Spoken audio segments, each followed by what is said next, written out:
Як Іванка ашукаў ведьму.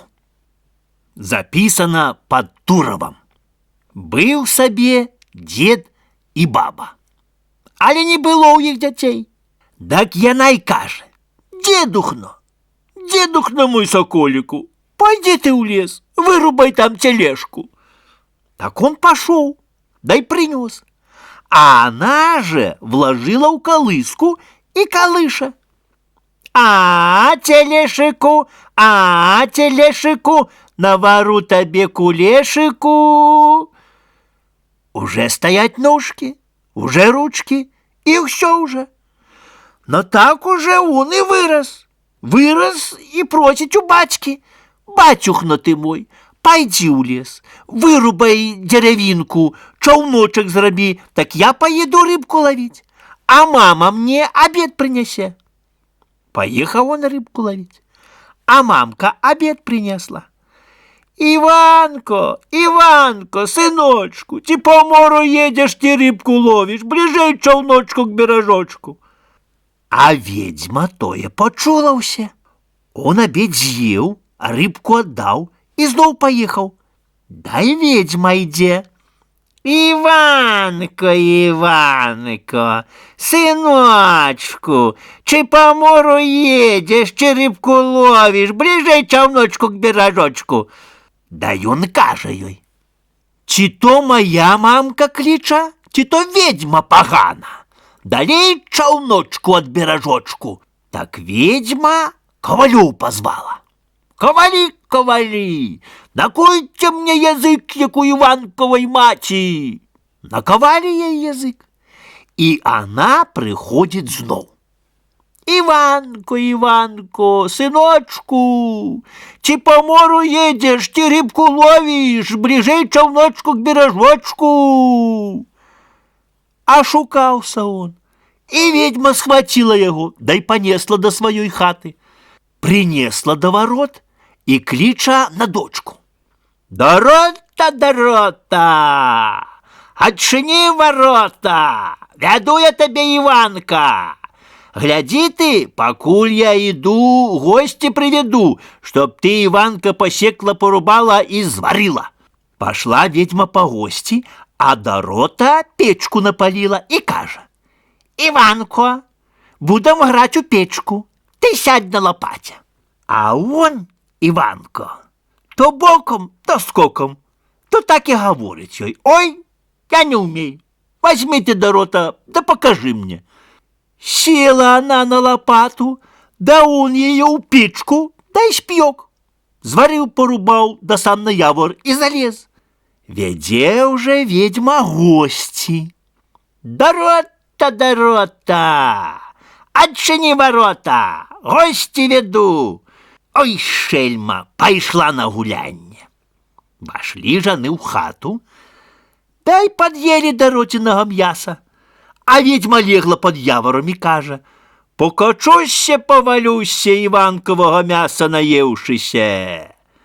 Да и Иванко з явора ей отвечае: покочешься, повалишься, Доротиного мяса поевшися. Спойшла она в гору: ковали, скойте мне секирочку, буду явор рубать. Ковали секирочку, скули, стала она явор рубать, аж летели гуски. Да Иванко кличе: гуски-лебедки, скиньте мне по перьячку, то я и с вами полечу. Скинули они ему, и полетел он. Прилетел к отцу и к матце, и сел с гусками под клеткою. Аж там сучка була. Гау-гау, бабко, Иванко за клеткою гуски пасе. Так дед каже: бабо, пойди, обач свого Иванка. А она каже: ой, дедухно мой соколику, нема уже Иванка на свете. Так дед сам пошел, а Иванко сидит за клеткой. Есть, пить гускам дали, а Иванка до хаты взяли. Скупость не радость. Записано у вёсцы Камаровичы на Мазыршчыне. Колись Было ў аднаго гаспадара вельмі багато усялякага добра, жыта і ўсяго ж хош. К нему же ходил мир Божий просить его хлеба, а он вельмі был скупы, не дал никому, ані гарца. И погнило его добро. 17 бочек жита согнило. Вот. Взял он, до реки завез, та й потопил, а людям не дал. Тим часом так дал Господь, що поприкрочувало йому ноги і праву руку. От і приходить тоді до його Господь. А що ж, чи будеш давати черні хліб? Коли будеш давати черні хліб, то я тобі отпущу.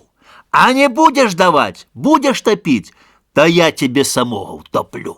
А он не познал, что это Господь.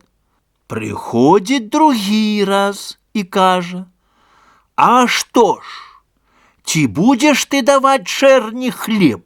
А он ще не познал. Приходит третий раз и каже: а что ж, ці будешь давать черні хліб? Тим часом он познал и признался ему: дедухно, да я ж не познал, что Господь. Да й каже: больш не дам, як 3 бочки на черню. А Господь ему ответил: гляди, покайся, и больше своего добра не топи. Так он потом взял, да и раздал 200 коп на люди. Тогда ему Господь помиловал, и руки подпускали, и ноги. Так он сказал так, что теперь Господь мне отпустил, так поэтому буду и другим давать. Былинка и Веробей. Записано на Мазырщине. Сел Веробей на былинца. Былинка, былинка, поколыши мяне. А былинка дай каже: не хочу. Постой же ты, былинка, пойду я на тебе козы. Козы, козы, пойдите былинку грызти, мяне былинка не колыша. А козы кажуть: не хочем. Постойте ж вы, козы, пойду я на вас волка. Волк, волк, иди козы душить, козы не идут былинку грызти, былинка мяне не колыша, не хочу. Постой же ты, волк, пойду я на тебе люди. Люди, люди, идите волка бить, волк не иде козы душить, козы не идут былинку грызти, былинка мяне не колыша. Не хочем. Постойте ж вы, люди, пойду я на вас огню. Огонь, огонь, иди люди палить, люди не идут волка бить, волк не иде козы душить, козы не идут былинку грызти, былинка мяне не колыша. Не хочу. Постой же ты, огонь, пойду я на тебе воды. Вода, вода, иди огонь тушить, огонь не иди люди палить, люди не идут волка бить, волк не иди козы душить, козы не идут былинку грызти, былинка мяне не колыша. А вода й каже: не хочу.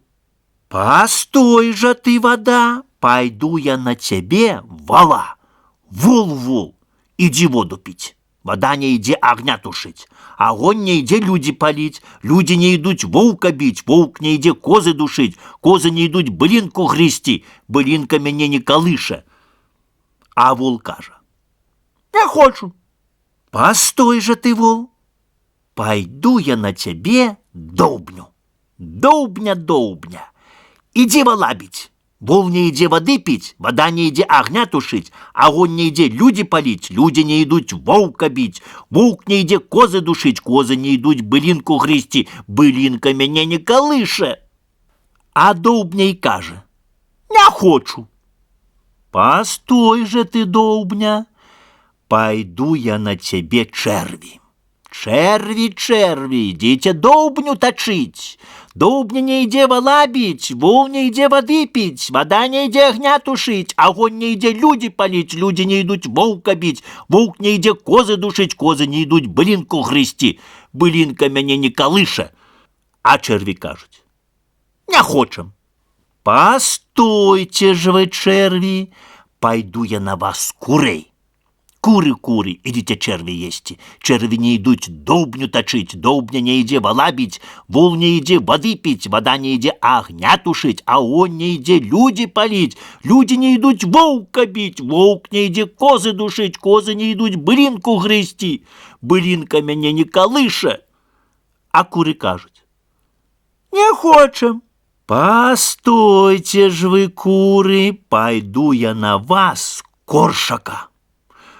Коршак, коршак, иди куры ловить, куры не идут черви есть, черви не идут довбню точить, довбня не иде вола бить, вол не иде воды пить, вода не иде огня тушить, огонь не иде люди палить, люди не идут волка бить, волк не иде козы душить, козы не идут былинку грызти, былинка меня не колыша. Так той коршак за куры, куры за черви, черви за довбню, довбня за вола, вол за воду, вода за огонь, огонь за люди, люди за волка, волк за козы, козы за былинку, а былинка веробейка поколыхала. Гу-та-та, гу-гу, гу-та-та, гу-гу. Народ і паны. Записано на Мазыршчыне у вёсцы Камаровічы. Колись не было света, толькі была одна потопа. Все пазміралі. Да і Господ тады свет нарадзіў. І нарадзіла Марыя сынка, Иисуса Христа. Тым урэмем згадавала она сынка, даў Бог девочку. І з таго сестра з братам мелі грэх. І пайшоў свет з таго, з іх от, і даў Господ свет. Сталі жыць, і худоба ўзялася, і даў Господ, што стаў народ і паны.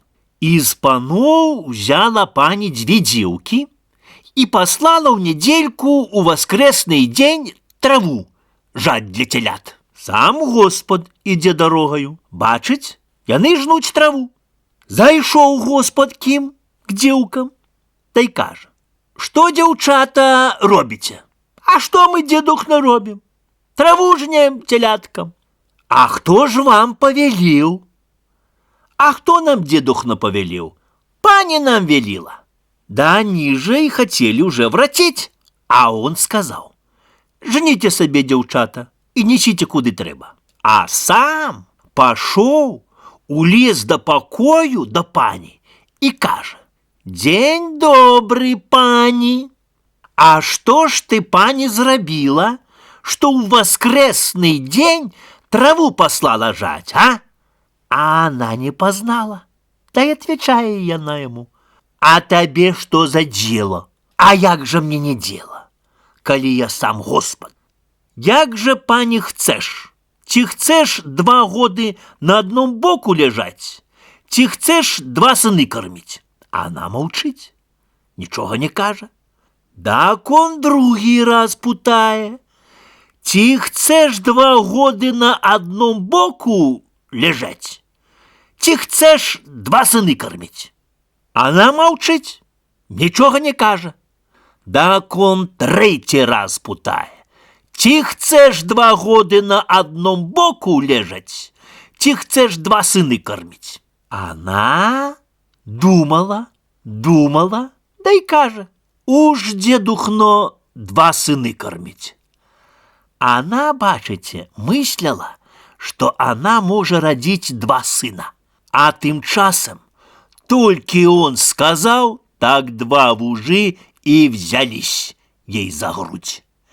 И велел ён, чтобы пошили червону подушечку. Пошили червону подушечку и положили до лона. И они, як посуть груди, так позбиваются и лежать на подушице. Возили ее по великих докторах, а потом взяли ее и завезли у места и удырили у барабан. Треба ёй тые сыны пагадаваць 2 годы, потом умерці трэба. 2 годы гадавала яна, дай померла. А тым часам тыя сыны по ей жалобу задавали, як день, так ноч. Они запаўзуць на гроб и пискают ляжать. Ходили яны к ёй, пакуль она им не отповедила. Годзе вам ходить ко мне, бо мне за вами обида велика. Не прымае мяне Господ да сябе. От и покинули яны ходить, и стал Господ яе принимать и дал ей приказ. Гляди, чтоб ты своим деткам с того света приказывала, чтоб не робили у воскресный день. И потом Господ принял ее до себе и ввел ее у субботние крыги, и спас Господ ее душу. Любоў до смерти. Записано на Мазыршчыне у вёсцы Камаровичы. Был сабе пан, и была у пана одна дочка. И любилася она с купцовым сыном. Хотели яны вот и шлюб взять, а пан не схотел. Потом взял он, купцовый сын, и помер. И ходит она, як день, так ночь к ему на могилу. Ходит на могилу, да и тяженько плачет. Стало ему жалко вельми. Стал и он к ёй. Чего, пана, chcешь? Не могу без тебе жить, каже. От бери мне до себе. То она, як вночі, пойде, та они выйдут з ім, дай придут до Господи. Полягут до ложка, дай полюбуются, потешатся. Только ему перед певнями треба идти. Так он пойде, а она за им. Заведе его аж у могилу. И отчинится гроб его, и он влезет туды. Было так ему и ей 7 раз. Это так случилось. За 8 разом он вышел, а она иде за им. Тим часом вот простирадла мах-мах, бере пану страх. Страх, и он путає її. Ти боїшся пана? А она ему отвечає: не, ничего не боюся. Зайшли ж они на гроб его, отчинился гроб, и пошли обои в землю. Тим часом огледівся її батько із маткою. Шукали її, нема. Обвестили попу, обвестили усім, так и так. Нема її ніде. Сплатили они попу 30 карбованцев, чтоб поп позволил раскопать гроб купецкого того сына. Ну, уведомить, где она делась, что без слыху пропала. Нема шака, и чутки нема ніякой. Позволил поп раскопать. Раскопали они гроб, глядуть, а жаны лежать там. А она по левую сторону лежить, и на ём лежить її рука. И тим часом, як положила она руку на его грудях, так он цап ее завид, и его рука на ее виде. О, так потом, як поглядели, спросил той отец, чтоб чистую молитву поп отчитал. И им по прикладу обоим венчики, и обоим понакладали золотые перстни на руки. Потом уже загребли и их панихиду отчитали. И пошла на увесь свет оказия з того, чтоб гэта болей не было, чтоб великого любовства не было. И пришло тому отцу яе, соснилася она ему. Та й каже: «Отец мой дорогий, прошу я вашей милости, чтоб вы по мне наняли 2 службы, чтоб поп их отслужил».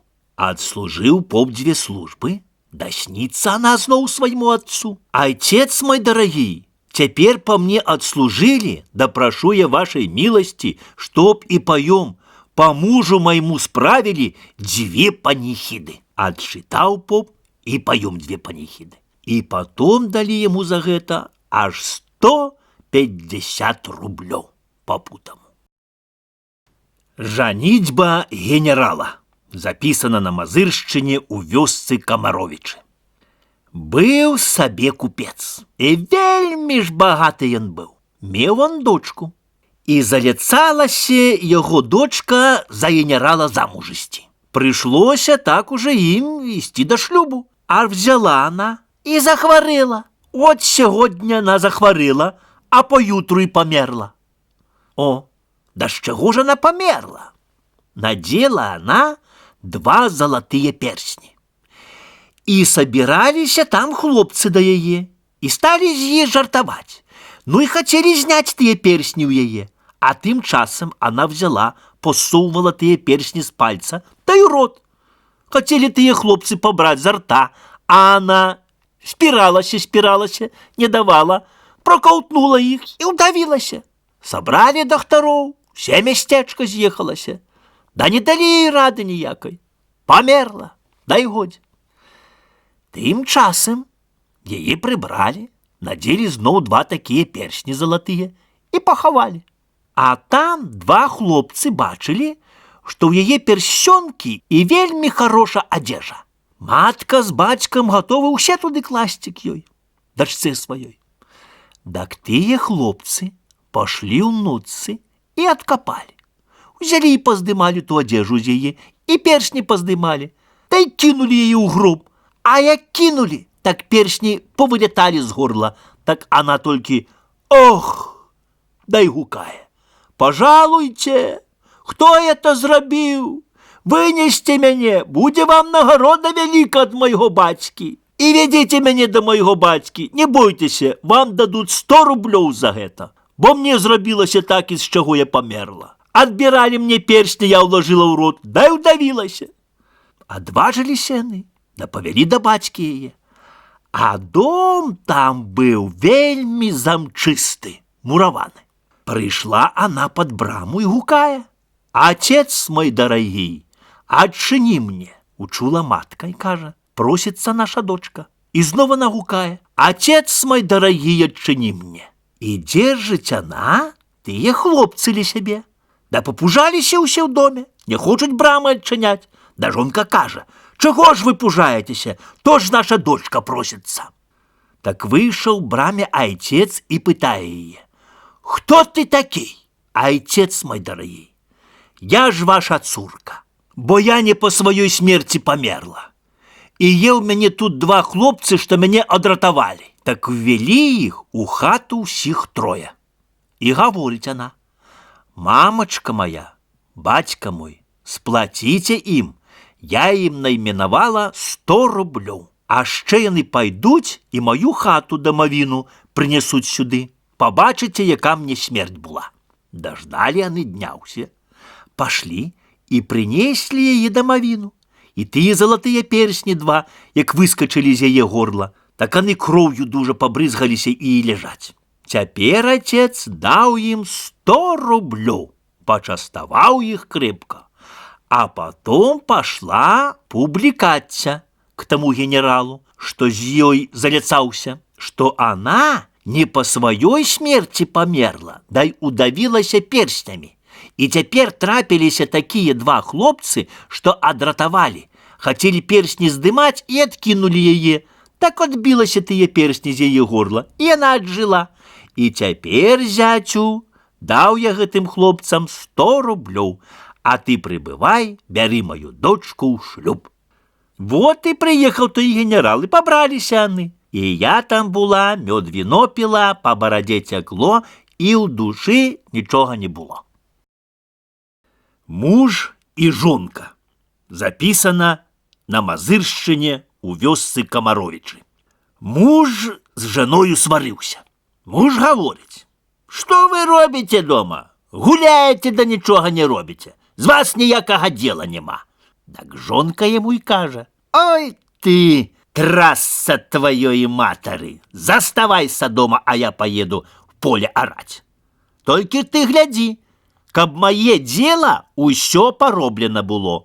Хлеб расчыні, спячы, проса стаўчы, і курца з кураняткамі глядзі, і масла збі, і свінню накармі, да ў хлеў зажані».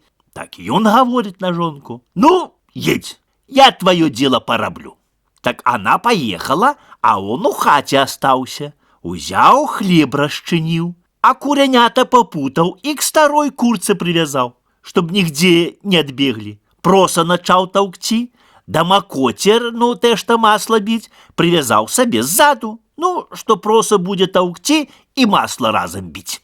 Прилетел коршак, курицу ухопил, и курянятка разом. И он выскочил отбирать курицу от коршака, аж свинья ускочила у хату. Да дежу и разлила. И он ухопил за ковеню, да и погнался свинью бить. А свинья побегла, ступу обернула, да и проса рассыпала. Он за ней, да макотра оборвалась, да и масло разлилося. Приезжая жонка до дому и путая. Типа робил же мое дело, что говоришь, у меня дела нема, а? Ах, няшчасце зрабілось. Коршак прилетел, курицу ухопил. А, коршак курицу ухопил, а где ж курянятка? Курянятка я попутал, да до курицы привязал, так он их разом и ухопил. А хлеб спек? Не, каже. Я выскочил курицу боронить, а свинья ускочила, да дежу разлила. А масло сбил? Не, каже. Я макотку себе сзаду привязал, да за свиньей погнался, а макотер одорвался и масло разлилося. А проса ты столк? Не, каже. Свинья на ступу ускочила, да и проса рассыпалась. А ты ж говоришь, у меня дела нема. Бач, як порабил? Добре тебе женоцке дело робить. От мужика яна за лоб, а он яе, дай начали яны биться. Несчастливая доля. Записано на Мазырщине у вёсцы Комаровичи. Собрались раз девки, да и пошли купаться. Покупались и выходят на берег, ну, одеваться уже. Одна, начиная одеваться, аж у кашулі вуж сядить и начиная говорить с ёю, як человек. Я тебе, кажа, отдам твою кашулю, як ты скажешь, что будешь моей жонку. А она ему кажа, буду. Усе вернулись додому, а яна уже зим пошла ў море. Пошла яна зим, да и живут яны там. Живут 5 лет разом. И нажила она зим 3 деток. На 6-й год просится она у своего мужа, чтоб пустил, яе к матце. А ён не хотел все пустить, бо ведал, что як она пойдзе, то будут пильновать, откуль она вышла. Но она его просила и не переставала просить. Так он и согласился, позволил, да и сказал той: будь там 5 дней, только не кажи никому, откуль ты, и нехай тебе никто не проводит. Як вернешься к берегу, так гукни: Якуб, Якуб. И коли покажется кровь, то я не живы. А коли покажется пена, то я живы. Вот пошла она до дому с детьми. Були ей дома все рады и начали все ей путаться. А откуль она? Да и она не сказала ничего. Так они что зрабили? Узяли старшего хлопчика и стали просить его, чтоб он сказал, откуль они пришли. А он не сказал. Так что яны удумали? Начали мучить того хлопчика, а он все ровно не сказал. Вот яны взяли другого и стали того бить вельми ж моцно, каб ён сказал, а ён не сказал ничего. А вот найменьшая девочка сказала и повела их на той берег морский и научила, як кликать. Якуб. Та таким тонким голоском и кликнули они. А як почув вуж той голос тонкий, то вышел на берег, а они его убили. Она, тая жонка его, ничего не знала про это. Узяла дети на 5-й день и пошла на берег. И стала гукать: Якуб, Якуб. А на это гуканье только кровь одна показалась. Заплакала она, зарыдала, да и скинулась зязюлею. И полетела по лесу кукуючи: Якуб, Якуб. От яна и теперь еще гукая. А сыны яе от стали один берозою, а другий хвоею, а дочка стала горкою осиною. Ваўкалак. запісана на Мазыршчыне ў вёсцы Камаровічы. Быў сабе адзін старычок, а ў яго было 2 сыны. От пашлі гэтыя сыны на работу, а яго пакінулі ў хаце. А ён такі, знаеце, быў змышлёны, што мог кідацца ваўкалака. Пашоў да лесу і зрабіўся ён воўкам. От пашоў ён уже па лесу, пайшоў, датрапіў на ваўкоў. А ўжо аны ў таварыстве разам ідуць далей. Ходзіць коней стада. От ён і гаворыць: от гэты конь гладкі, вазьмем яго, пакоцім жа. Заелі яны таго коня. Ідуць далей, прыходзяць да ўгона, а там ходзіць стада свіней. А ён і гаворыць: от то маго суседа кабан гладкі, вазьмем, задавім, то ўсё, он наш будзе. Дак тыя, значыць, і кажуць: ты лепш знаеш, ты заходзь, да ўсё падганяй на нас, а мы будам лавіць. Дак ён зайдзе, да ўсё хвастом топ-топ-топ-топ, да кабан рох-рох-рох-рох-рох-рох, та ідзе туды, куды ён гоніць. Патуль он яго гнаў, пакуль блізка к тым нагнаў. Адхапілі кабана і разарвалі. Глядзяць людзі з села, што свіней воўкі ловяць. Давай бегці. Як тыя воўкі ўглянулі, так пабеглі ў лес наўцёкі. А ён, як хацеў бегці, так узяў да папаў у погрэб, да ўпаў туды. От сабраліся мужчыны, да хацелі яго ўбіць у погрэбе. А була там баба адна така от малашэбніца і пазнала, што то не воўк, а ваўколак. І сварыцца на мужчын тых, которые яго ўбіць хацелі. Не рушце! Не бейте, это не воўк, это чалавек. От паслухалі мужчыны і не білі яго, а она завялела аднаму так: ідзі і сячы мне арабіну. Пашоў ён і сек арабіну. А она стала таго біць, ваўкалака, і стала сварыцца: а куды ты это паступіў? А на што табе это? А ці табе это мяса смачна, а? І як сцягнула яго арабінай, так он стаў чалавекам. От павялі яго ў село к сынам. Сыны ўбачылі, та сталі на яго сварыцца. А на што яно табе, бацька? Ці табе хлеба не стае? Ці ў цябе солі няма? І хацелі яго сялом ужо наказваць. Дак он запрысягся, што ўжо так рабіць ніколі не будзе. Так яго і пусцілі.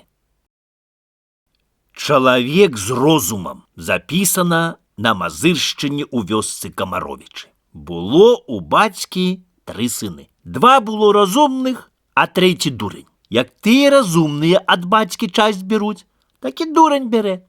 Так тыя браты зглошыліся самі з сабою. Што нам з ім зрабіць? Давай яго ў мяшок завязем, да на дарозе аставім. Завязалі яго ў мяшку, завезлі да рэкі, дай палажылі пры дарозе ў шляку.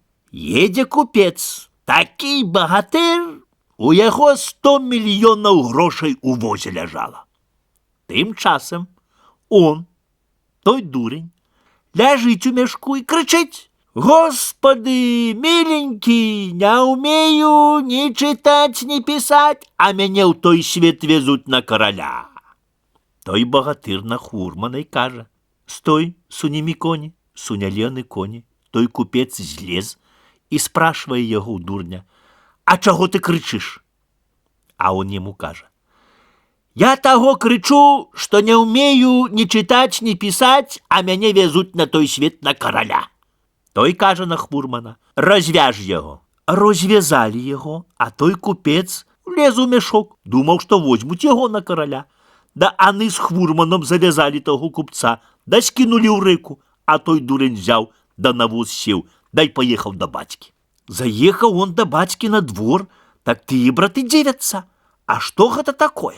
Пытае бацька: «Адкуль ты, сыночак, гэта ўзяўся?» А он яму і кажа: «Вы думалі, што мяне ўтапілі, а мяне за караля на том свеце ўзялі. І от я прыехаў». А гледзелі тыя браты, што ў яго багата грошай, та й кажуць: «Завяжы ты нас і пускай да рэкі». Так он і зрабіў. І за тым дурнем а асталося ўсё селішча, усе багатства бацькі і ўсе багатства таго купца. Мачыха. Запісана на Мазыршчыне у вёсцы Камаровічы. Була у маткі дочка. Да взяла матка і да памерла, а бацька пабыў адзін, можа, дні 5 без жонкі, да ўзяў сабе другую жонку, удаву. Таксама і ў яе была дочка, і абедзве ўроўні, тыя дочкі. Жывуць яны, жывуць, і стала ім цесна разам жыць. Мачыха гэта на мужа свайго пачала настаўляць: адвезі сваю дочку. Калі не адвезеш, я цябе пакіну. Ну, ўзяў он яе, сваю дочку, і адвёз да лесу. Адвёз да лесу, а ў лесе была хатачка, і он там ей пакінуў той хатачцы. Узяў для яе хлеба, круп і закрасы. Сядзі, кажа, моя дочухна тутака, пакуль я прыеду. Насеку я тое да другое на воз і прыеду да цябе. Ждзе, няма бацькі. Змерклася, няма, не едзець. Она выйшла на двор з тае хаткі і гукае: «Хто ў бару, хто ў лесе, хадзі ка мне на ноч». Адзываецца медведь. «Я ў бару, я ў лесе, я іду к табе на ноч». А Жосе прыходзіць медведь еты. Она спужалася. Дай ён кажа: «Не пужайся, дзеўка, будам начаваць са мною». Она і вячэру наварыла, ну, бацька ждучы. Медведь прынёс мёду, мол, гарцоў 2. І паселі яны вячэраць. Тут выбегла мышка, дай кажа: «Дзеўка, дзевіца, дай мне крупіцу, я табе ўночы у вялікай буду прыгодзе». От дзеўка набрала ложку кашы і кінула ей пад лаву. Павячэралі яны, да он даў медведь ей ключе, чтобы она бегала по хаце, да бразгала тымі ключамі. А он набраў камяні, да лёг на печы біць яе уже каменем. Да тая мышка взяла ад яе ключе, ад дзеўкі, а ёю казала карыта вяліке ў хатце і сказала, чтоб она под карыта подлезла і навернулася карытам. А мышка с ключамі бегае по падлавічы. От кине он каменем из печи, а мышка только «Ой!» А он думает, что забил девку. От бегала перед ним мышка и затихла. Так он думал, что убил ее. Злез с печи, да и пошел в лес. Пошел он у лес, вышла девка с-под корыта. А мышка каже: «Да бач, корми меня, я тебе выведу». На завтра день стали перед ёй стол у хаце, и такий мулёваны, пекны, и пара крысел при им. И стала яблонь перед хаткой, и поросла яблоками, хорошими такими яблоками. А она и сама, тая девка, вельми красива, ну просто вот глядеть не наглядеться. И едзе пан, богатый вельми, едзе и сыном, и приезжая пан от до тае яблони, и сунял коні там. «Кто тут є у хатце?» А выскочила она туди до пана. А он каже: «Чи то твоя яблонь? Сподобалася тому панічу она». И забирає он її з собою. Села навкочі, і іде яблонь за ею. Іде яблонь, іде стул, і тут крыслы за ею. И спрашиває она того пана: «Проше, пан вельможный, заехать ще до мого бацьки». От заехали яны к отцу на двор, так она выскочила из кочи, а бацька не познал. Думал, нейкая пань. И стала яблонь для кочи, и стул, и крысла. Вышел отец на двор, скинул шапку, и вышла жонка его, ну, тая, что прогнала свою пачерицу. Да и каже она, девка тая: «Отец мой дорогой, вы думали, что вы меня загубите, да от, як мне Бог дал». И пан той злез з возу, и той паніч, и тупает по подворье. А она каже: «Отец мой дорогой, чтоб мне было пасаги 100 рублёў, бо моей маці велика пасага осталася». И мусіў ей отец дать 100 рублёў пасай. Да захотела тая мачыха каб ей як яблоко достать, ну, украсть из яблоньки. Да только она подошла под яблонь, так пошли яблоки все в гору, а не достала она. Распрощалася она, ну, тая дзівка с батьком, опустилася яблонь. Нащипала она яблок и подавала гостинца всем, кто там был. Оставайтеся, отец здоров. Села и поехала. За ею пошла и яблонь, и стол, и крысло. От стала просить тая жонка у мужа своего. Вези мою дочку туды. Взяв он ее дочку и повез, да и покинул той самой хатце. Приходит так же самой медведь к той на ночь. Ждала отчима на ночь, не дождалася. Наварила вечеру, поселены з медведем вечерать. Знов мышка убегая. Девка девица, дай мне крупицу. Я тебе в ночи великой буду пригоде. То та девка ухопит яку скипку, да мышку бье. И не дала ей есть. Медведь пошел на печь ночевать. А она стала с ключами бегать по хате. За двойки медведя убил ее. А та мишка й каже: погана дівка, бач, тая добра була, да й у пани вийшла, а твої ребра нехай медведь поб'є. Тим часом ждала тая мать дочушки. Нема її, цілий тиждень нема. Она на господара й каже: твоя дочка через ночь приїхала, а моєї да нема цілу неділю. Ти її не туди зав'юз, куди свою дочку. Садимся на вали, едьмо, отведаймо її. Заехали туди, а жона лежить серед хатки и колодочкой навалена. Мать яку глядела, дощепила руки, достала голосить по дочці своей, а мишка вибігла серед хати. Еге, каже, якая ти розумна, такая твоя й дочка розумна. Калі б гэта була добра, я б її ад смерти оборонила, и я б її за пана выдала. Сёстры. Записано на Мазыршчыне у вёсцы Камаровічы. Было у маці две дочки. Пошли яны по ягоды. Взяли да и заблудили. Одна пошла в ту сторону, а другая в ту сторону. Остались яны ў лесе блудить. Ходит она по лесе и гукая: кто у лесе, кто у бару, ходи ко мне на ночь. А медведь ей отвечая: я у лесе, я у бару, иду я к тебе на ночь. Приходит медведь да яе: ну, девка-девица, ходим со мной на ночь. Веде яе, и заўёў яе до хатки. Покинул яе у хатцы, да каже: варыш, девка, мне вечеру. Девка варить вечеру, да и плаче. Выбегла мышка, да и каже: девка-девица, кинь мне крупицу, а я тебе буду в великой пригоде. Она и кинула той мышце круп. Глядишь, девка-девица, звары вечеру, да ляж под корытом, дай навернися корытом. Она и легла, и навернулася. Приходит медведь: девка-девица, дай мне вечеру. Девки нямашака. Да мышка под печью забегае, заскрабе, то он каменем и кинет туды. Просил он ее разов 3 вечерать, и кидал, а затем пил не запели, дал бог день. И пошел той медведь зноў у лес. А мышка убегла да й каже: девка-девица, утекаймо як можна. Я буду упереду бегти, а ты гляди, где трава кивается, да ўсё за мной иди. Бегуть они, бегуть да бегуть, чують, медведь за ими.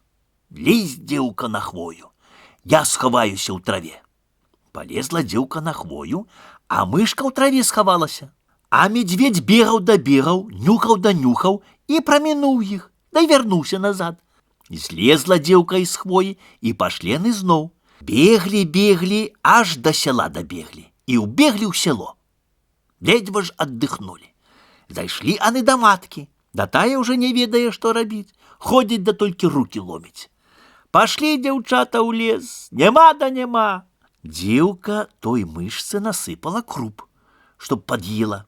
Подъела тая мышка, да и каже: побегу назад, придя там же сестрица твоя, да там будет зноў пригода. Забегая она до хатки у лесу, аж там другая девка. И иде медведь, и меду несе. На табе, кажа дзеўка, еш, да не накпі так, як тая накпіла з мяне і ўцякла. Мядзведь уйшоў, да мышка кажа: дзеўка, дзевіца, дай мне мёду трошки. А тая кажа: ах, хварэла б ты, балела, чтоб я б табе мёду яшчэ давала. Дзеўка, дзевіца, дай мне мёду трошки, я табе буду ў вялікай прыгодзе.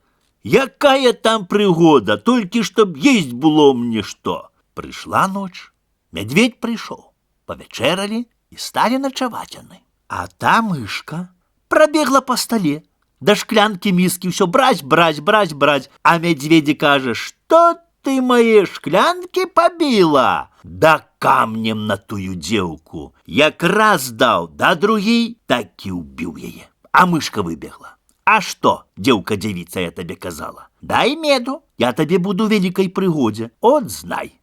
Да ты, злодзей лесавы, ты хочаш мяне ўбіць? Я не такіх яшчэ бачыла. Ты не ўбіеш, медведнік ты, паганы, хіба за тым, што ты вялікі да дурны, а я маленька да разумней ад цябе. Удовін сын. Запісана на Мазыршчыне у вёсцы Камаровічы. Была ўдава, сама сабе ў хатцы жыла, от так, як я. І мела она напротив воскресення на всеночную идти. А тут приходит до ей Иисус Христос. И он ночевать из ей захотел. А она хочет идти до церкви на всеночную, а он сунял ее, не пустил. И вот полегли они у одной ложи ночевать. И заночевали они, прости Боже, и зрабили грех.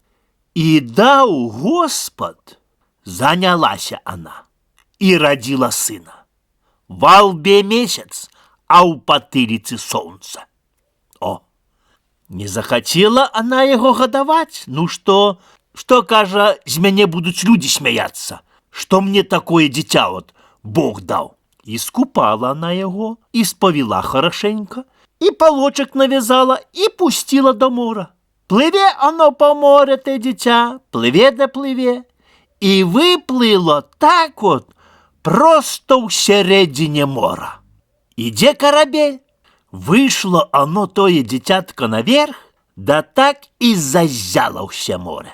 Той плотник усхопился с корабля и зловил той дитятко, да и взял на корабель к себе. Едуть они морем тым кораблем, едуть, целый рок едуть. И вырос ён за рок, той хлопчик, у половину человека. От не расте годинами, да минутками расте. Уплыли они на берег, подыходит до их купец. Подышоў к кораблю, и захотел той купец хлопца гэтага узять к себе на парабка. О, а той хлопец не скине шапки ни перед ким, а Богу молится, так платочком голову завяжа, вот як патер говорит. И захотел той купец, чтоб ён скинул шапку.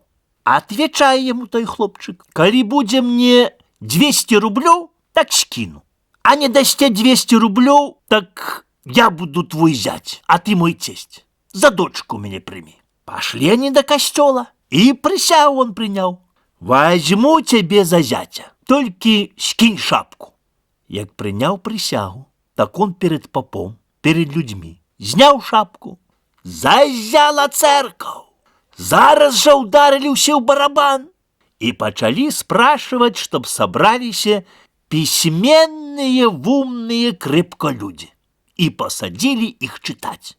Як Бог дал хлопца такого, что у яго ў лбе месяц, а солнце ў потыліцы.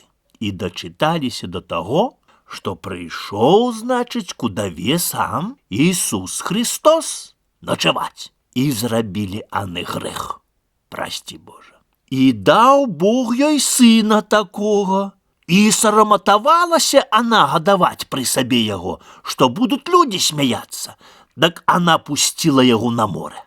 О, теперь побраліся яны з той купцовай дочкой и живуть 2 роки.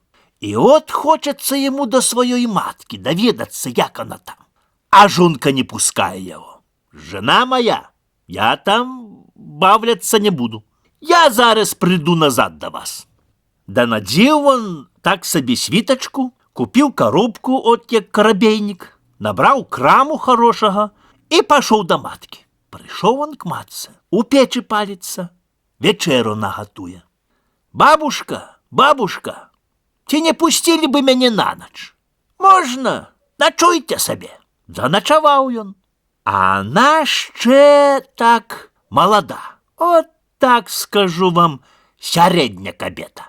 Наварила на вечеру, а он водки принес кварту. Подпили они, таки он її добре подпоїв так, непогано. І от ложаться они спать. Прослала она ему на лаве, а собі на полце. «Да что, бабушка, — каже он, — мы бы полегли разом». От полегли они на одной постели, на полце. Он лег так от стены, а она с краю. Аж взявся за грудь їй, да й каже: «Гето та труба, що я трубив». Далей взявся й ніже, прости Боже. Да й каже: «Гето тие ворота, що я йшов». А она не угадывая: «А то тие глаза, что по мне плакали». Да зняв шапку, да й каже: «Матка моя родна, да не узнали ж вы мяне. Дарма что вы мне маленького бросили ў море». Шапку зняв, так хата ўся і заизяла.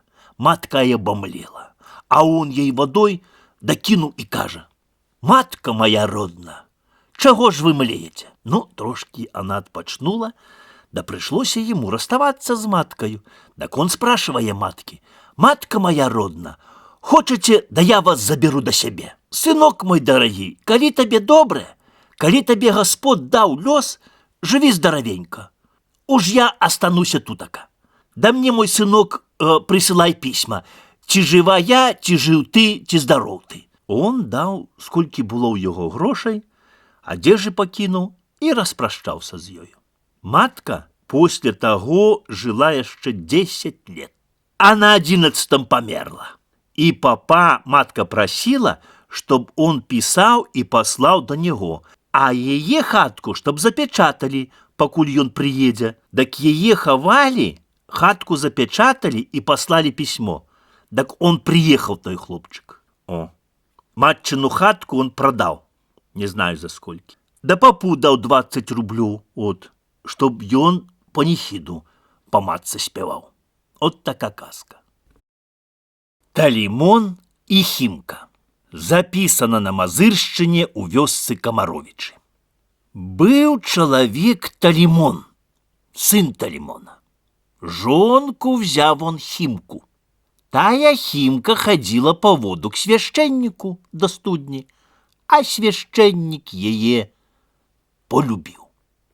И говорит на Талімона: «Талімон, пришел бы ко мне с своей жонкой Химкой, я б тебе закону рассказал, самовар бы тебе поставил».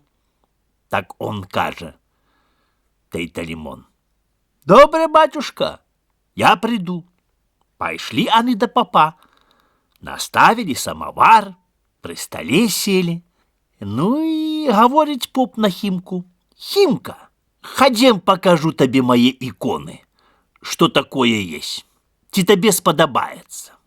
Привел он Химку к грошам, да и говорит: «Химка, бери грошей сколько хочешь себе, да мы с тобою будем любоваться. Чи будешь ты до меня ходить, чи буду я до тебе, а?»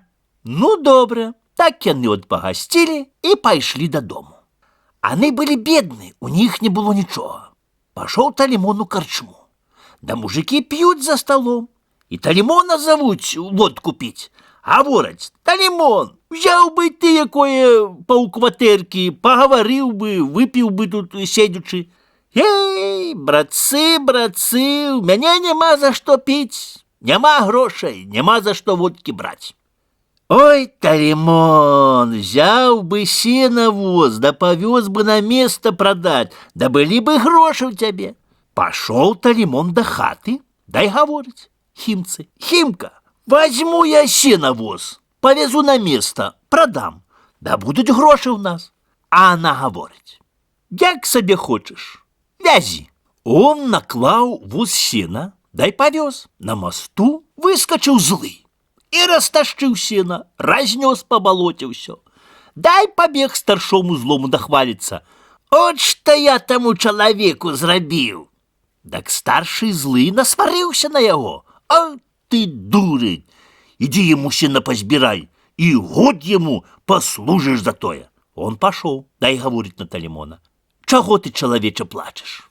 Ой, чего я плачу? Ведомо, вез я сено на место продавать, хватился злый и мне сено по лугу растащил. Так тебе еще з этого плакать?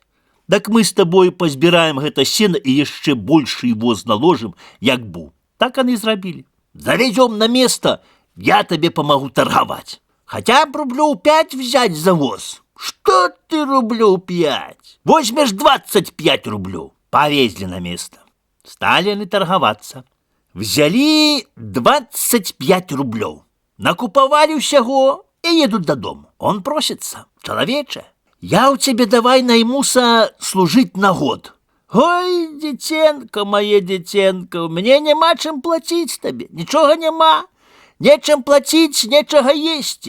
Як я буду служить у тебе, так усього багато буде. Я у тебе послужу даром, и твою Химку по-нямецку научу говорить. Но... то добре, встань, коли Химка захоче.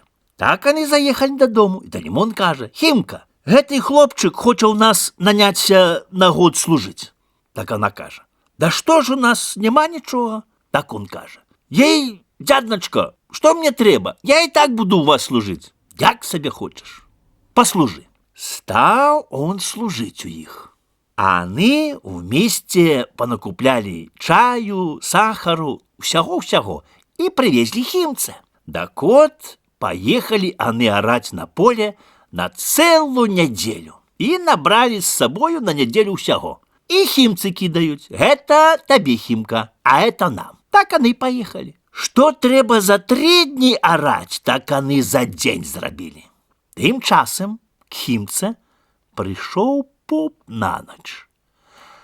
А той парабочек, ведаешь, что пришел, да говорит, дедухно, бег кровец, а я за угла шамец, аж в ушах зазвенело, побегу я в лужу помочусь. Так он каже, деточка, ей тут вода, можно намочиться, мне треба у лужу, бежи себе у лужу. Так он не бег у лужу намочиться, а побег просто додому и свиснул, и на двор ускочил, а поп говорить, а кто это иде? Это наш парабочек, а где мне деться теперь? Лезь на палатку до цибули. Полез туди поп. Чего ж ты пришел, деточка? То меня дядюшка прислал, чтоб я цибульки перья пооббивал. Ей, деточка, на что тебе оббивать? Я уже сама оббила все. Ей, дядночка, мне дядюшка приказал, треба дядюшка послухать. Взял он, и як начал бить, так чуть поп жив остался. О, и полетел до дядьки. Так они с попом говорят. Ой, який парабочек хитрый, чуть мне не убил. Не можно нам с тобою, Химка, жить, хіба ты до меня ходи. А она каже, не, батюшка, придите на ту ночку, он уже не придет больше. Так они оруть с дядьком, аж парабочек каже, ей, дедухно, бег кровец, а я за угла шамец, аж в ушах зазвенело, побегу я в лужу намочусь. Так он каже, деточка, ей тут вода можно намочиться, мне треба у лужу, бежи себе у лужу. Так он не побег у лужу намочиться, а побег просто додому. Узлетел на двор и свиснул. А поп у Химки у хаті. Та й каже, нехта йде. А Химка каже, гэта наш парабочек. А дзе ж мне деться тепер? Лезь под печ. Поп улез под печку. Да парабочек шоў у хату, а Химка путае. А чого ти, діточка, прийшов? То я, дядночка, прийшов, мене дідушка прислав. Тут сядять злидні під печчю, треба їх вигнать. Треба кипятку нагреть і випарить їх. Побіг, дров набрав, да в печі запалив, води нагрів і лінув пад печ ту воду гарачу. Як лунув пад печу, так поп упарыўся.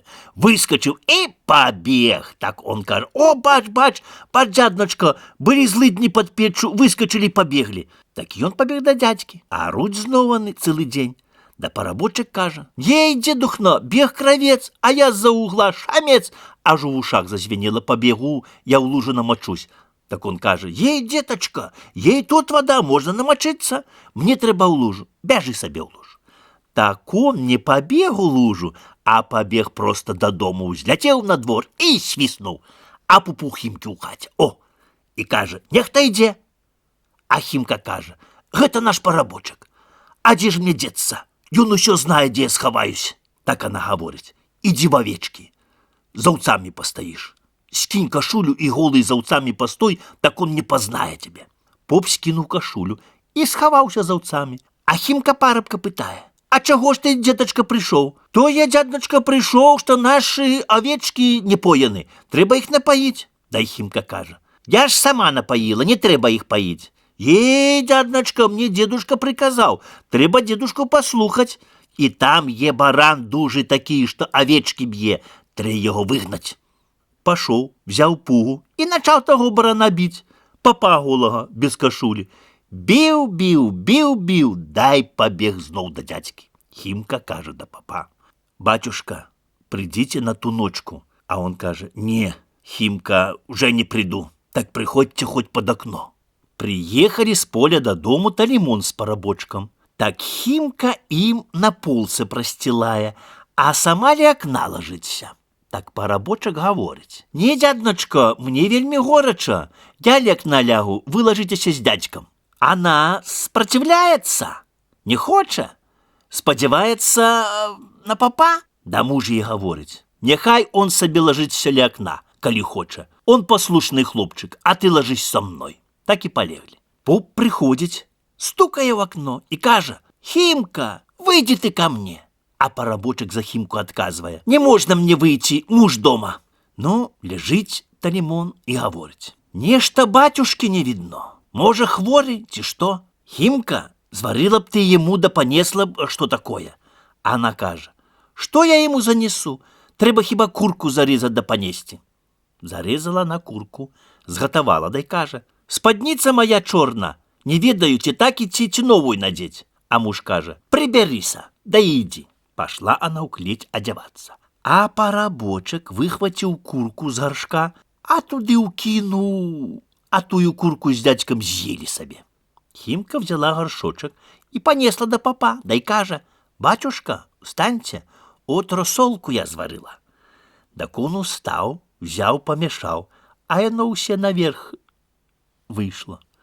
Но маўчыць, поп нічога не кажа, да гаворыць на наймічку: «Пайдзі возьми мёду, трэба Хімку пачаставаць. А не бяры таго, што з краю, а з куточкаў дзежца возьми». Пошла и взяла того. Стала Химка есть и той мед, а там была пчела, да уткнула жалоей у язык. Да и заболботала Химка по-нямецку, заговорила, бежить додому и болбоча по-нямецку. Парабочак, як побачить, та й каже: «От теперь, дедушка, будьте здоровы, уж я тебе не потребен, уж твоя Химка по-нямецку говорить». Дурань вышел у людзі. Записано у павеце Мазырскім у вёсцы Камаровічы. Было ў бацькі 3 сыны, 2 разумных, а 3 дурень. От и пайшлі аны ў свет шчасця шукаць. Тыя разумныя кажуць: «Куды ты, дурны, ідзеш?» А ён кажа ім: «От, пайду ў свет, ці мне Бог хіба не дасць якога шчасця». От ідуць да ідуць яны, дурны да разумныя. А тут едзе купец. Пастаў он, да й пытае: «Куды ідзяце, хлопцы?» А яны кажуць: «Ідзем у свет, можа, хто найме ў работу». А купец отвечае: «А найміцеся ў мяне». Добре. Павёў он іх на расчёт, што ў лесе є. Ну, чтоб они расчёт зняли. Той же дурны зняў расчёт, а разумныя не. Дак як прыгледзеўся купец, так той купец адправіў разумных, а дурня аставіў у сябе. Так і стаў ён жыць у купца. А дочка была ў таго купца, да вельмі ж хорошая яна була. Так от тая дочка сподобала таго дурня.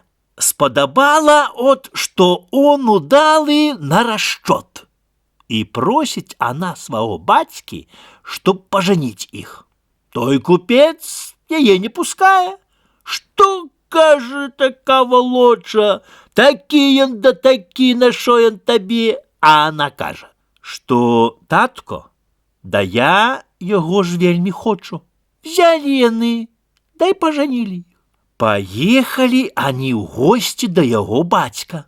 Так тые братья разумные позирают, что он такий вот приехал убраный, да таким поездом, да дружбу привез, а кони хорошие, да батька такий рад, что и ух, вот просятся ты разумные у дурного.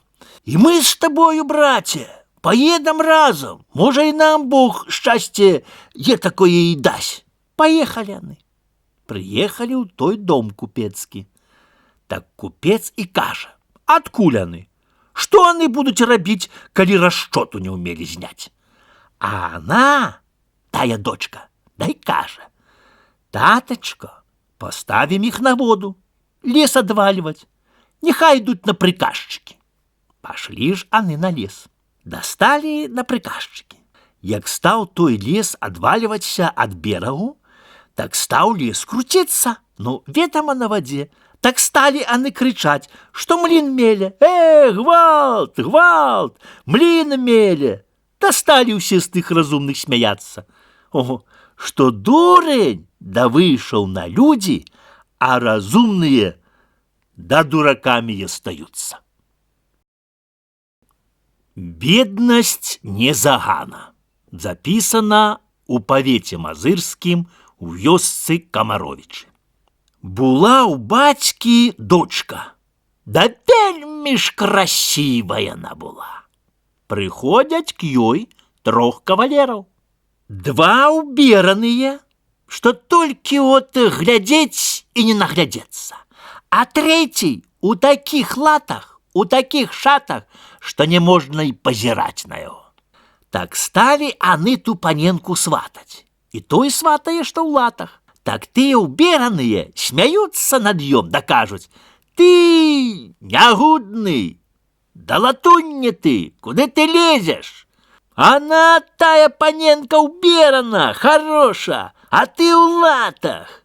Да толькі ж у яго перстень зияе залаты, что толькі дзівіцца. Так гэтая пана и думае, боже мой, боже, а як же это мне зрабіць? И тыя удаются, и той у латах удаецца. У яго рука хороша, что перстень є. Так той латун путае у бацькі паненкі. А ці есть у вас, паненка, гумно? И завет их убераных панічоў. Ходим мы у гумно, кто 5 коп вымалаціць жыта хутчэй, таго будзе паненка. От пошли аны ў гумно. Той сабе насадзіў 5 коп, той сабе насадзіў, а той сабе. Дай молотять аны і молотять. Так той, што ў латах быў, 5 коп вымалаціў, померил и у бочки высыпал, а тые и по копе не вымалацілі. Так бацька и каже, ще не конец это. Идете ў лес у навины. Да хто навину выкопае и посяче, и попалить уже от як сеять, так той мой зять и буде. Паўвёў іх бацька ў навіны и подводзіў іх, и стали аны копать. Так тыя копали и по загону не выкопали. А той и скопал, и попалил, и поорал, ще й побаранаваў. Позбіраліся яны, так бацька и каже, ну, ще не конец, ще работу дам. Ідзеце ж на чистое поле и побачу, хто выдуне з вас больш шляху. Так той мой зять и буде. Так тыя стали дуть. Дулі і на паўверсты не выдулі, а той у латах, як падуў, так на 7 вёрст дуў. Вычысціў, от хоць ты кашы палажы. Пашлі ж аны туды, да сваго пана, да бацькі таго. Аж баба на вуліцы стаіць да й путае: а дзе вы былі? Ай, бабко, такая да такая справа ў нас. Тыя ўбераныя, а той у латунчыках стаіць. А баба пазірае да кажа: я ж табе буду памочы. Ідзі ж ты, кажа, до пакою, да свісній, стаўшы на ганку. От і прыбегне к табе лашак. Так ты на лашака сядь і зробішся лучшым панічом, як аны. Прыйшоў ён да пакою, да на ганку свіснуў, і прыбег лашак. Сеў он на нагу і зрабіўся паніч. Убраны ў срэбра, у золата, укрэстованы, што толькі ахнуць. Выйшла тая пана, пазірае на таго, то на таго, а той, што быў у латах, ах, які харошы! Да перстень на пальцу зіяе, дак пана і кажа: ах, татко ж мой, татко, гэта мой муж, а я яго жонка. Жаночае шчасце запісана ў мазырскім павеце у вёсцы Камаровічы. Була ў мацерь дочка, і хацела она ідці замуж. Ат, кажа, годзе ўжо я служыла, пайду я сваго шчасця попробую. А мать не пускала. Не пускала, да уже і пакой дала. Ідзі, кажа, калі хочаш. Пашла она, шукаючы, да й нашла сабе паніча. Пашлі яны да шлюбу, пасталі на шлюб. Стаў венчыкі ксёндз класці, а што не паніч, да медведь. Пазірае тая пана, глядзець да й плача: а з кім мне жыць цяпер? От паехалі аны ад шлюбу. Прывязалі таго медведя да возу. Да й думае сабе пана: што мне цяпер рабіць? Шоў той медведь ля возу, да взяў, да й пірнуўся, да засвістаў, задраўшы голову, да і зноў зрабіўся такім панічом, што толькі і глядзець на яго. Пана абрадавалася, гуляюць яны, вяселле зрабілі, музыканты граюць, панапіваліся ўсе, да танцуюць. Да бацька кажа: годзе ўжо танцаваць, няхай вяселле канчаюць. Пашлі ж аны на шпацэр, тая пана з панічом сваім. От ідуць яны, ідуць па саду, то быў паніч, а то зрабіўся воўк. Зноў тое пане страшна стала, неведама, што рабіць, а тут зноў он зрабіўся чалавекам. Так она пытае яго: як вы робіце? Як же нам на свеце жыць? То тым скінешся, то тым скінешся. А он ей і кажа: а, милая моя, ты на это не уважай, что я так раблю. Будешь ты у мяне ўсім довольна, и пячэннем, и яденнем, и деньгами. Пошли аны ж до покою. Ты уже-ка, моя милая, ложися спать, а я пойду. Сказал та й пайшоў. Як пашоў, няма, всю ноч няма. Толькі пярэдаднем ідзе. Улез у хату і кінуў мех сярод пакою. Ух, кажа, як я замучыўся. Высыпаў з меха так такую кучу грошай. Што мы будем рабіць з грашыма? Што ж, я знаю, што мы будем рабіць. Будем печки ляпіць. Ах, мой миленький, ці нам же з денюшек печки ляпіць? Да дзе ж мы іх падзенам? Як стаў лепіць, так вылепіў цэлы дом з грошай. Хто толькі едзе, дзівіцца. Наз'язджаліся купцы ў денежны дом, сталі той дом цэніць. Той кажа, столькі стоіць, а другі кажа, столькі. А ён сам, от стоячы на месцы, да й кажа: майго дому ніхто не купіць.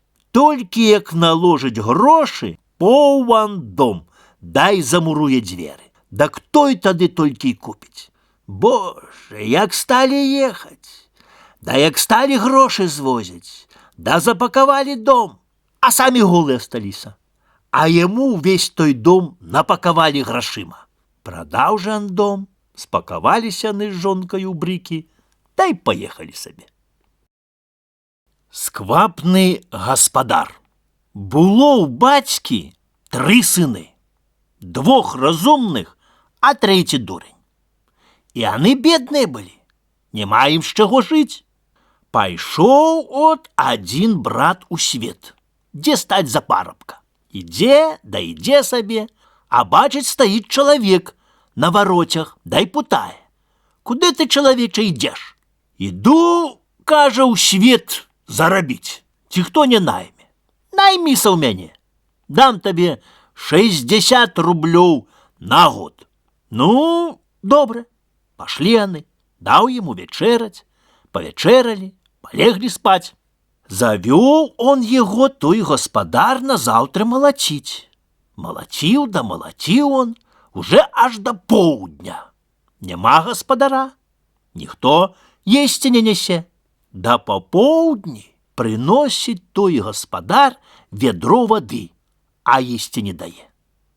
Ён пастанавіў малаціць яму да вечара. І да вечара нічога есці не дае. От служыў он так служыў, да наконец той гаспадар узяў, да нос яму адрезаў, да і прагнаў. О, зайшоў той дадому без носа. Пашоў другі брат у свет, дзе стаць за парабка. К таму самому гаспадару і другі папаўся, стаў на службу. І таму так жа есці не даў, да ведро вады занёс. Узяўся на заўтра дзень, і таму нос адрезаў, і таго прагнаў. Пайшоў і той дадому без носа. От кажа дурний: эй, вы такія-сякія, пайду я. Пайшоў уже дурны, наняўся ў таго ж гаспадара за парабка. Завёў той гаспадар яго ў гумно і даў яму малаціць. Дак дурны, от, не малаціў, да агледзеў, што ў гумне є, а там поўныя бочкі пшаніцы, жыта да ўсякай пашні. Дак он не малаціў, да наеўся і водкі выпіў, да набраў яшчэ воз, да да сваёй хаты занёс. У паўдня прыходзіць той пан, гаспадар той, і нясе яму вады.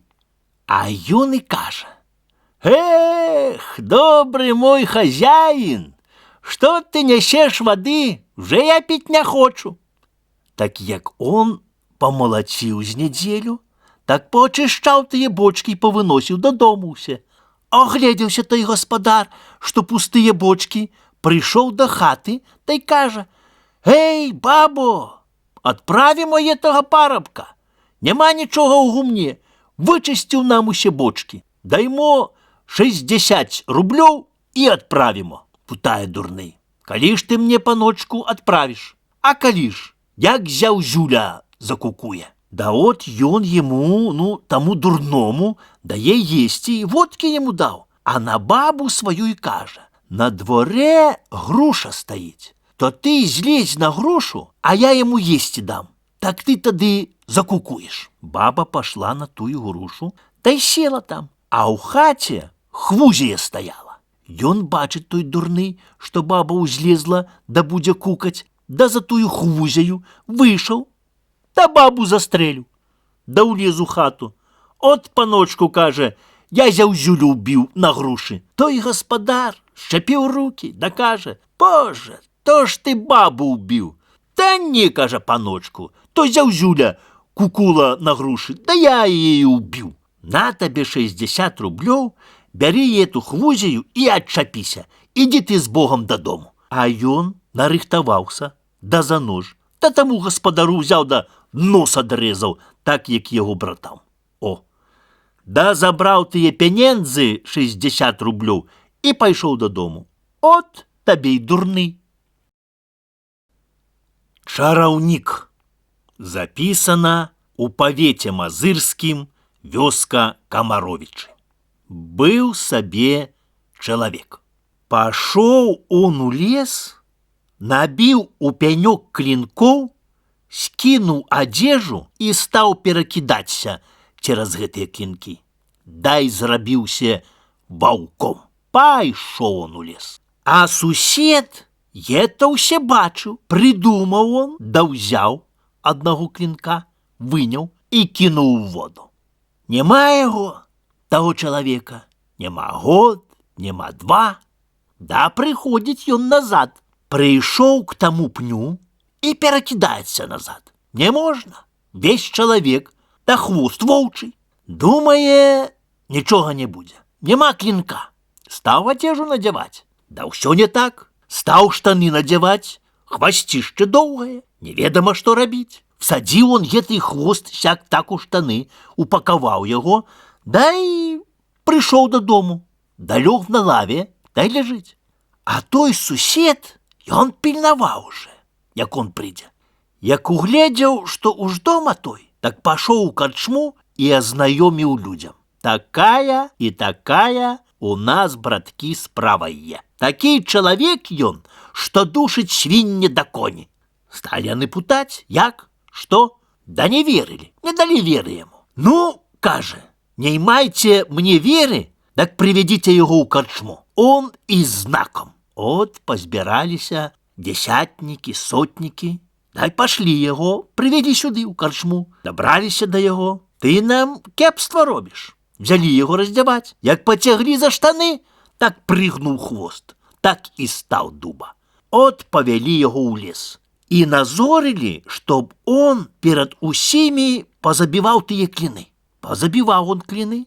Як стаў перакідацца, так і зарабіўся воўкам. А яны кажуць, перакідайся назад, чтоб стаў чалавекам. Перакінуўся он назад, весь чалавек, да хвост воўчы. Няма клінка, бачыце. От што было рабіць? Все з хвастом. Так прывялі яго, да ўзялі сакеру, да хвост адсеклі. Дак яму сесці нельга было. О, пакуль он жыў быў. Хадзіў он з гэтым хвастом адсечаным. Хадзіў, да пашоў у лес. О, а ў лесе, бачыце, нашлі яго воўкі. Бачуць воўкі, чалавек ідзе, панюхаюць, воўкам смердзіць. От узялі яны, да яго і разарвалі. Чалавек, лісіца і мядзведзь. Запісана ў павеце мазырскім у вёсцы Камаровічы. Паехаў чалавек на поле сеяць рэпу. Прыйшоў мядзведзь к яму. Што ты, кажа, чалавеча, сееш? А рэпу? Так пасеем мы разам, у хаўруз. Мне будуць вяршкі, а табе карынчыкі. Пасеялі аны разам. Да прыйшлося прынимаць эту рэпу, так чалавек взяў, укапаў, карынчыкі сабе ўзяў, а вяршкі пакінуў. Прыйшоў мядзведзь, дастаў есці. Несмачна яго вяршкі. Знайшоў ён рэпы карынчыкі, з'еў. Смачнае? Думае, як прыйдзе чалавек другі раз сеяць, так я яго ўб'ю. Прыехаў чалавек. Што ты мне, кажа, так ашукаў? А як жа я цябе ашукаў? Табе даў вяршкі, а сабе карынчыкі взяў. Ну, так пасеем мы ще з табою проса. Да ўжо табе будуць вяршкі, а мне будуць карынчыкі. Ну, добра. Пасеяли яны проса, паспела проса, прыехаў чалавек, жаць проса, да пажаў, взяў сабе вяршкі, а карынчыкі пакінуў. Мядзведь прыйшоў, стаў шукаць. Несмачныя яго карынчыкі. Знайшоў он ветку, проса з'еў. Смачнае? Думае, як прыйдзе чалавек трэці раз сеяць, так я яго ўб'ю. Прыйшоў чалавек на поле, збіраецца мядзведь яго забіць. Чалавек кажа, пачакай, я наару 2 загоны, так тады заб'еш мяне і валы парэжаш. Ну, добра. Чалавек наараў 2 загоны і з поля зайшоў у лес. Аж бежыць там лісіца.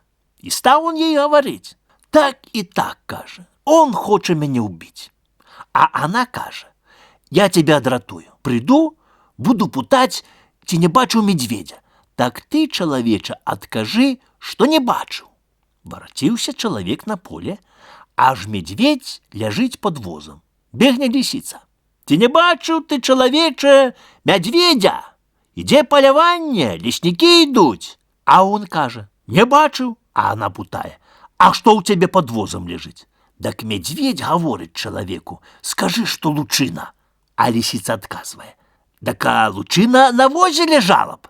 Так медведь ему знов говорить: положи меня на воз. Он его и положил. Да лисица знов путає: а что у тебя лежит на возе?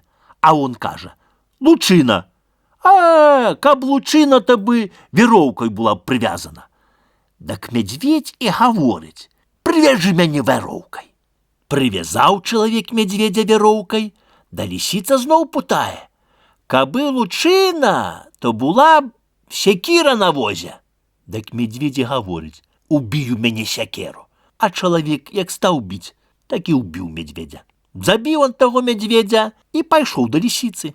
А яна і каже: что ты мне дай за гэта, что я тебе дратавала?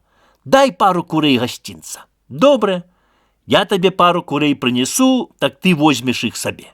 А ён взял пару собак, да й принес.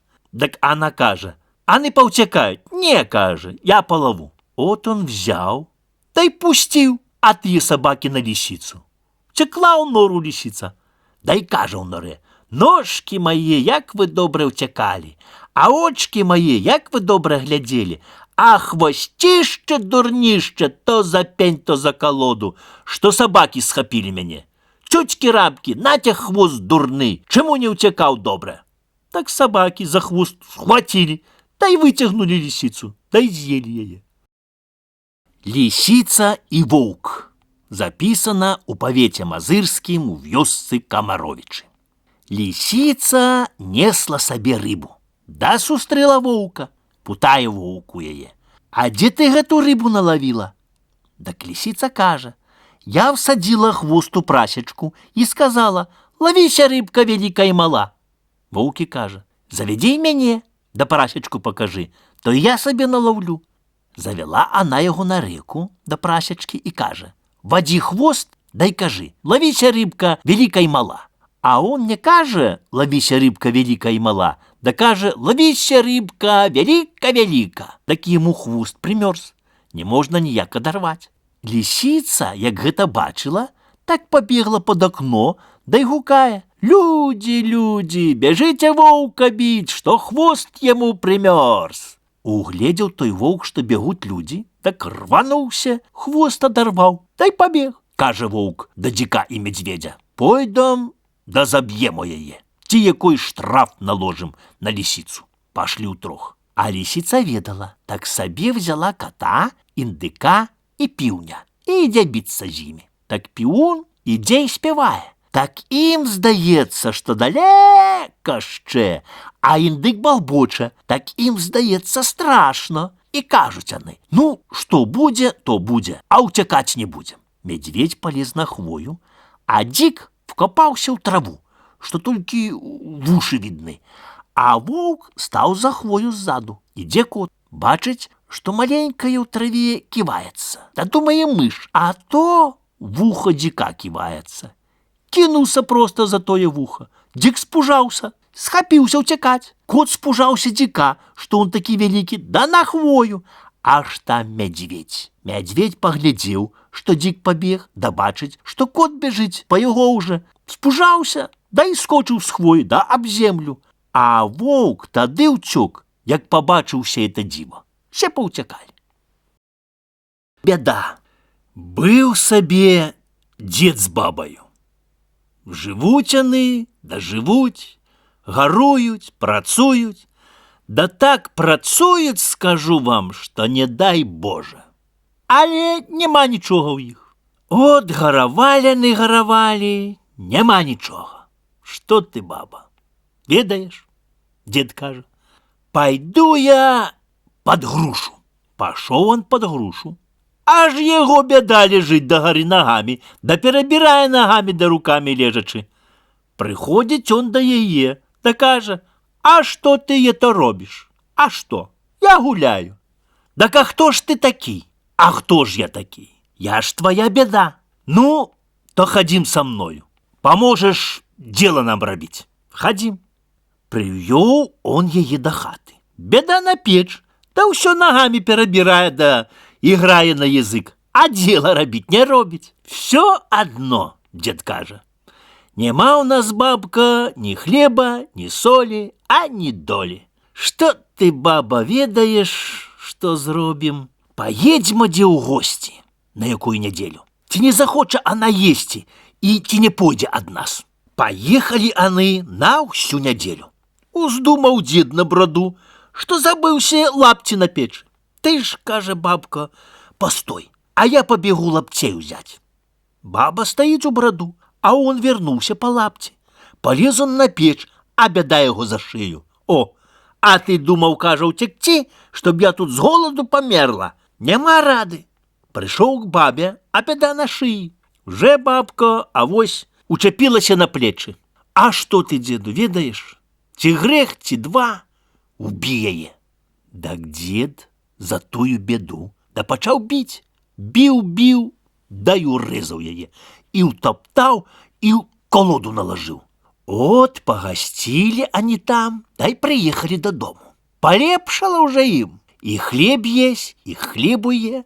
За год так забагацелі, што а брат у яго быў і нагле багаты. І он яму пазавідуваў, што той забагацеў. Так он ему раней гаварыў, што «А што ты не ўмееш дзела рабіць, што ў цябе хлеба няма?» А тут он робіць і сарочку скінуўшы. Ну, так як забагацеў ён, да так забагацеў, што сваго добра не знае. І удзіўленне таму брату, багатаму. Адкуль он рэптам є такі багаты стаў, га? Да прыйшоў к яму он і разыпрашвае яго. Што ты, брат, раптам є такі багаты стаў, га? А он яму дай кажа. Як беду сваю пад колоду падтаптаў, так і багаты стаў.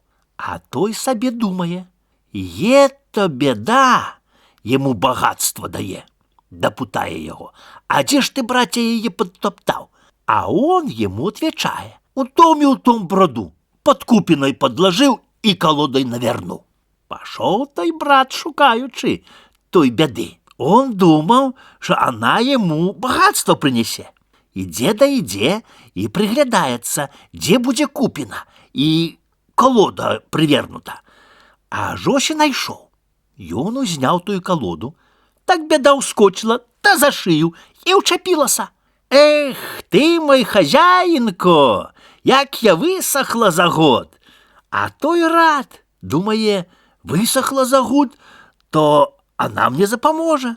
І занёс яе ў хату да сябе. Так она годзе лезть на печ, та пут печ, та і сховалась. Побыла она з полгода, і уже половина селішча нема. І робіць он, і робіць жонка яго, без Господа Бога, все, нічога нема. Богатство отпадае. Так от он приходит до своего брата, да и кажа, возьми свою беду. Эй, отчапіся ты з бядою. Я рад, што яе няма, а ты зноў з бядою цягнеш. Дарма, прыйшоў ён к жонцы сваей. Ну, што, жонка, брат не хоча беды сваёй забраць. То полезла жонка яго пад печ бяду выцягваць. Жонка бяду за ногу, а бяда яе за шыю. Ці ты ж, кажа, є така, што ты хочаш мяне выцягнуць? То ж я буду такая. Я не раблю дзела, і ты не рабі дзела. Учапілася яна, бяда не робіць, і жонка не робіць. Бяда на шыі вісіць. Плачуць тыя. Што нам рабіць? Уже бяда давяла, што і хлеба няма. Ну, дзед тут кажа. Што нам рабіць, баба? А што ты, дзедку, ведаеш? Ідзі ты, дзеду, гукаючы сваей долі шукаючы. Пайшоў дзед у чыстае поле, дай гукнуў. Доля ж моя доля, чаму ж ты не такая, як тая, чужая? Ах, кажа доля, ты хаджаінка мой, ты ж быў вельмі разумны, а цяпер як улезне ў свае, так і долі шукаеш. Ты ж быў багат, я цябе насадзіла на багатства. Ад чаго ты пайшоў братняй бяды шукаць? Нашто табе зайздрасць тую мець? Брат же быў бедны, он пасох і холадам, і голадам, а ты ж быў багат. В цябе ж было і хлеба, і солі. Я ж табе надбала, а ты яшчэ і братняга захацеў.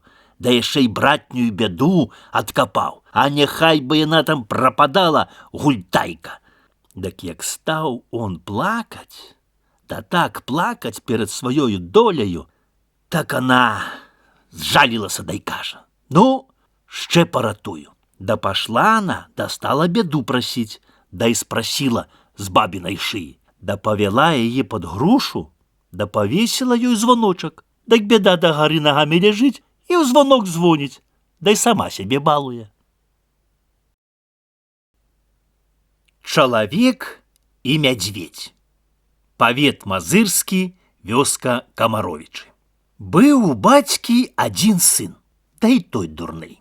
И от пайшоў он у лес, да найшоў на медведя, як раз пацыкаў таго медведя, да конь ему біцца кінуўся. Вадзіліся яны, вадзіліся, і не падоляў таго дурнога медведь. Пусти-ка мяне, братя, просіцца, я табе прынясу вулля з медом, з пчоламі да і з усім, што там є. Ну, добра, ка. Взяў дурны, да й пайшоў дадому. Ждзе да ждзе, аж ось ідзе медведь, да й нясе вулля з медом, з пчоламі і з усім, што є там. Прыйшоў да хаты, да й кінуў з плеч аб сцену, аб хату. Так вылецела ўся сцяна з хаты. Выйшаў той дурны да кажа: «А шо ж ты зрабіў? Хату мне разваліў, я цябе паб'ю». «Што ты, ведаеш, — кажа медведь, — не бей мяне, я табе хату зраблю». «Ну, рабі». Пашоў медведь зноў у лес. І як стаў цягаць лес, дак нацягаў з галлем, з былем, усё цягне і цягне. «Што ж я буду з гэтым рабіць, — кажа дурны, — ты хату разваліў, ты зрабі». Пашоў медведь зноў у лес і прыўёў 4 медведяў хату рабіць.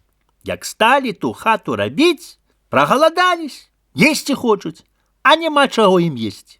От взялі яны, пашлі на ноч у лес. Назаўтра дзень нясуць усе по вуллю з медом. Понаедаліся яны меду і сталі яны рабіць. Робяць да робяць і ўжо зрабілі хату. Трэба гліну капаць на печ. От людзі пазбіраліся, да й дзівяцца. Да медведь адзін набраў гліны, да як пляснуў на чалавека, так чалавек без духу ляжыць. Напалі на таго дурнога. «Што ты, навёў медведяў, людзей б'юць!» Да згаварыліся аны всім селом пабіць тых медведяў. Дурны стаў прасіць: «Братцы, не бійце, няхай хату хоць мне скончыць». Зрабілі ж аны яму хату і печ, ну, чыста ўсе парабілі. Ну, он і кажа: «Што ж вы кончылі, а не пабялілі? Няма вапны». Дурны кажа: «Ідзеце, дастанавеце, чтоб вапна было». Пашлі аны вапну шукаць. Блізка быў горад з бэрлінамі. Стаяла вапна. Панабіралі аны памеху вапны, да й нясуць. Прынеслі яны, і гэты медведзі зноў есці хочуць. «А як нам пад'есці? Хадзем карову яку уб'ем». Пашлі яны, да за ночы ўбілі карову, з'елі яе, і нігде следу няма. Назаўтра дзень агледзелі людзі гэту карову і радзяцца, што я тым медведзям зрабіць за карову. Трэба-ка пабраць іх на ланцугі, але няхай жа хату кончаць. От скончылі яны хату, выбелілі, пакоі такія выставілі, што толькі ух. Трэх гэтых медведзяў пабраць на ланцугі. Збіўся ўвесь народ. Да як пабег медведь адзін, так і 10 мужчын бягуць за ім. Медведь папераду, а яны за ім бегуць. І бачуць медведзі, што бяда. Панастроілі хвузей, біць хочуць іх. І сталі аны кланяцца да прасіцца: «Да што вы нас б'яце, мы вам эту грэблю высыплем». А там была якая-то грэбля. Ну, добре, сыпце. Сыплюць яны ту грэблю, дай сыплюць, высыпалі ўжо і кончылі. Мужыкі ўсё верцяць, каб пабіць іх. Ну, мужики мужиками. А аны, эти медведи, все кланяются. А мужики что задумали? Набрать горелки, да понапоивать их. Вот взяли село, набрали горелки и понапоивали. Ты медведи пьяные качаются, перекидаются, а мужики думают, музыку им приведом, каб грала. От привели музыку, грає, а они все куляются. То они скачуть, то они танчуть. Кажуть медведи, что ж, они з нас кпили, а мы им штуку зробим. Убьем эту музыку и скрипку. Медведь пришел к музыце, лапами взял, да и притиснул. От тебе и музыка, нема. Ты радятся, мужики, человека убили. Что с ними зробить? Побить, дай годе. Собрались селом, оступили бить, дай годе. А медведь отвечает, люди, не бейте нас, мы вам такую штуку зробим, что вы и не бачили ніколи. Говорят люди, ну, робите. Пошли они, а на воде млин стоял. Один мужик там заведовал тым млином. От пошли, побрали за углы и притягли до села. Той гвалтує, кричить, голосить, ломить руки. Мои ж добрые люди, что я вам виноват? Перевезите мне назад млин. Так а люди кажут, что ж мы виноваты? Медведи привезли. Медведи знову же як заровут, что скажут люди, чтоб назад тягнуть. И за тым мужиком скалом. Да котой, мои каханенькие, мои добрые люди, поратуйте меня. Люди задумали. Коли поскачешь с медведем, то велем назад млын затягти. Побрались они скакать. Мужик упирается. А маменьки, а татоньки, откуль родила меня мама, у таком страху не был ніколи. От як пустили уже его, зайшов он додому, да й хвалится там, я ж там бачу медведяка, але ж такий трасса матери здоров, як взяв со мною скакать, так не можна й повернуть його. От путають його. А чи ти скакав, дядька, зім? Так, я скакав, подтыкав свой лепсардак, да и скакал. Да як пойшов скакать, так медведь утомился и не справился со мной. Ты ж, дядька, не боялся. Чему не боялся? Моя сорочка вся полотном становилась. Да той мужик говорит да люди. А что, мои каханенькие, завезите моего млина. Ну что ж вы, затягните ему млина. Затягли медведи млина на место, да и поставили. Меля мужик да меля, от приходит до его дурный. Заплати мне-ка. А за что же я тебе буду платить? А мои медведи тебе млина потягли. Якие твои медведи? Ну, коли не платишь, пойду скажу, нехай беруть и знов назад тягнуть. Ведаешь ты что, человече, молчи ты. Не кажи. Ну что ж ты хочешь? Дай мне куль муки. Богато будет, человече. Раздумался дурный, что он это сказал, куль муки. Да, треба на 4 медведей по кулю. Что ты, каже, думаешь? Я обмылился. Мне крюда будет. 3 на 4 медведей по кулю. Ай, бо, каханенький, ты ж меня загубишь. Мои ж дети с голоду помрут. А что мне до того? Меня медведи убьют. А ще як скажу им, и тебя убьют. Ти ведаешь ты, мой каханенький, не кажи ты. На тебе 4 кули, что ты хочешь. Послал он медведев, побрали тые кули муки, принесли. Той дурный думає. Ну, вже они мне помогли, хату зробили, кули принесли. Вже грех буде. Ну, что вы, медведи, чи вы будете в мене, чи пойдете у лес? Ат, кажуть, хаджаїн, як буде добра штука, то ми ще послухаємо. Думав, що їм закомандувати, дай каже, ідіть, у нашого папа кабан добрий. Убейте, да принесите сюди. Пошли они, отчинили хлев, за кабана убили, принесли, осмолили. Такий добрый кабан, что только юх. Дурный каже, ешьте вы. Эй, кажуть, нам сала не ести. Пойдем мы, пчел 2 стоит там, выдером. А у папа на дворе стояли пчелы. А собаки лихие у папа страшна реч. Медведи пчелы ты и деруть, а собаки брешут вельми. А пуп каже на жонку, что-то наши собаки зроду так не брехали. Каб не было злодея у нас. Взял поп стрельбу, да и вышел. А медведь взял медустельник, да як пустил на попа, так побег поп у хату. На попаддю каже, от, душко, якое мне Бог дал счастье. Это Бог сварился на собаки на наши. А я як вышел, то мне Бог меда кинул. Эй, душка, неправда, як то може бить, чтоб Бог меду кинул? От, душечка, встань, погляди. Встали, запалили огонь. Правда мед? Ну, Бог кинул мед. Посидели, поговорили, да и полегли. На завтра день встали. Вышел поп на двор, аж пчелы удераны. Ай, пошел поп к попадья. От, душка, я казал, что Бог кинул мед, а это ж злодей пчелы драл, да кинул стельником у меня. А на медведя никто не кажа, а дурный молчить. На одного человека там напали, что это он выдрал пчелы поповые. И пошкодовал дурный того человека, что напали, да пошел до попа да и кажа: «Батюшка, не греши на человека, то мои медведи в тебе пчелы выдрали». «Эй ты, дурный, что ты навел медведей на меня? Дарма, батюшка, что я дурный, да с батюшка накпил, да и кабана съел».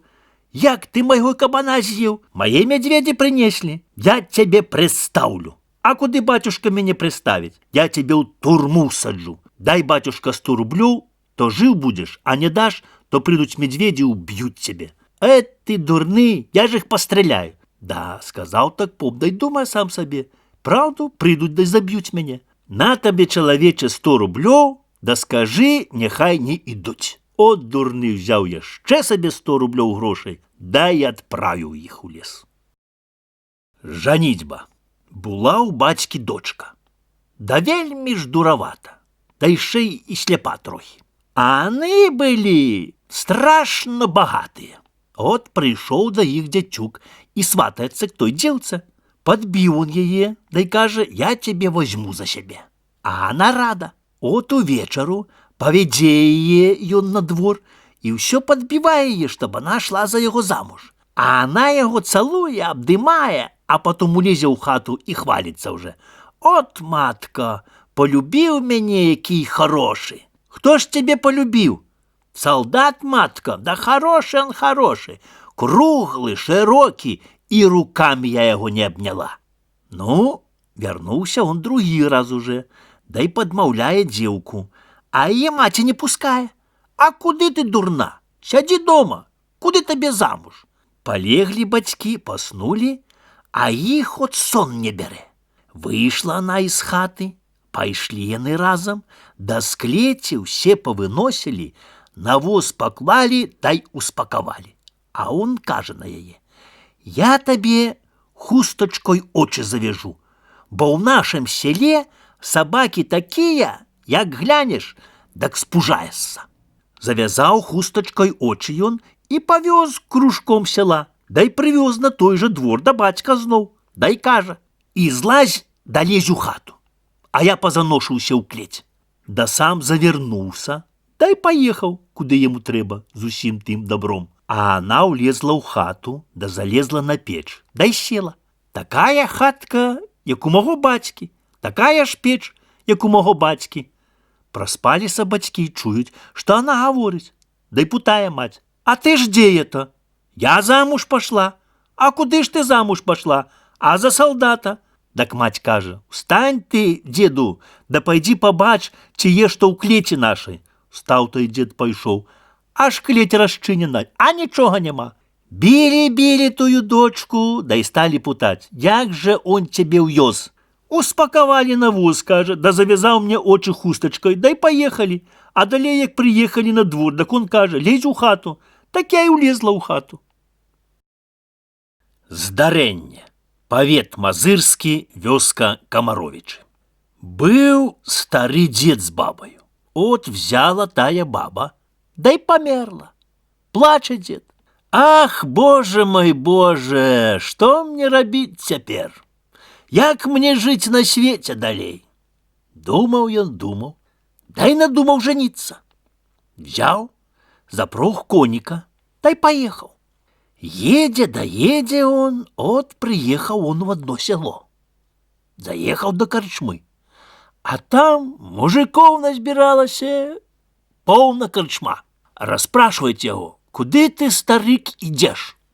А ён стал им жалиться: такая справа. Померла моя баба, так еду жонки шукать. Добрые люди, нарайте мне, где яку, каб высвататься». Так той каже, к той іди, а той каже, к той іди. А там який-то за плечима стоїть чоловік, та й толкнув діда в плечі. Не шукай бабы, каже, да ходи со мной, я тебе бабу нараю. Вийшли они на двор з тим, і питає он, той дід у його, а де ти, добрий чоловіче, живеш, у этом селі? Та не, каже, поїдем далі. Едуть они, доедуть, виїхали у такий мох, в таку бездну та завалу, пройсти нельга. А конь от іде і не дотикається до того. Побачив той дід, що тут якась то нечистая сила, що їдуть по такому моху, а конь іде хоть би що собі. Беда, думає, не туди у лес. Приїхали, а серед лесу дом таки стоїть. От випрягли коня, веди ж його, каже, в стайню. Увел он у тую стайню, аж там такие покои, палацы, да полна хата таких красавиц. От погрелися они, да то и каже, а что ты, деду, от которую хочешь взять? А что, каже мой соловейко, тяни за мене, таке хорошенькі паненки пойдуть? Та это ни почем, пойдуть, бери. Заодно и зробили договор. Каже старик, нам треба к священнику ехать, каб повенчал нас. Чи ще ж тобі й священник треба? Я тебе повенчаю. Береш, старий, ету пану? Беру-ка. От і добре. Стали не вбиратися до його села вже їхать. Чи багато ти мехов маєш, чоловіче? А он каже, у мене нема ні одного. Заговорив до тієї дівки, щоб свої мехи клала. Стала укидать мехи і укинула 5 штук. Буде етих. От повел той старика в комнатку. Держи, каже, дед, мех. Той мех держить, а той у мех гроші сипля. Насипав грошей 5 мехов. Ну, владжайте. Садилася тая пана, убрана така, просто ух. А он, відомо, старичок такий. І гроші ті 5 мехов поклали їм туди. Конь, здається, невеличкий, а біжить хутко. Ехали они, ехали, подъезжают под тое село уже, где той старый дед. От путая пана, ще ж далече нам ехать. От, каже, гэта село уже наше. Як толькі оглядівся, то була пана, а то сидить свиня. І думає той старичок, що он робить? Свиню везе, а не бабу. Плаче, як мне людям показатися. Да роздумав сам собі так. Хоч я свиню привез, да гроші має. О, позлазили з воза, і свиня котиться з воза, і пошла у хату, да й легла під полом. По-свинячі так. Запалив он у печі, наварив вечеру, сам з'їв, і їй одрізав хліба, і улив страву у миску, да й поставив під полом. Она встала, учовкала все, да й легла знов. Да это і старик каже, от уліз я не у своє, і пропав колі. А далей до одного там каже, от я пропав. А чого ти, каже, пропав? Що паненка зробилася у свиню. Каже, ти не ведаєш, що робити. А що я не ведаю, каже. Вижень ти її на поле, а я пришлю туди пастуха. Дав Бог день. І вигнав он її на поле. Іди, хоча, каже, под'їж, а то я тебе кормлю. Аж ось вовки бягуть. Бачить та свиня, що біда буде. Забігає вовк, она за один плод, та вовк за другий. Увиливала тая колоплотця, увиливала, а вовк поправляється і поправляється. Нема ради. І скинулася она та свиня паненкой, да отломила жердину, да за тим вовком. Пошла она до хаты, отбившись от вовка. «Романе, Романе, не вганяйте мене на поле.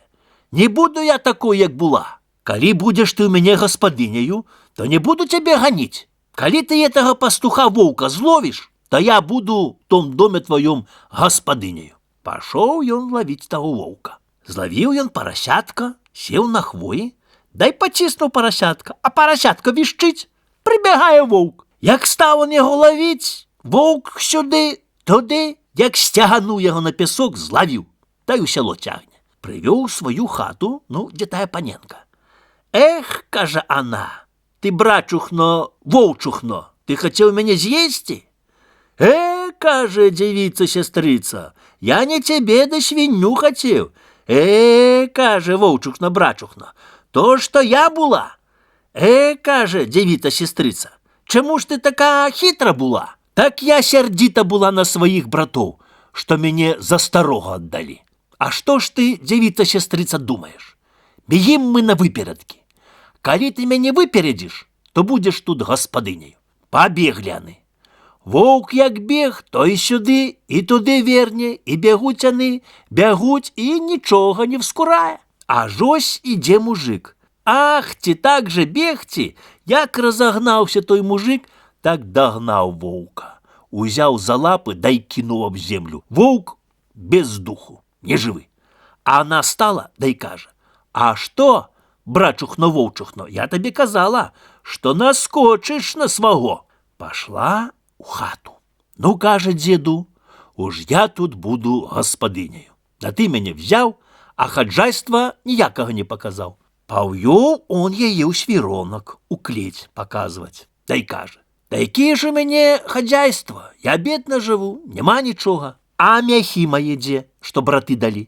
Поглядела, де тие мяхи, а не в сенцах стоять. Пайшов он, утягнув тие мяхи, вывернула она, а столько грошей навернула, что и ух. Теперь, каже, я буду хаджайка.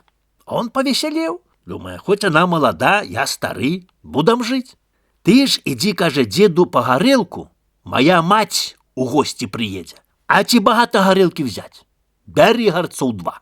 А жось сярод ночі стукотять, громотять, едуть у хату. І нашло їх паўнюсенька хата.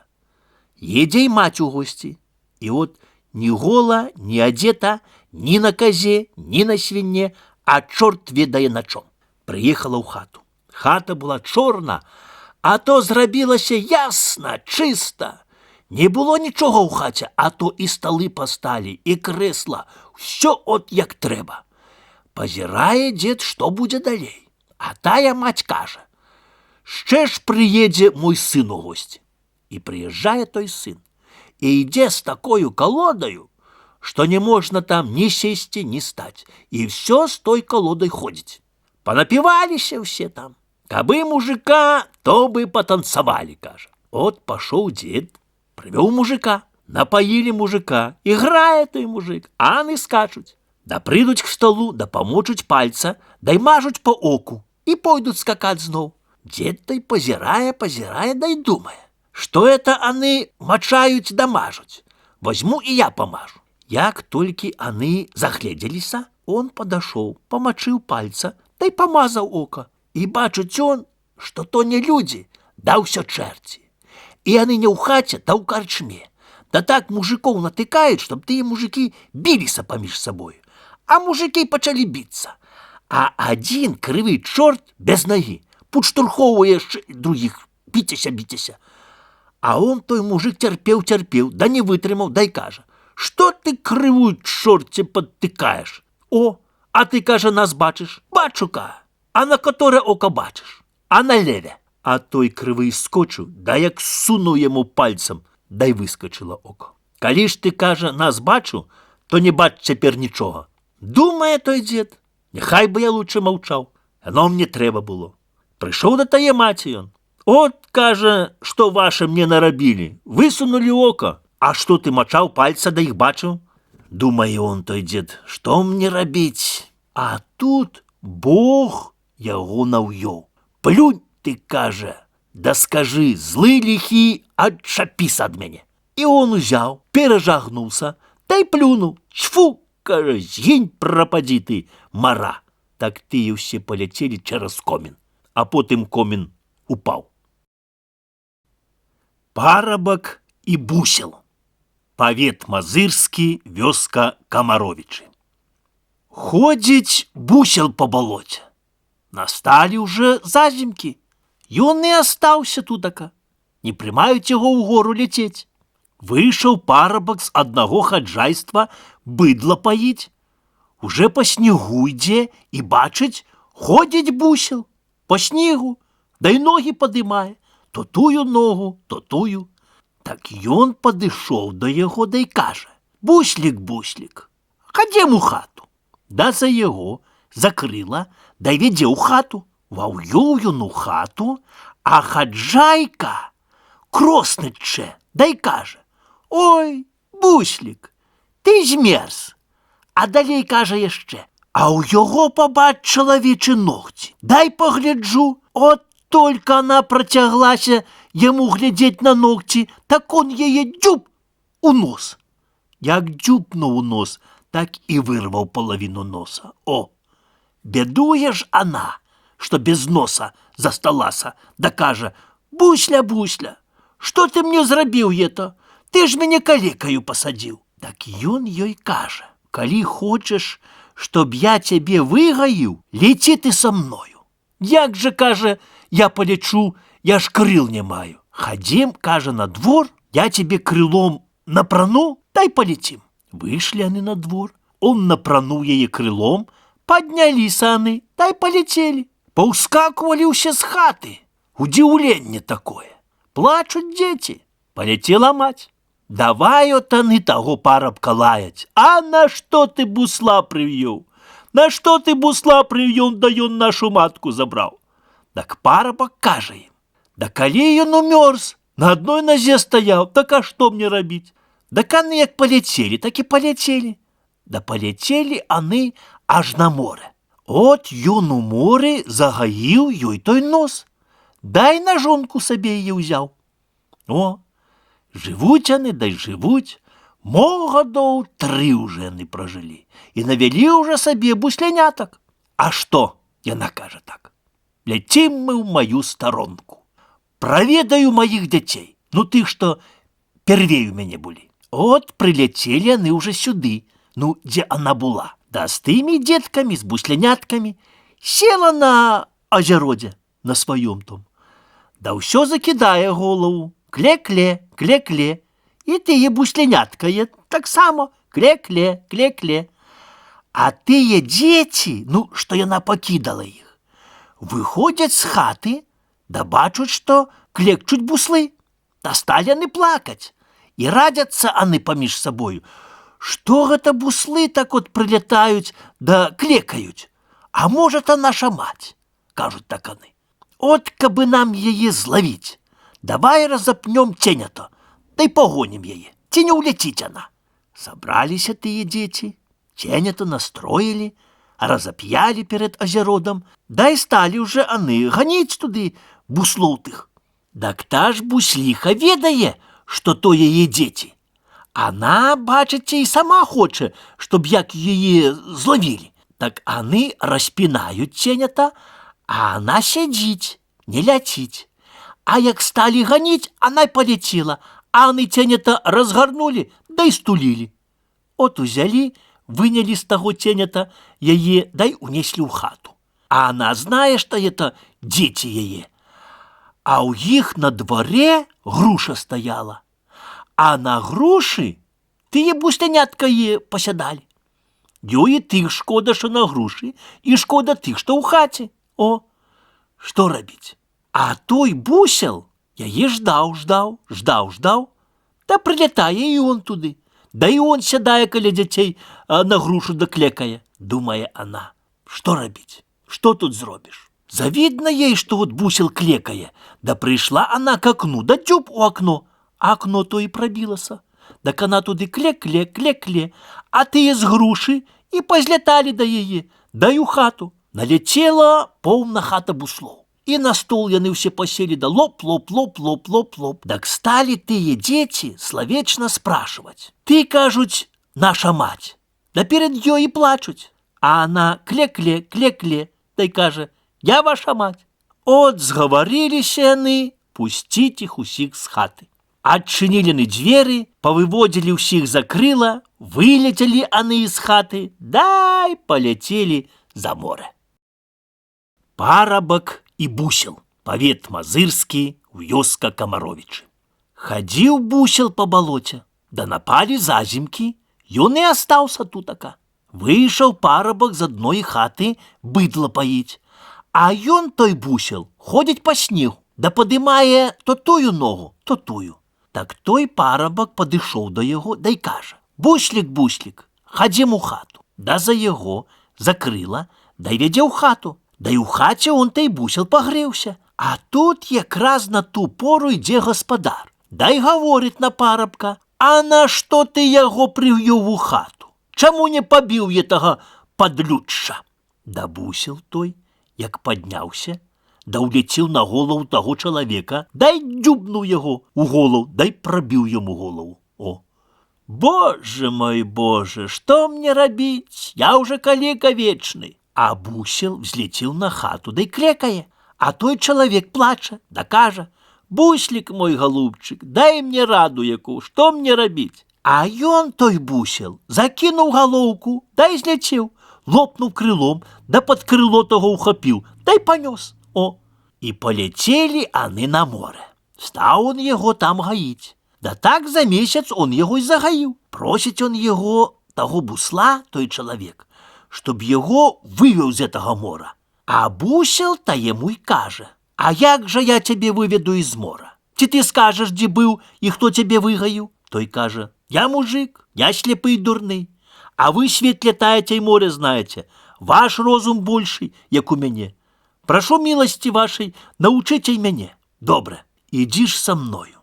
Ідуць яны, да ідуць, да скачуць двое дзетак на адной назе. «От то, пане бусле, то дзеткам кара така?» Той чалавек пытае бусла. «Не», кажа той бусел, «ета аны дурняў научаюць. Не завідуй, калі другому хораша, да не хапай усе сабі браць». Павёў он яго такі дадому свайго. Аж тут на березе мора зязюлька купалася. І вельмі она хорошенька та зязюлька була. А мужику таму, як ён хораша бачыць, яму завідна. Да й думае ён: «Ах, кабы я ей даў мае руки». А бусел стаіць да дзівіцца, а ён намерыўся зязюльку ўхапіць. Да бусел прыкмеціўся, і як толькі он за зязюльку, так бусел яго дзюб у ногу. От ён ізноў калека, от он ізноў бядуе. Што мне рабіць, што мне рабіць? Да бусел кажа: «А ты ж пытаў, што тыя дзеткі робяць, а я казаў, што дурняў навучаюць, што бы другім не завідавалі. От маеш цяпер науку». Плаче он, просіць бусла, чтоб яго выгаіў. «Калі ты, бусел кажа так, дочку замуж за мяне даш, то я цябе выгаю». Што тут рабіць? І дочки жалко, і калекай нелоўка быць. «Пусці мяне, кажа, дадому, я дочки попытаю, як она скажа». Пусціў. Прыляцеў той чалавек дадому. Стаў такім от, як і быў раней. «Што ты, дочка, ведаеш? Такая і такая справа. Хоча бусел цябе замуж взять». Дочка ў голас, у плач: «Як-то можа быць, да мяне такія кавалеры ўдаюцца, за якога бусла я табе пойду». А на той час знайшоўся кавалер у яе і спрашивае, як это. Так она стала рассказывать, а кавалер кажа ёй: «Што там бусел? Я хворый яго ўб'ю». А бусел на эту пору прилетае і сеў там у іх на дварэ. Да ўсё закідае голову, да клекае, клекае, клекае і клекае. Думае, выйдуць па яго, да ў хату запросяць. А тая дзеўка плача, што ўжо бусел па яе прилетеў. А той кавалер кажа: «Не плач». Да ўзяў ён хвур'ю, настроіў, да акно прыатварыў, да як пальнуў, так бусла й забіў. Да тую дзеўку абняў, пацалаваў, да й кажа ёй: «Ты ж моя жана, а я твой муж». Вяселле. Павет Мазырскі, вёска Камаровічы. Было ў бабы дзве дочкі, і баба бедна з гэтымі дочкамі була. Думае яна, да й кажа: «Што, мае дочкі, хадзім у свет, можа, Бог шчасця там дасць». Пайшлі аны ў свет. Ідуць аны, ідуць, і прыходзяць да цёмнага лесу. Абдымае іх уже ноч, уже цёмна, журацца, Што рабіць? Далей падыходзяць яны. Аж бачаць, засвяціўся ім агонь. Аны кажуць: агонь свеціць, пайдом, мо тут сяло блізкадзе. Ідуць яны, а такі лес вялікі-вялікі. І бачаць, стаіць адна хатка, а ў ёй агонь гарыць. Ана ета маць і кажа ім: зайдзім сюды, ці не пусцяць на ноч. Зайшлі яны, няма нікоганька ў хаце, толькі агонь свеціць. Кажуць яны: влезьмо на печ, ляжмо, уж як будзе, то будзе. Ці нас тут шо паб'е, ці жывы будам. От і гола, і боса не было нічога ў той хатцы, ані піць, ані есці. Павзлазілі ані на печ, дай полеглі. Аж ось до поўначы едуць. І граюць, і скачуць, і паюць, пазіраюць яны з печы. Як толькі на двор въехалі, так на стале ўсяго, што хочаш. І піць, і есці, і шклянкі, і самавар, всё чыста є. Ідуць, значыцца, ў хату, скачуць, лапкі плашчуць. А адзін ідзе ззаду крывы на адной назе. Як заіграе музыка, так он усё перакідаецца. А далей ідзе з самага ззаду. Адзін такі інтарэсны і нясе мех, вуголле на плечах. А як махнуўся он, да пашоў скакаць па хаце, дак пасыпалася з таго меха не вуголле, а грошы. Пасыпаліся па хаце, так і па мосту не знаць, всё ў грашах. Завітуюць яны з-за коміна, што грошы па хаце ляжаць. Эй, кажа мамачка, каб нам грошай трохі ўзяць. От гулялі там яны, гулялі, панапіваліся ўсе, ну і палеглі, дай паснулі. А она, тая дзеўка, ослухала, што ўжо спяць усе, ціхенька ўскрозь, так она злезла з печы, да і гребе тыя грошы сабе ў хвартух. А той крывый стае, та чарап за яе.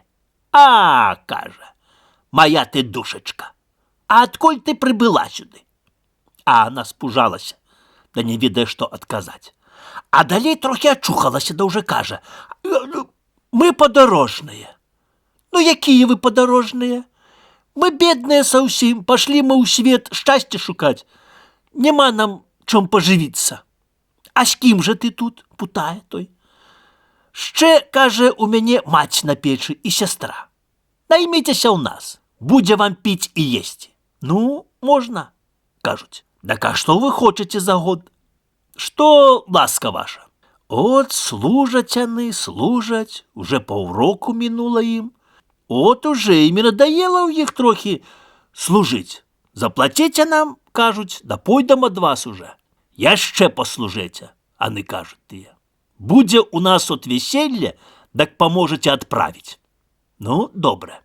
Пашлі ж аны па тую свадьбу, аж ось і едуць з весельем. З'ехалі на двор, іграюць, скачуць, танцуюць. Адзін крывы, а другі слепы ідзе, а трэці валовую шкуру несе, да скача. Скача, да як махнуў хвастом з той валовой шкуры, так музыцэ ока выбіў. О. Зірнулі аны на двор, аж там мядзведзь на дварэ. А што? Медведя на поймо.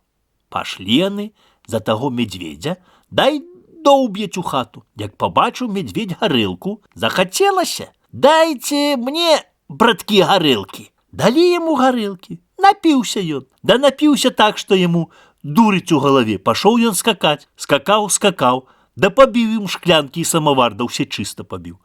Бачуць яны, што бяда. Просяць яны яго, чтоб ён пайшоў. А што? Медведь адказвае: калі мне аддадзеце вашу наймічку на жонку, то я пайду, а не, то ўсё паб'ю. Сказалі аны той дзеўцы, што такая справа. Медведь хоча цябе за жонку ўзяць. Боже, як заплакала тая дзеўка, да загаласіла. Не плач, не бойся, аны кажуць, нішто табе не будзе. Ну, згаварылі тую дзеўку, вяселле будуць рабіць з мядзведзем. Дзеўка дзявіца, кажа той медведь. Не плач, не журыся, табе будзе ў мяне піць і есць. все буде. Девка як зерне, ведомо, медведь, живое яе нямаш. От пашлі аны да шлюбу. Стаў поп хрысціць, агледзелася она ізноў, а што не медведь стаіць, а паныч. От, кажа, я быў закляты, пакуль сабе жонкі не высватаў, а цяпер буду панычом, як і пярвей быў. Маці і сын. Павет рэчыцкі, вёска Юравічы. Быў колісь адзін чалавек.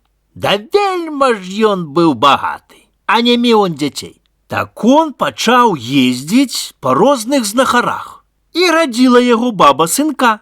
Назвалі таго сынка Андрушка. Як стаў той Андрушка расці, та не гадамі, але днямі. Да потом той старик взяў, дай памер. І астаўся Андрушка з маткай удваём. Сталі аны жыць з маткай. І яго матка вельмі шкадавала і не пускала да работы таго Андрушку. І да таго аны дажыліся, што цэлае хаджайство праелі. Дак сын вже й кажа: матко, матко, пайду я сабе службу пашукаю. Да матка кажа: не, мой сыночку, лучш хадзем разам у свет. Можа, што знайдзем сабе такое, чтобы мы маглі пражыць. От сын згадзіўся на маткінае слово. Яшчэ што было ў іх, то аны прадалі, а што каму аддалі, пабралі аны торбы і пайшлі ў свет міласціны прасіць па хатах. Хадзілі так аны ад хаты да хаты, дзе бедны, дзе багаты. Ну, не так то скора рабілася, як скора гаворыцца. Да і пайшлі аны ў лес. Малою сцежачкай. Ідуць, да ідуць аны той сцежачкай, аж ляжыць на сцежачцы паясок сені. Так сын, Андрушка, хоча яго забраць, а матка не пазваляе. На што табе, кажа, браць? Можа, то які знахар паклаў, а мы возьмем, то будзе нам бяда з таго. Да сын не хоча маткі слухаць і такі хоча взять той паясок, а матка аж за руки яго хватае і просіць: не бяры, мой сыночак, не бяры. А можа он такі, а можа он сякі. На што нам яго браць? Лучш не чапайма, да хадзем далей.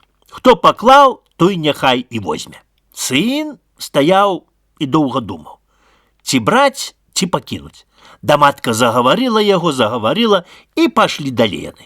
От ідуць яны, да ідуць, да і Андрушка гаворыць да маткі: мама, мама, я вернуся, да і возьму гэтага паяска.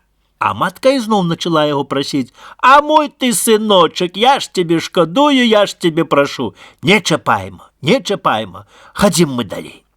Пашлі яны далей. Так яго, этого Андрушку, карціць етай паясок. І кажа ён: от, матко, мы уже потомилися.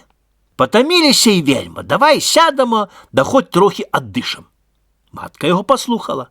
Селі яны, дасталі хлеб из торбы, да і сталі полуднаваць. А яго ўсе етай паясок карціць, як бы ему хто кажа: верніся, верніся назад, да і забяры яго.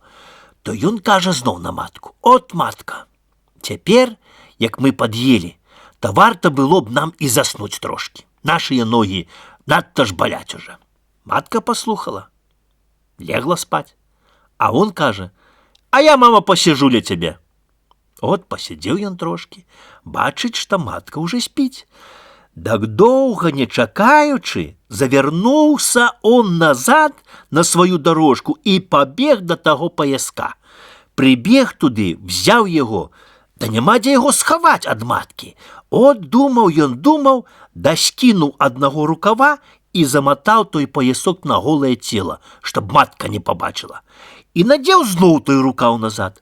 Як он то зрабіў, дак і так ён быў, Андрушка, гэты здаровы хлопец, а то стаўся такі сильны, што не чуў пад сабою зямлі.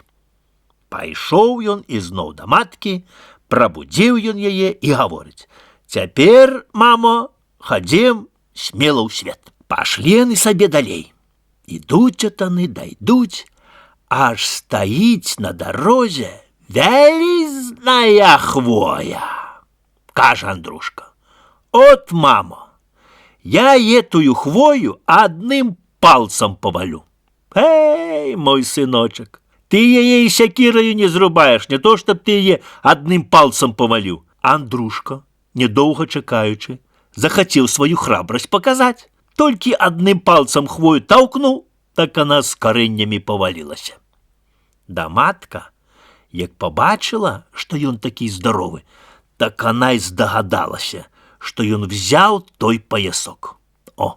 От ідуць яны дайдуць. Ну, не так скора рабілася, як скора гаворыцца. Аж прыходзяць аны да якоїсь хаты. Андрушко кажа на матку так: «Ты ж, мама, тут пачакай мяне, а я пойду побачу, хто тут такі в этой хаце є». Пашоў ён, адчыніў дзверы, аж там сядзяць 12 змеяў. Што ў самага меншага то было 6 галоў, а ў самага старшага то было 24 галаве. І якраз тагды от аны абедалі той час. Андрушка вайшоў у хату. «Здоровы!» «Здоров, Андрушка Иванович! Ці нема у вас воды напіцца? Обожди трошки, ты зараз крові сваёй нап'ешся». Андрушка пастаяў, паглядзеў на тых 12 змеяў, дай гаворыць: «Побачым, хто чые крові нап'ецца». Змей зірнуў на Андрушка.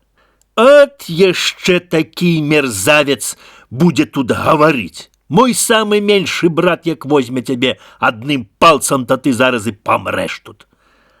А потом кажа да свого меншага брата: «Ідзі ты да пагуляй з гэтым дурнем». Зараз жа выходзіць 6-галовы змей. Дай Андрушка, доўга не чакаючы, як взяў малаціць па яго тых галовах, так і забіў яго. А тут другі, а он і другого, а тут і трэці, он і таго. І так збіў 11 на смерць, а на 12-м одну голову пакінуў. Бо вельмі той стаў прасіцца. Гаворыць яму, што: «Ай, пакінь, браце, пакінь хаця мне одну галоўку, чтоб я мог на свеце яшчэ трошки пажыць». Андрушка стаў, паглядзеў на гэты ўсе змей, і зрабілася яму жалко, што столькі галоў ляжыць збітых. Так апусціў руки, дай кажа: «Ну, то я табе одну голову падарую». Змей яму хоць одной головой, але пакланіўся і падзякуваў. Да і Андрушка не стаў з ім доўга знакомства заводзіць, а зараз жа завярнуўся і пашоў з тае хаты да маткі свае. «Ну, хадзім, матка». «Ах, мой сынок, ці ж ты яшчэ жывеш на свеце? Бо я думала, што цябе даўно няма жывога, што там такі крык быў у той хаце, што і аж страшно». «Нішто, мама, той крык для мяне не быў страшны». Ну, пашлі аны далей. Ідуць аны дайдуць, дзень ідуць, а можа болей. От прыходзяць аны ў село на ноч. Зайшлі аны к аднаму чалавеку, папрасіліся на ноч, і той пусціў іх. І зачаў іх он распутваць. Адкуль вы, што і куды ідзеце? А Андрушка дай расказаў всю сваю беду, і куды яны ідуць, ну і ўсе таке. А чалавек той усё выслухаў, дай гаворыць: «А то ведаеш ты што? А што? Тут наш пан наймуе сабе лесніка і гаспадыню да пекарні. То, можа, ты станеш за лесніка, а матка твоя за гаспадыню, то разам будете служыць у адном месцы. А добре было бы, можа, хаця па свеце не хадзілі бы. Ну, то добре, я заўтра буду во дворе, так пану скажу, што ў мяне есть чалавек добрый». На заўтра дзень рана пашоў той мужик да пана, дай кажа: «Такая вот, паней, такая справа». Пан зараз пасылае па таго чалавека. Прывялі яго ў двор, выходзіць пан: «Дзень добры, пану». «Здароў, а можа б ты наняўся за лесніка ў мяне?» «А добре, паня, але можа бы пан даў і маёй матцы места якое». «Добре, мне няма гаспадыні, то яна можа за гаспадыню тут стаць». «Да чаму? Можа. Ну, то добре. А я хацеў яшчэ папытацца пана, ці є кунь які для мяне». Найдам табе коня, хлопча. От хадзі са мной, да пабачыш маіх коней. Павёў яго ў адну стайню, да там такія коні, рэдка пашукаць такого. Да і Андрушка, як падашоў да аднаго найлепшага, як палажыў на ім сваю руку, то конь са ўсіх ног і паваліўся. Ну, кажа пан, маладзец цябе, маладзец. Калі мой конь не дадзяржаў твае рукі, ой, хлопец ты моцны. Хадзім да другой стайні, там ще лучшыя коні, можа, которага можна будзе найти для цябе. От прыходзяць да другой стайні. Аж там такія коні, што не ўсякі дурень мог хадзіць каля іх. А Андрушка пахадзіў па стайні, пахадзіў, паглядзеў. Не, кажа, пане, не май тут коня для мяне. Ну, то знаешь ты что? А что, паня? У мяне есть у лесе такая кобыла, что коли ты приступишься до яе, то я тебе дам 300 рублёў. А у тае кобылы есть жрэбчык, то той может тебе возить. Але коли ты доступишься до того жрэбчыка, то я тебе дам 500 рублёў гостинца. Ну, добре, паня. І зрабілі аны такой угавор, што 3 дні трэба ездзіць по лесу, а 3 дні можна дома сядзець. Ну, добра. Так пазваў пан Андрушка і матку яго і далі ім паабедаць. А потом матка засталася ў кухні, а Андрушка ўзяў вуздэчку, сядло, бізуна добрага, та й пайшоў у лес. Прыходзіць ён да той стайні, дай крыкнуў: «Стой, малы праўдалы!» Той конь стаў як укопаны ў землю. Прыйшоў да яго і пагладзіў он. Дай надзеў на яго вуздэчку і сядло, узяў сваго бізуна і сеў, да як сціснуў сваімі маладзецкімі нагамі, так той конь не бег, а ляцеў паверх лесу. О, прыехаў ён назад у еты двор. Так пан, як пабачыў яго на етым каню, то ўжо і не ведаў, што яму рабіць. Зараз жа выняў етыя 500 рублёў і даў яму. На табе гасцінца за тое. І зараз сказаў запрагаць коні і паехалі аны ў лес. Да лес быў такі вялікі, што іначе не можна было аб'ехаць як за 3 дні. А матка Андрушкі была вельмі така цікавая. І от захацела она знаць, што ж там за крык быў у той хаце ў лесе, як она стаяла на дварэ, а Андрушка хадзіў тады ў тую хату. Забралася она і пашла тою дарогаю. От прыходзіць она да тае хаты. Адчыніла на дзверы, аж там сядзіць ранены з адною галавою змей. «Здорова, бабушка!» «Здоров, змею! Ну, бабушка, то твой сын такий сильный?» «Ага, мой. А може б ты, бабушка, замуж бы пайшла за мяне?» «А чаму ж? Пайшла бы. Но то знаешь, что я тебе скажу? Ты бы хотела твоего сына перевести из свету, а як не, то я тебе сам переведу. А хотела б я. Но то я, бабушка, тебе помогу его изгубить. Ты иди додому и захвори, то он попутает тебе, что тебе такое. А ты так скажи ему: ото, мой сын, як ты выехал, так я зараз и захворела. Так ён зноў попутае: може доктора привезти, то ты скажи, что доктор ничего не помогает. Але мне люди баяли, что есть Закобайская река. Але той реки есть лес, а у лесе сад. Так чтоб ён достал из того саду яблычко. Так ён як поедзе по тое яблычко, то уж назад и не приедзе. Да мы тагды с тобою поженимся. А калі мы его не переведом, то ён нас обоих погубить. Ну, добре. От она завернулася и пошла назад в свое место. Пришла она додому. Да сын ще не вернулся из лесу. Она зараз и захворела. Аж но приехал Андрушка. да нядоўга чакаючы, паставіў каня і пайшоў даведацца да сваей маткі. Прыходзіць ён, аж матка ляжыць і стогне. Ой-ой, Андрушка! Той Андрушка паглядзеў, да і стаў пытацца. А што вам, мама, такое? Ой-ой, мой сыночак, така нездарова, што хадзіць не магу. Ну то чаму вы, мамо, не парадзіліся ні з кім? Чы з людзьмі, чы з доктарам? Ой, мой сыночак, я ўжо радзілася, да нішто не памагае, ані людзі, ані доктар. Але тут мне радзілі, што вот як достаць из-за Кабайской реки. Там, кажуць, есть лес, а ў том лесе есть сад. Так, чтоб из того саду достать яблычко, да з'есці, то, може б, я і поздаравела, сынок. Андрушка, недоўга чакаючы, асядлаў сваго коня і паехаў па тое яблычко.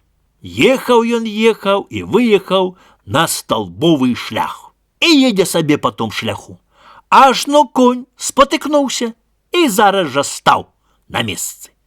Ён на коня, ну, пайшоў, а конь і з месца не рушаецца. Аж тут адчыняецца зямля, і выходзіць дзявіца. Да такая красавица, што не задумаць, не згадаць. Здорово, Андрушка! Здорово, дзявіца! А куды ж тебе Бог нясе? Ну, он і зачаў расказваць ёй, што матка хвора. Да прыраілі людзі, што без таго саду дастаць яблычка, то, можа, она ачуняе. Так чы ж ты можаш дастаць тое яблычка, калі там за 5 вёрст агонь з таго саду ідзе? Андрушка подумаў. Ну, что будет, то будет, поеду.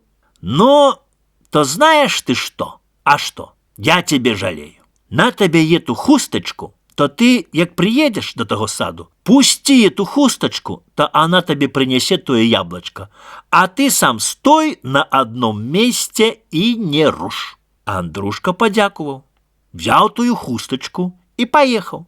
Доўга ли, коротко ехал, да приехал он до того саду. Зараз жа вынял тую хусточку и пустил из рук. Полетела хусточка, вырвала тое яблочко и принесла ему. И он забрал яблочко, да и поехал назад. Як приехал в тое место, где конь становился, так выходит та самая девица-красавица и путая. А что, есть? Есть. Но то дай же мне его, а я тебе другое дам. Дала она ему другое, и он поехал домой. Приехал он, бросил коня у дворе, а сам понес тое яблочко своей мать. Бачить, матка лежит на ложе и стогне. Ой-ой, ой-ой. Съела она тое яблочко и снова легла. А он поехал у лес на 3 дни. Так вот, як толькі ён поехал, она пошла до змея. А что, змей путая так? Як же? Привез яблочко. Ну, говорить, пропали мы теперь. Сел змей, пачал думать. Думал ён, додумал. Ну, иди ж ты, каже, и знов захворей. А як ён придзе и стане путаться, то ты ему скажи так, чтоб ён поехал на Сіняўскую гору и привез воды оттуль. Так ён, як там поедзе, то уже не вернется. Она завернулась и пошла додому. Приехал сын из лесу, да никуда не зайшоў, але просто до матки ідзе и путае, як яе здоровье. А она стогне. Ой-ой-ой, нема нічога, не поправілася я, сынок, ані трошки. Та може поехать, мамо, до доктора? Ой, не трэба мне доктора. Але мне радзіў один чалавек, чтоб як достать воды з Сіняўскай горы. Да чтоб я выпила, так, може, ачуняла. То я, мама, поеду да привезу вам. І доўга не чакаючы, асядлаў свайго багатырскага коня и пусціўся з Богом у дорогу на Сіняўскую гору, по живу воду. Едзе он, доедзе, доезжае до того места, І зноў кунь яго спатыкнуўся. Аж зноў адчыняюцца дзверы, і выходзіць та сама дзявіца-красавіца, што была яму ў помач. «Здорово, Андрушка!» «Здорово, девица, мила моя сестрыца! Куды ж тебе Бог несе, Андрушка?» «От, — кажа, — беда, матка моя помирая. Так прираили, чтоб достать воды из Синяўскае горы. От, ці ж ты яе достанешь? Ты лепш, Андрушка, вернися назад. Не, поеду. Ну, то наш табе еты свисток. Як приедешь до тае горы, то ты все свищи, пакуль набярешь воды, и назад з'едешь». Андрушка подякуваў и пусціўся в дорогу. От ехаў ён, дай приехаў до тое горы. Так тыя горы сходятся одна до другой так, что не можно и уехать. Вздумаў ён на той свисток. Давай свистать. То тыя горы зараз стали на одном месцу и стоять. А ён въехал вот между горы. Глядеть, что так высоко. Да як свистнул, да стиснул свого богатырского коня, так конь подхватил, да взнес его аж на тыя горы. Андрушка набраў воды, з'ехаў из горы и перестал свистать. То зараз стали сходиться тыя горы зноў. Да Андрушка як стиснул коня, так подхватил, так одразу и выскочил. Только остался там его маленький собачка. Так Андрушка вельмі журыўся от потом собачку. Але няма што рабіць, пропал собачка. Поехал он. Приехал на тое место, аж выходит девица-красавица и путае его. Ну як, удалося, набрал воды. Але, каже, набрал. Ну, то дай же ты мне эту воду, а я тебе дам другой. Взяла эту воду она, да и дала ему другой воды. А Андрушка взял и поехал до дому. Як только приехал, пошел просто до матки и дал ей эту воду. А она трошки выпила и знов стохне. Андрушка побыл трошки и поехал у лес. Да як только поехал, матка зараз же пошла и знов до змея. А что, змей путая? Привез? Привез. Ну, говорит змей, теперь мы пропали. Не ведаю уже, что нам робить и с твоим сыном. Он хіба из того света приедет. Думал ён, думал, что робить и что починать. Наконец, говорить.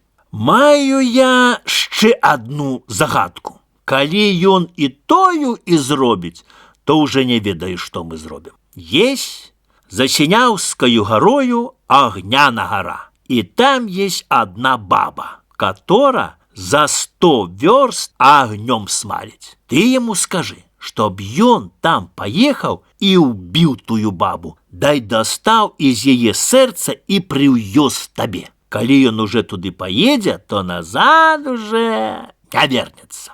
Пошла эта матка до дому и снова захворела. Приехал Андрушка з лесу и зараз же пошел до матки. Аж тут матка лежить. Что уже ему робить? Став он путаться в матке. Може вам доктора мама привезти? Ой, не, мой сынок, не поможет доктор. Да коли ты мяне так жалуешь, то люди мне раили, что есть за Синяўскаю горою Огняна гора. А там есть баба.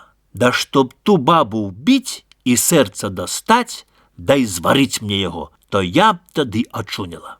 То я, мама, поеду и привезу вам. Андрушка, недолго чакаючи, осядлав свого коня и пустился с Богом. Ехал, доехал, ну, не так скоро робилось, як скоро говорится, приехал знов на тое место, где конь спотыкнулся. А знов уходит, знов тая красавица. Здорово, Андрушка, здорово, девица, моя мила сестрица. Ну, куды ж ты, Андрушка, едешь? И он стал ей рассказывать, так и сяк, каже. Ну что ж ты думаешь, як то и достанешь? А Бог его веде. Може, як-небудь достану. Да можно достать, але вельма тяжко. Да я тебе пораджу. Не едь туды, бо твоя матка совсем здорова. Лепш ты вернися назад. Не, каже, не вернуся. Што будзе, то будзе, а таки поеду. Но, калі так хочаш ехаць, то на табе ету хустку і еты вострый меч. Дай Бог табе упамоч. Андрушка падзякуваў і паехаў. Доўга ён ехаў, можа дзень, а можа два. Наконец прыехаў ён да той гары. Так было горача, што воласы гарэлі на галаве. Але што тут рабіць? Ехаць трэба. Дай вздумаў он на сваю хустку, дастаў яе і трошкі паздаравеў. Як махнуў он 3 разы, і як паціснуў сваго багатырскага коня, да конь пусціўся з капыта на крутую гору. А тая баба сядзела на самой гаре. Да як угледзела Андрушка, закрычала: «Андрушка! Андрушка!» А ён просто на яе едзе. Дай выхваціў свой вострый меч і зрубіў бабе голову з плеч. Да разрубіў яе на 2 палавіны і дастаў з яе сэрца. Завінуў те сэрца ў хустку і паляцеў назад дадому. Прыехаў на тое месца, аж выходзіць красавіца. «Здароў, Андрушка!» «Здорова, дзявіца, моя милая сястрыца! Як же табе павялося?» «А нішто, — кажа, — зачем ездзіў, тое і везу». «Ну, то добра. Входи в мою хату, поразмаўляем трошки». Пашоў ён з ёю. Зараз дала яму она піць і есці. Ён сеў, пад'еў, напіўся, падзякуваў, дай кажа: «Трэба мне ўжо ехаць дадому». А она кажа: «Будь, Андрушка, осторожны, бо пропадешь». Да я не боюся. Але отдай мне тое сэрца, а я тебе дам другое. Взяла она тое сэрца і дала ему другое, і ще сказала ему одне слово: «Андрушка, ці хочеш ты быть моим другом, то будем жить на свете, а так ты пропадешь». Ён з радости упал на колени и стал руки ей целовать. Она его подняла и у лицо поцеловала, и верным дружком назвала. Дай поехал ён ад яе додому. Як толькі доехал ён до стайні, так зараз же коня кинул, а сам пайшоў до матки и зараз же зварыў ёй тое сэрца и ей дал. Она з'ела и говорит: «О, теперь як бы трошки поздаравела.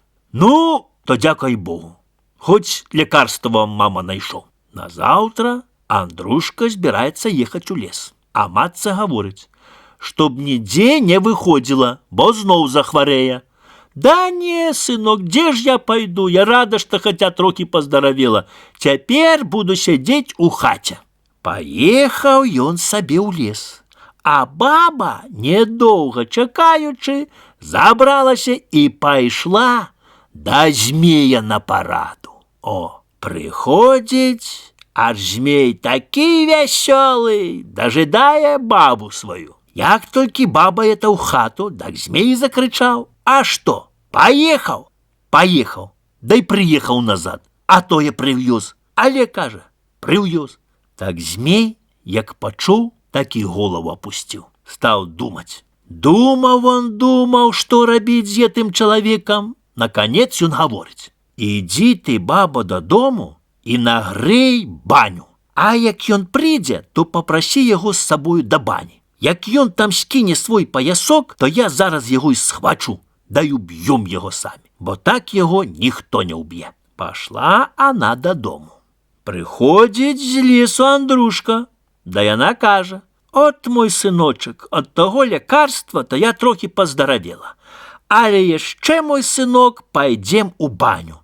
После такой хваробы трэба выпарыцца добра». «А добре, мама, кажа, пойдем, вже я давно не парыўся». Нагрели аны баню и пайшлі. Андрушка раздзеўся и зняў сваго паяска и злажыў з адзеннем разом, дай пашоў мыцца.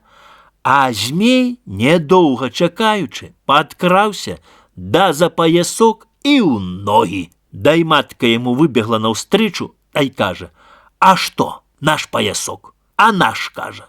Да што нам цяпер рабіць? От, кажа, як умыецца, то яму уже будзе слаба. То ты скажы, чтоб он улез до жалезнага куба попаласкацца. А як толькі ён туды ўлезе, ты зараз опускай века і хватай на зашчапку, то мы яго там і утопім.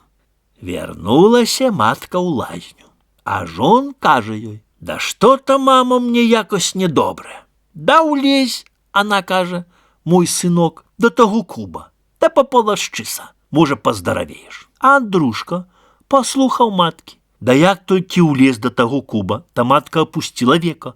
А тут і змей подскочыў. Так Андрушка бачыць, што пагана з ім будзе, так он змогся да праламаў века і хоча выскачыць, да змей яго по галаве як дась, так ён упаў і заснуў у том кубе вечным сном. А яны тады з радасці абняліся і началі цалавацца.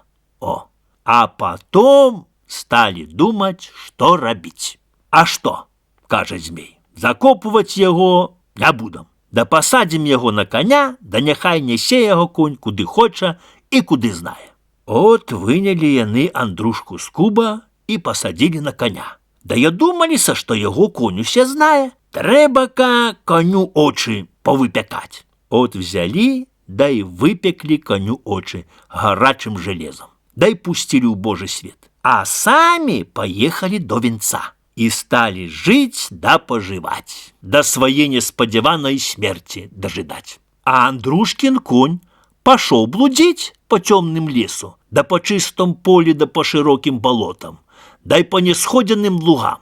І от блудзіў ён блудзіў, да і стаў нюхаць, да і шукаць дарогі, а наконец і знюхаў ён сваю дарогу і пайшоў па ёй памаленьку. Ну, не так-то скоро рабілась, як скоро гаворыцца. Наконец, прыходзіць еты конь до того месяца, дзе он спатыкнуўся.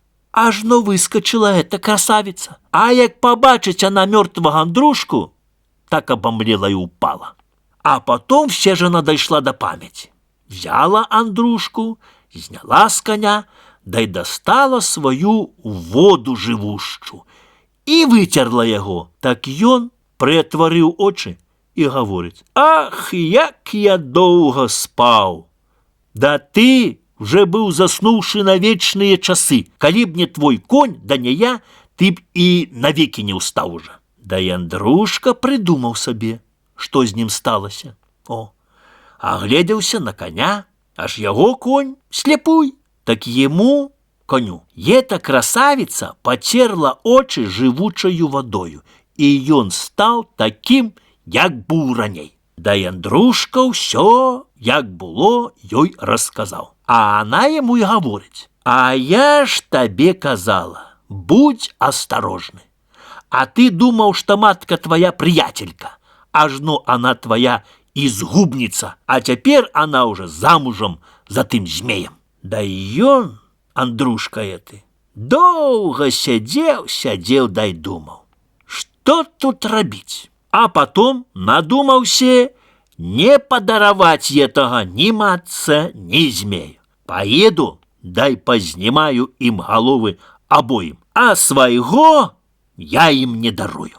Послухай, каже ему тая девица, я тебе дам добрую раду. Я тебе зраблю птицей, и ты лети просто до их дому и сядь на самом версе того дерева, что стоит ля ганку, да и спевай розными голосами. Як яны почують, то захочут тебе поймать, и змей зараз полезе на это дерево, то ты его там зараз и убьешь. А потом, як и матку свою убьешь, то возьми ее и зараз на огню спаль, и попел раздуй. А як не спалишь, то погано нам с тобой буде. Да ён говорить: так а что я зраблю, коли у меня уже нема такой силы, як даўней була. А она ему дай каже: не бойся, є у мяне ще тое серце, что ты привез, дам табе яго з'есть. З'еў ён тое серце, так зараз прибуло йому сили у 2 рази болей, як у перво було. А она взяла шклянку воды и облила его. И он зрабіўся вераб'ём. Дай полетел просто туды. От прилетел ён туды, сел наверсе хвоі и стал спевать разными голосами. А матка его якраз сидела под той хвоей со своим этим мужем-змеем. Почули они этой голос, и вельми ж им сподобався он. Дай она каже, як бы нам поймать того верабейка, чтобы нам спевал у хаті так хороше. То було б добре, весело. Весело було б нам. То я, каже, полезу і його зловлю. Дай змей полез на дерево. А в тую минуту Андрушка зрабіўся чалавекам, дай каже, «Здоров, батейко, давно мы уже с тобой не виделися». И як свиснув его своим богатырским кулаком, то змей пал на землю. И покуль долетел до земли, так уже и помер. А матка, як побачила, як летить яе муж, то она и обомлела там на месяце. Так Андрушка говорит, «Здорово, матко, давно уже мы не виделися». И, недолго чакаючи, знял ей голову с плеч. И зараз поховал, а на огню не спалил. Воротился он назад до своей девки. Да она его уже расспрашивая, что там, да як было. Ну, так и он и рассказывает, что побил обоих, да только от кости матки не спалил, да так закопал в землю. Ох, то буде беда велика нам, бо твоя матка мела в эту ночь сына родить, то он-то и сын все буде нам шкодить. Треба знов клопотиться об этом сыне. Иди завтра доведаться, что там есть. На завтра день поехал Андрушка туды. Взял он, откопал той гроб, отчинил века, аж правда. Сидить молодый змей. Дал его 20 голов.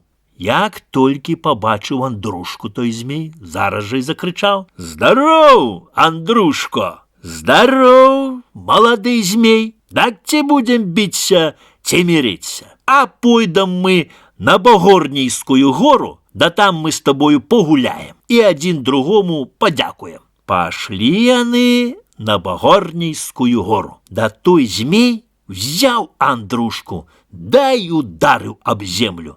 Да так, что Андрушка по колено в землю влетел. То змей стал и позирая, а Андрушка отдохнул, вылез из земли, да як взял змея и як ударил об землю, так он влетел до половины. А теперь подскочила его красавица и познимала ему все головы до одной. Ни одной не пошкодовала. И сами тогда они стали жить, да поживать, да добра наживать. И зрабили они веселье. Я там был, мед вино пил, по бороде текло, а в рот не попало. Вот и конец этой истории. Пан. Был себе один пан. И вельма ж богатый он был, да вельма скупый. От перед смертью никому не хотел отдать он свои гроши. Да себе от так выдумал. Собрал он все свои империалы, помешал их с маслом, да и съел 2 горцы империалов. Съел и зараз же и помер. Да поховали его у костёле.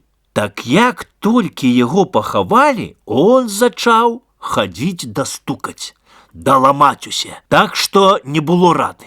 Так сказали тады люди, что дадуть 50 рублёў, калі хто ў касцёле пераначуе. То як толькі хто пойдзе, то назаўтра не будзе жыў, альбо раздзярэ яго, альбо павесіць, альбо задушыць, альбо ў труну положыць. О, наконец нашлося 2 хлопцаў маладых, и пошли до касцёла тыя хлопцы на ноч. Прыйшлі яны, запалили 2 свечки, поставили себе стол и начали у карты играть там, в костеле. Ажно около полночи отчиняется склеп и подымается труна. дай адмыкаецца веко, і ўстае той пан. Як яны пабачылі, што выходзіць пан, то адзін спужаўся, а другі дай кажа: не бойся, дай граймо далей. Падышоў да іх пан і паглядзеў, як яны граюць. Дай гаворыць: прыміце і мяне ў карты граць. Тыя кажуць: борт запрошан, пан. Он раз, як толькі сеў, так і прайграў аднаго імперіяла, да як кашлянуў, і вылецеў з горла імперіял. І так аны выйгралі ў яго 2 гарцы этих імперіялаў. Так он ім падзякуваў і сказаў: цяпер уже не буду хадзіць да стукаць, да нікаму нічога рабіць не буду, бо тагды мне на тым свеце не будзе ўжо з грашыма. І пашоў на свае место, дай і труна замкнулася і апусцілася да склепу.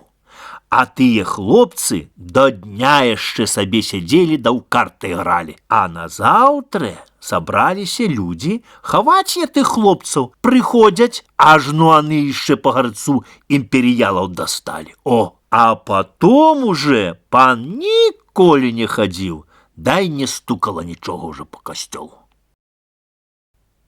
Купец. Павет рэчыцкі, вёска Юравічы. Быў сабе адны купец. Называўся он Марко Багаты. І ездзіў той Марко з таварамі па свеце. От ехаў, да заехаў у адно село перад самой ноччу. Дай просіцца на ноч. Дак пераехаў усе село, і ніхто не прыймае. Наконец, бачыць у адной хатцы агонь гарыць. Дак ён туды пастукаўся, дай просіць: добрыя людзі, позвольте мне пераначаваць у вас. А гаспадар той дай кажа: ніяк не магу, моя жонка на часах, можа той ночы пародзіць, не можна ў хату пускаць вас. То хоць на подвор'е позвольте мне коня поставить. На подвор'е-то можна, а ў хату ніяк не магу пусціць. Ну, добра. Да Марко той выпраг свого коня, а сам лёг спаць на возі. Ажно чуе он голос малога дзіцятка, і 2 янгулы прилетаюць. А потом гэтыя янгулы полетели ў гору і пытаюцца Бога, якое таму дзіцяці шчасце даць. А Бог дай кажа, што таму дзіцяці трэба аддаць Маркове шчасце і багатство. О, дай Марко лежачы все это чуў. І так сабе он подумаў: хотя Бог так кажа, да не будзе таго. Назаўтра дзень пашоў той гаспадар шукаць каго на кума. Да нікога не нашоў. Дай кажа да жонкі: от, нікога не маю на кума. А Марко гаворыць: ну, хотите, то я вам буду за кума. Аны рады, позвали суседку и понесли дзіця хрысціць. Да и потом Марко даў грошы, купили горелки, ну и отправили хрысціны. Да Марко уже и кажа: подаруйте мне этого хлопчика. А матка не схотела, але былі яны вельмо бедныя, так айцец и кажа: Бог з ім, хоть бы мы етым толк далі дзіцяці. Да Марко даў ім 300 рублёў грошай за тое дзіця. І так они згадзіліся. Забраў он гэтага хлопчыка з сабою, вывез за село верстоў за 5 і кінуў яго ў вялікі снег. На табе, кажа, Марковае багатство. А сам той Марко поехаў додому. Назаўтра дзень ехалі тудою людзі смолу браць у Марка ў заводзе. Бачуць яны, агонь на снягу гарыць. Пашлі яны бліжэй пабачыць, што там є. Аж там гарыць агонь, і кветкі растуць, і ляжыць дзіцятка, да і кветкамі забаўляецца сабе. Забралі яны тое дзіцятка і паехалі па смолу. Прыязджаюць да Марковага заводу і кажуць: такая вот і такая справа.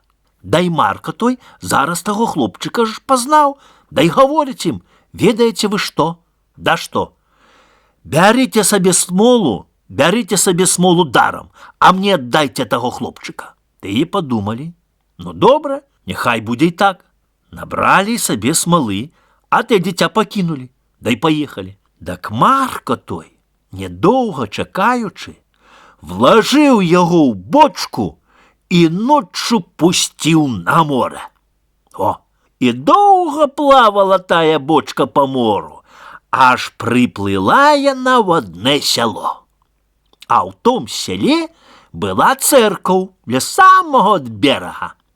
І якраз тады было свято якоесь, і багата вельма народа сабралася. Да аны чуюць, што на моры такая музыка грае, такая хорошая, от ніколі такой нават яны не чулі.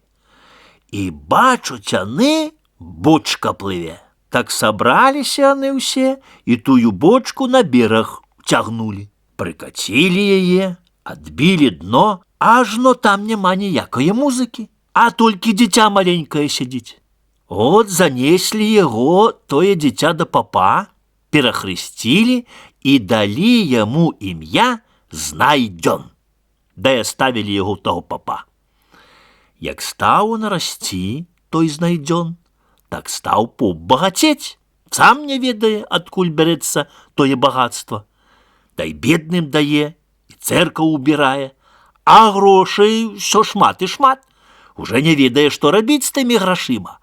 А цэркаў так устроілі хораша, што золата аж капае з яе. Пякнейшай цэркві няма ва ўсём свеце. Пачуў Марко аб той цэркві. Дай думае: наберу тавараў і паеду, то там і до цэркві заеду. Прыязджае он там і до таго папа на ноч заязджае. І пазнаў таго хлопчыка. Але сам сабе не верыць. Можа той, а можа і не той. Так пытае ў папа, адкуль є ты хлопчык у вас. А поп усё яму і расказаў. От, кажа, так і так. Найшлі яго ў моры ў бочцы. Так Марка й кажа: ведаеце, бацюшка, што? Прадайце мне таго хлопчыка. А поп не хацеў. Дай кажа: добры хлопец, шкода мне яго аддаваць. Да я вам, бацюшка, заплачу, сколькі хочаце грошай. Аддайце мне яго. А поп той, надта ж ён быў ласцы на грошы. Взяў да і аддаў. Так Марка напісаў пісьмо да сваёй жонкі, чтоб она таго хлопца і страціла перад яго прыездам, чтоб і знаку яго не было, і паслаў таго хлопца з гэтым пісьмом. Ну, ідзе той Знайдзён, ідзе, ажно спатыкае яго на дарозе стары дзед. Дзень добры, дзеду, дзень добры. А куды ж это ты ідзеш? А то пасылае мяне багаты Марка да сваёй жонкі з пісьмом. А пакажы мне тое пісьмо. Ой, кажа, дзедку, калі ж мне казаў багаты Марка, чтоб я нікому не паказваў, а просто да жонкі нёс. Але ж пакажы, я табе нерушонае аддам. Як даў яму пісьмо, так той дзед взяў да парваў на кавалкі і кінуў, а потом узяў, напісаў яму другое пісьмо і даў, да й гаворыць: о, цяпер несі тое пісьмо і аддай. А ў том пісьме стаяла, чтоб жонка Маркова, таго Знайдзёна, зараз пажаніла са сваёю дочкаю. Як аддаў он тое пісьмо, Маркова жонка задумалася. Да няма чага думаць, трэба веселье рабіць. Зараз сказала пашыць яму адзенне. І на другі дзень паехалі яны да шлюбу. Той Знайдзён от з той дочкою. Як толькі аны павянчаліся, ажно прыязджае Марка, да і гаворыць да жонкі: я ж пісаў, чтоб ты яго і згубіла, а ты яго за нашу дочку павянчала. А она й кажа: а на што ж ты так пісаў? І паказвае яму тое пісьмо. О, прачытаў, праўда, так і напісана. От думае он, што рабіць, як яго са свету звесці. І пайшоў он у завод. Дай гаворыць на сваіх работнікаў: заўтра рана, хто б не прыйшоў на завод, то вы яго бярыце і проста да кадзяў смолу кіньце і накрыйце. А може он будзе гаварыць, што это я, багаты Марко, то не слухайце анічога нікога, у смолу кідайце. Ну, добра. Да таму знайдзёно Марка сказаў, чтоб назаўтра раненькай пайшоў он у завод работы даглядаць. Назаўтра той малады хлопец хацеў устаць і ісці, а жонка й кажа: а чаго ты так рана пойдзеш? От жа палежы трошкі яшчэ са мною. І он паслухаў жонкі і лёг пры ёй. А Марко, той думаў, што ўжо няма зяця на свеце, устаў і пабег проста да заводу. А работнікі, недоўга чакаючы, схвацілі яго і проста ў смолу кінулі. Марко крычаў: «Это я, то я, Марко, не чапайце!» Дак аны яму адказалі: «Нам учора гаварыў Марко, што хто бы не прыйшоў, не глядзіце, а кідайце ў смолу». І так Марко згарэў у смале, а тыя сталі жыць да пажываць, дай добра нажываць. Сыны. Павет рэчыцкі, вёска Юравічы. Быў сабе дзед і баба. Было ў іх 3 сыны. 2 было разумных хлопцаў, а 3 дурны. Дай вздумаў сабе кароль, што хто зробіць лятучы карабель, за таго ён сваю дочку аддасць. І разаслаў он па ўсім свеце ведамасці аб гэтым. Да і еты дзед з сынамі пачулі это ўсе, што такая да такая штука є. Да старшыя сыны кажуць да бацька: «Пойдам, ці не зробім мы таго карабля». І ўбраліся ў дарогу. Набралі сабе белага хлеба, віна, разных дадаткаў, та й пайшлі. А той дурны доўга сядзеў. Сядзеў, дай думаў, ці яму ісці, ці не. І, наконец, дадумаўся, што пайсці шчасця свайго паспрабаваць. Дай гаворыць да бацька: «Пусціце, тата, мяне, і я пайду летучага карабля рабіць». «О, лезь на печ, куды табе шацягацца, дурному, хіба ты пойдзеш да людзей там насмешыш? А я, кажа, такі пайду, дай годзе. Дайце мне толькі хлеба на дарогу і адзенне белае». «А як жа зараз? Ідзі, як стаіш, калі хочаш ісці, а мы табе нічога не дадзім, бо ў нас нічога няма». Дурны пасядзеў, дай падумаў: «Не, так і пайду. Што Бог дасць, то і будзе». Дай просіць у бацька: «Тато, тато, пусціце мяне, я пайду». «А куды ты, мой сын, пойдзеш?» «Пайду карабля рабіць». «А чый ж ты і зробіш?» «Калі Бог дасць, то зраблю». Доўга яго не пушчалі, але ён гаворыць: «Калі вы мяне не пусціце, то я сам уцяку, а ў хаце сядзець не буду». Наконец старыя далі яму чорнага хлеба, бутылку вады з сабою, та ён пайшоў. Ідзе да ідзе, дзень ідзе, 2 ідзе, можа і 3, і выйшаў ён на вялікае поле. Глядзіць, старык якісь ідзе. «Дзень добры, дзедку, дзень добры, небожа, куды ж цябе Бог нясе?» «От іду ў свет». «А чаго ж ты ідзеш у свет?» «Казалі людзі, што кароль казаў, хто і зробіць летучага карабля, то за таго ён сваю дочку аддасць».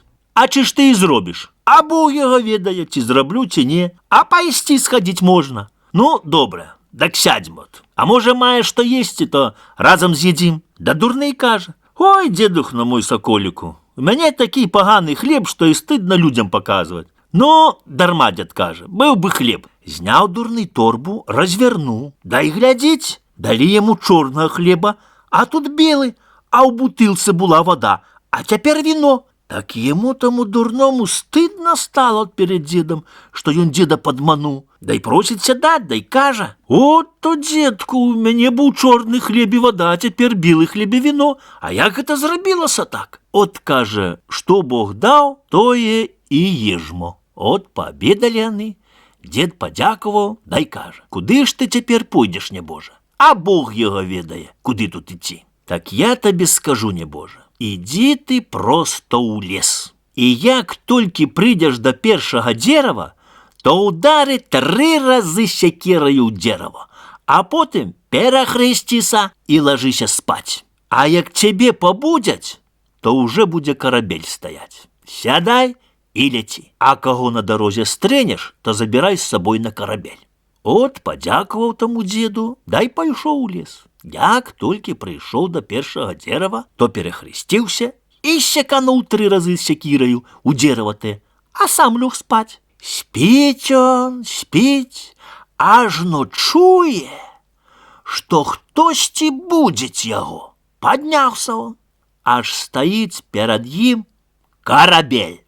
О, недоўга чакаючы, сеў он і паляцеў. Ляціць, дай ляціць. Ажно бачыць, чалавек скача на адной назе. Задержаў он карабель і путаецца. А чаму ты на адной назе скачаш? А потому кажа, што на 2 не могу памалу ідці. Калі б я ту ногу ад уха адняў бы, то бы я адразу за 100 вёрст скочыў. А як бы пастараўся, та й за 200. Ну, сядай са мной. Ну, добра. Сеў он і паляцелі разам. Ляцяць яны, да ляцяць. Ажно бачуць, чалавек цэліцца страляць, а нідзе нічога не відно. Задержалі аны карабля і путаюць. А куды ты цэлішся, калі нічога не відно нідзе? Бо я, кажа, за 1000 вёрст забіваю звера. Ну, сядай з намі. Добра. Сеў он і паляцелі яны. Ляцяць да ляцяць, ажно бачуць, ляжыць чалавек на дарозе, прылажыўшы да зямлі вуха. Задержалі аны карабель і путаюць. А чаго ты ляжыш на зямлі? Я, кажа, слухаю, што на том свеце робіцца. Ну, сядай з намі. Добра. Сеў і паляцелі ўжо ў 4. Ляцяць, да і ляцяць яны, ажно бачуць, чалавек ідзе і нясе мех хлеба. Задержалі аны карабля і путаюць. Куды ты ідзеш? А іду, кажа, ў село на абед хлеба дабываць сабе. А это ж у цябе ў меху. О, то, кажа, хлеб. А хіба ж табе таго мала? Да мне таго хлеба толькі як на 1 раз укусіць. Ну, сядай з намі. Добра. Сеў он і паляцелі. Ляцяць, да і ляцяць. Бачуць, ходзіць чалавек каля озера. Задержалі аны карабля, да і путаюць. А чаго ты тут ходзіш? А я, кажа, хаджу, вады шукаю. А на што табе вада? Піць, кажа, хочу. А это ж озера маеш.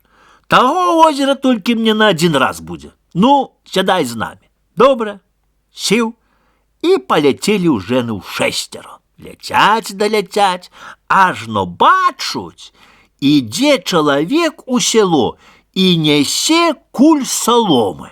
Задержалі аны карабель, дай путаюць. А куды ты ідзеш? У село, кажа, іду. Да ты ў селе няма саломы, што ты несеш. Е салома ў селе, да не такая. Е та салома, як яе раскідаць, та зробіцца зараз мароз вялікі. Ну, сядай з намі. Добра.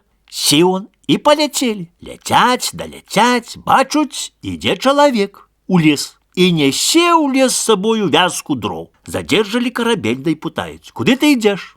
У лес, кажа, іду. А да ці ў лесе дроў няма, што ты туды іх нясеш? Да такіх дроў няма. Тые, што ў мяне, як іх раскідаць, то зараз стане войско вяліке. Ну, сядай з намі. Добра. Сеў, дай паляцелі. Уже ў 9 ляцяць. От ляцяць яны проста ў каралеўскі дворец. Ажно кароль тады якраз на той час быў пры абедзе. Як толькі слугі пабачылі, што ляціць карабель, так зараз далажылі каралю. А ён паслаў пабачыць, хто там едзе ў том караблю. Аж там едуць все простыя мужики. Як гэта каралю сказалі, он вельмі ўдзівіўся. Хто таку штуку зрабіў? Так паслаў шчэ пабачыць, хто там гаспадарем на том караблю. Аж той гаспадар шчэ горшы ад усіх. Да і скончыў кароль першую патраву і пайшоў пабачыць сам на ганак. Так дурны падышоў да караля, пакланіўся яму і кажа: «Здароў, ваше вялікае государство! А што ты хочаш?» А што? Да кароль казаў і зрабіць летучага карабля, так я і зрабіў, і прыехаў да караля. Ну, добра, дашчэ ж гэта не канец. Пакуль я скончу абедаць, ты мне прынясі вады жывучай і з растушчай. Тагды ты будзеш маім зяцем. А калі не прынясеш, то мой меч, а твоя галава з плеч. Дурны пайшоў свой карабель, та й гаворыць: «Кароль казаў, чтоб пакуль он обедае, была принесена вода жывушча і зрастушча. Да той чалавек, што скакаў на адной назе, адвязаў сваю ногу ад вуха, да як скочыў, та й прапаў. Няма. Аж тут кароль абед кончыў, а вады няма. Так той, што слухаў лежачы, упаў ухам до зямлі і пачуў, што он спіць той пад млынам за 100 вёрст. Дак той, што страляў, ухваціў свае ружжэ, да як стрэліў, так проста ў той млын. Той схваціўся, як скочыў, дак адразу дварэц каралёвы і прыскочыў. Кароль вылазіць за столу, ажно падаюць яму воду. Ну, кажа, няма што, зрабіў ты ўсё. Трэба вас цяпер угасціць. Дак он, кароль той, сказаў зарэзаць 40 пар валоў і 200 пудоў хлеба і 100 бочак віна на тых 8. О, ну, кажа, я вам даю угашчэнне, а калі вы таго ўсяго не паясце, то мой меч, а вашы головы з плеч. Дак той, што нёс хлеб, і той, што каля озера хадзіў, як сталі есці, так усё з'елі чыста, што там было, і ім ще было мало. Бачыць кароль, няма што рабіць. Дак казаў кароль напаліць лазню, да так сильно, чтоб можна было і здаляка іспекціся. Да і кажа кароль на того дурного: от бачыш, сягодня ідзі ў лазню, дай выпарыся добра. Добра. Пашоў дурны ў лазню, да ўзяў куль саломы з сабой. Як толькі прыйшоў, так зараз адну жменю кінуў ля лазні, так неведама, дзе-то яго не падзеўся. Нема. А як вайшоў у лазню, так стала так, як трэба. Выпарыўся он добра і адзяваецца. А кароль сабе думаў, што цяпер будзе ему канец, а мне астанецца карабель. Адчыняе он дзверы, ажно бачыць, што лазня холодна, а он ты адзяваецца. Да як той дурны выйшаў з лазні, дак казаў раскідаць па полі тыя дрова. І як толькі раскідалі тыя дрова, так стала зараз войско вялікае. Кароль бачыць, што беда.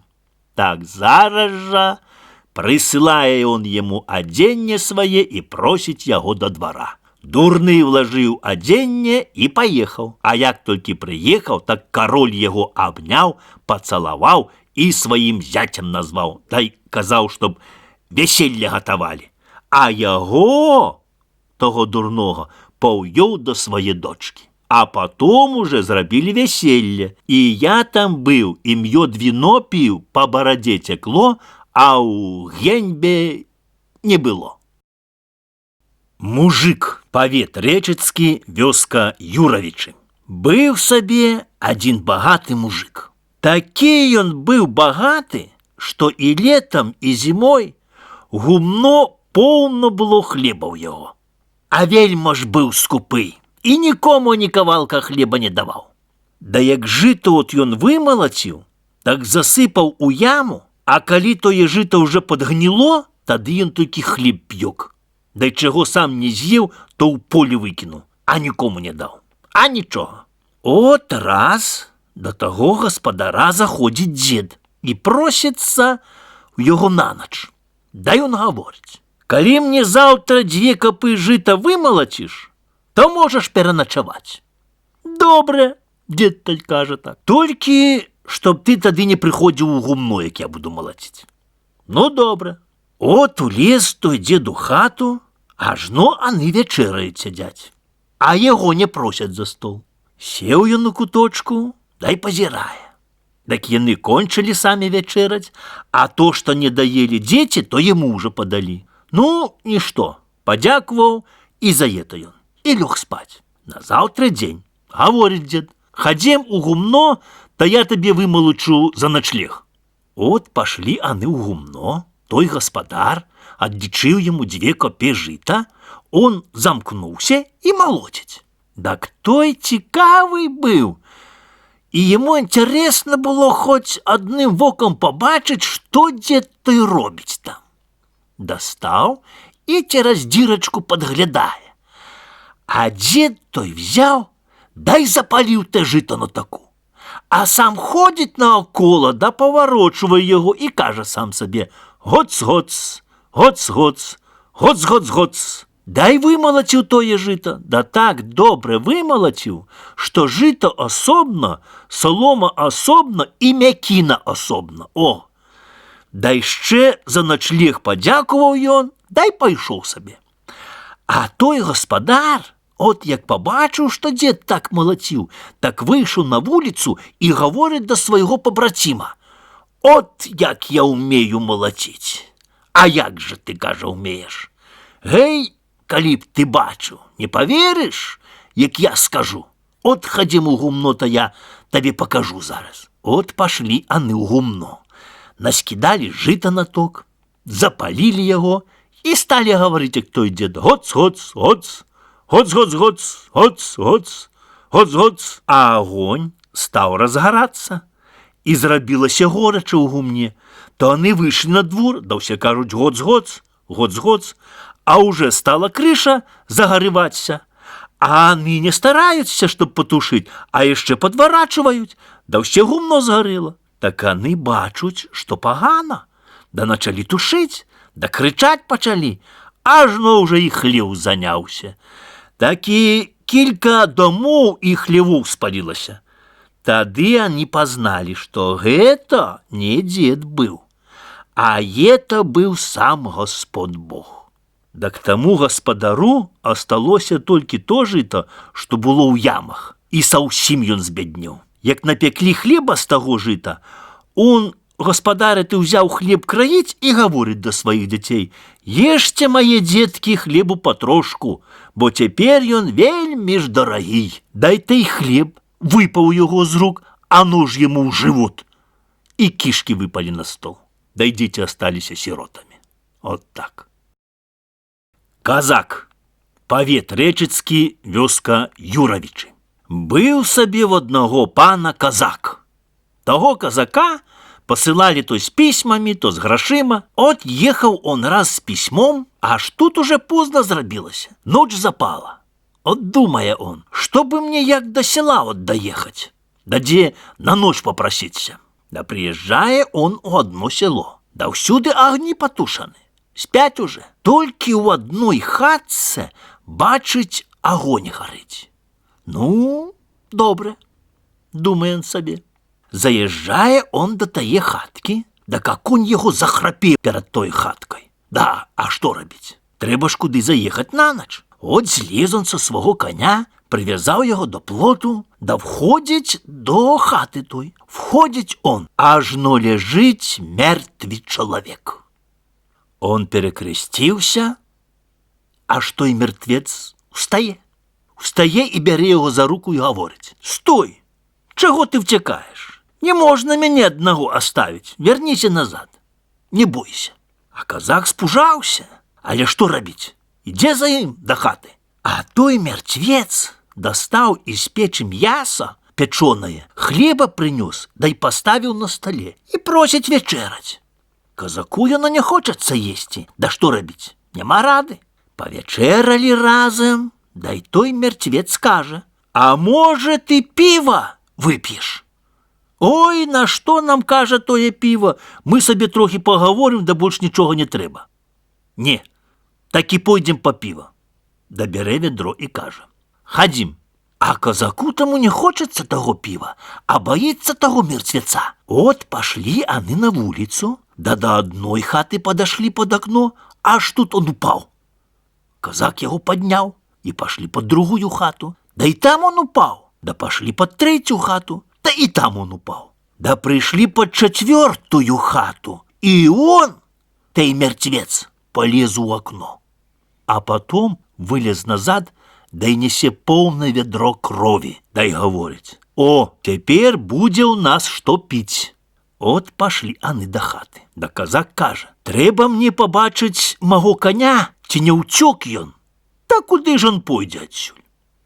Да як подошли до коня, то он почав рватися, той конь, да бунтуватися. А той мертвець каже: «Але ж ти поганого маєш коня». «Да ні, конь мой не поганий, тільки пужливий вельми». Да той мертвец хоча ісці да хаты уже піва піць. А казак асягаецца. Думае, можа, пеўні заспяваюць як. Да няма рады. Пашлі ў хату. Да той взял кружку, налил той крови, выпил, а потом ему налил и дае ему. А он взял, але поставил на стол, да й каже, я потом выпью.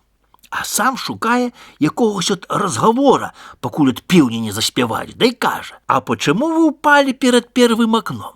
А то, каже той, потому что у того господара чорный кот є, то мне там не можно ходить. А под другим окном чаго вы упали? А у того господара чорный пес є, то мне не можно ходить. А под третьим? А у того господара чорный вол є, то мне также не можно ходить. А у четверта чему полезли? Бо там нема нічого чорного, то мне ходить можно. Так скажите вы мне, як то вы набрали пива того? Та гэта пиво з чалавечай крыві. Да як же вы яго маглі набраць? Як же? Да яны ўсе спалі, так я прыйшоў і павысмоктваў з іх кроў. То ж яны цяпер не жывыя. Але, кажа, не жывыя. А як же іх можна аджывіць? А так іх можна аджывіць.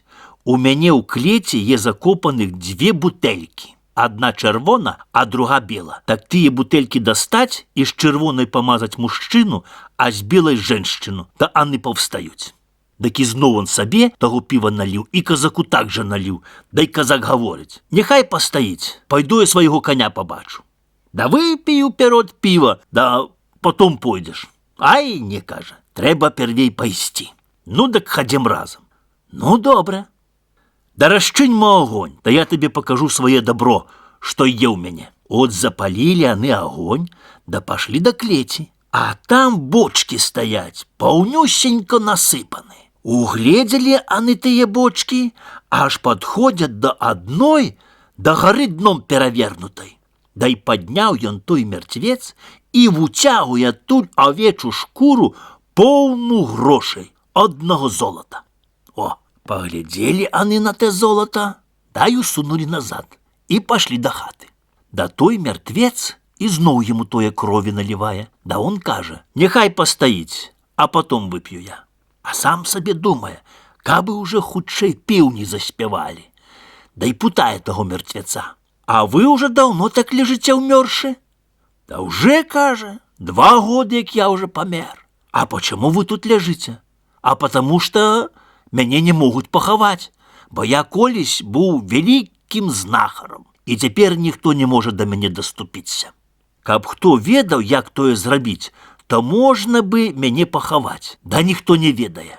А як же тое зрабіць? А так, трэба пашукаць дзе асінавага адналетка і зрабіць з яго кол войстры. А з асіны самой трэба зрабіць крыж. І тагды той крыж могуць несці толькі недаросткі. І толькі аны могуць вайсці ў маю хату. І то так, чтоб крыж уперод, а за імі гэтыя ўсе ішлі. Да трэба мне гэтым асінавым колам прабіць грудзь на вылёт.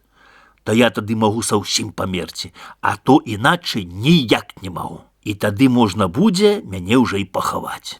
Аны бы даўно так зрабілі, каб ведалі, бо я ўжо ім багата шкоды нарабіў за тыя 2 гады, бо я часто от хадзіў па піва. Да толькі он так сказаў і хацеў яшчэ таго піва піць. Аж тут піун, кукарэку, кукарэку. Так он, як і не быў, упаў на свае месца мёртвы. Як бы і неправда, што он хадзіў і гаварыў. Да казак той выйшаў на двор і лёг ля коня.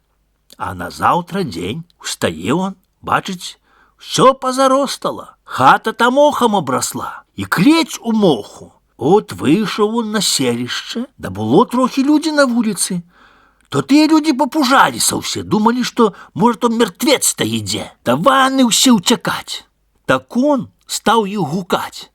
А яны пачулі людскі голас, да суняліся. І самі не ведаюць, што ім рабіць, стаяць. Аж пабачылі, што якісь чужы чалавек, да сталі путацца ў яго. А он ім усё расказаў, як яно й было. Да кажуць яны, шчасце твае, што жыў астаўся, бо он вельма ж багата людзей пагубіў. А яны так размаўляюць, ажно бягуць з таго канца, у который хадзіў от казак з знахарам. прыбягаюць да з плачам такім. От, братцы, кажуць, прапалі мы саўсім. Сей ночы памерла ўся сям'я да адной душы. А той казак дай кажа: а што вы мне дасце, калі я іх вам аджыўлю і вашага знахара пахаваю на вечныя часы, што ўжо хадзіць ён ніколі не будзе. Людзі, як гэта пачулі, то аж до ног пападалі. Пападалі яму до ног і давай яго прасіць: бяры, кажуць, сабе ў нас все, што захочаш, толькі зрабі так. А он жа й кажа: ну, добре, ідзеце вы ў лес і пашукайце асінавага адналетка. Зараз яны пабеглі і прынеслі тую асіну. І зрабілі крыж і кол войстрый. Да пазвалі папа, сабралі недаросткаў і далі ім тым недаросткам несці крыж. А козак той взяў кол і ішоў уперадзе. Як толькі прыйшлі ў хату, ажно падымаецца той знахар і крыкнуў, а тут і крэст у хату. Так он і упаў. Дастаў поп чытаць, а казак стаў яго прабіваць, то он так крычаў разнымі галасамі, і па-чалавечы, і па-конскі, і па-сабачы, а наконец закрычаў такім голасам, што такога ніхто голаса і не чуў ніколі. Так страшка. Да прабілі яму грудь, да і вынеслі. Наклалі агня, спалілі, а попел раздулі. Да потом пашлі ў яго клець і адкапалі тыя дзве бутэлькі, да і пайшлі туды, дзе былі тыя памершыя, і пасмаравалі іх гэтым лекарствам, таны паўставалі і гавораць: ах, як мы ж доўга спалі. А казак гаворыць ім: да вы былі заснуўшы навекі, кабы не я. Да аны сталі яго цалаваць, да абдымаць, да надавалі таму казаку грошай, сколько он схацеў. А он здумаў на тую шкуру авеччу, што бачыў у клеце, так пашоў у гэту клець, дастаў тую шкуру, да і забраў усе золата і паехаў дадому. А тыя засталіся ў сваём сяле спокойна жыць, дай пажываць, дай добра сабе нажываць. От таке. Салдат. Павет рэчыцкі, вёска Юравічы. Быў сабе чалавек. Да і он вялікі знахар быў. І было ў яго 3 сыны. 2 старшыя, так яны пожаніліся. А найменшага хлопца взялі в салдаты. Да той чалавек перад смерцю приказаў сваім сыном, чтоб ему каждой ночи была упеченая целая корова и 2 печивы хлеба. Взяв он, дай помер. Так тыя сыны каждого дня резали ему корову, альбо вала, и пекли хлеб. Наконец дожились до того, что зарезали остатняга вала, а на завтра осталась только одна целица, і на тую уже нож быў прыгатаваны. Да і начаваць у сваёй хаце гэтыя сыны не маглі, бо ўночы прыходзіў бацька і паядаўся это. Так аны на ноч хадзілі да суседа, прасіліся, а ў хаце нікога не было. Аж от раз той сын, што быў салдатам, вараціўся з войска і прыходзіць да свае хаты, дадому. Да я пазніўся на дарозе і прыходзіць да сяла, аж агні ўскрозь патушаны. Толькі ў іх хаце агонь гарыць адзін. Всё, скрозь цемна. Прыходзіць он у хату, аж бачыць, бацька сядзіць за сталом і вячэрае. Здароў, кажа, отец родной. Здароў, мой сынок, як цябе Бог сюды прынёс, як твоё здароўе? Ну, дай просіць уже вячэраць з ім за стол сядаць. І вынимае з печы волову печень і хлеба, булак 2, і кладзе на стол. Да пакуль той салдат аглянуўся, то ўжо няма нічога на столе. Да пытае салдат: а дзе ж это мае браты, што іх няма ў хаце? А от пашлі да суседа на ноч, захацелася ім так. Ну, добра. Да той бацька гаворыць: ты ж, мой сынок, ложыся і спі, а я яшчэ не скора ляў. Да і салдат той лёг сабе, да і заснуў. А назаўтра рана паўставалі і прыходзяць у хату яго браты. Адчыняюць яны дзверы, ажно чалавек ляжыць на лаўцы. Папужаліся, ой, Божа. Але бачуць, што не бацька то, а салдат. Дай кінуліся к яму, дай яго сталі абдымаць да цалаваць і пытаюць яго: «А што ты учора бачыў у нашай хаце?» «Нічога, кажа, нічога я не бачыў. Позна прыйшоў, да і з вас нікога не было. Толькі от наш бацька вечераў, да і мяне вечераць прасіў, а потом я лёг спаць. А з кім бацька вечераў? Да я нікога не відаў». Дак тыя, брацця, й гавораць: «Ты ж не ведаеш, што наш отец уже месяц як памёр. То он памершы, але ж, кажуць, памершы». То салдат той зрабіўся як нежывы і рукі апусціў. А потом пастаяў, дай кажа: «Так а чаго ж он ходзіць па свеце? Да мы не ведаем, чаго он ходзіць. Няхай бы уже хадзіў сабе, да хоць бы не еў столькі. А то он всю нашу худобу поел, мы цераз яго уже совсем збяднелі. Так а як же гэта ўсе? А так, як умирал, то приказал нам, чтоб мы ему каждая ночи упекли вола и печиво хлеба. Да приходить и ўсё тое поедае до чиста. Так солдат подумал, дай говорить: «Но на эту ночь не трэба нічога ані пекці, ані варыць. Уже я ему дам рады». Тыя браты хотели уже астатнюю цяліцу зарезать. Так он не позволил, сказал: «Не трэба, не бойтеся, кажа. Уже я тут з ім справлюся, а вам не будзе беды». Так они пошли до суседа на ноч, а солдат оставил себе только братняга хлопчика и от чакае сидеть. Ажно около полночи приходить той небожчик и зараз же йде до печи. Побачив, нема нічого, на стол поглядів, нема нічого. А солдат той дай путає: «А що вам треба?» «Да мне, каже, треба печений вол и печення хлеба. Нема тут ані вола, ані хлеба, и ніколи уже не буде, а вы тут не ходите болей». Так той небожчик постоял, подумал, дай каже: «Ведаешь что, мой сынок, ходим мы с тобой на веселье».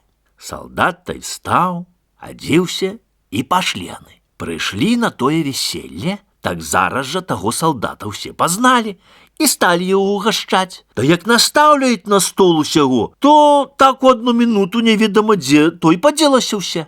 А его батька стоит у порозі, да гэта все прибирая. А потом каже до сына: «Пойдем мы уже додому, уже нам пора».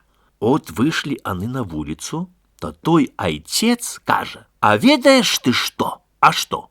Да гэтые молодые уже не живые». То сын стал и поглядая, да и говорит: «А чему ж так?» «А потому, что я из их кров повысмоктывал. То жо их и отживить не можно». «Да чему ж не можно?» «Можно, да таким только способом. У того человека есть черная корова, и она теперь цельна, и у тое коровы двое телят, е бычок и тялушка.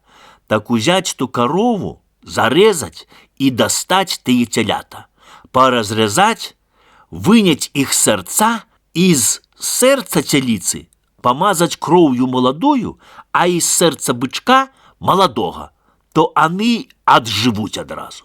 «Ну, добре. А чым же вас можна ўбіць?»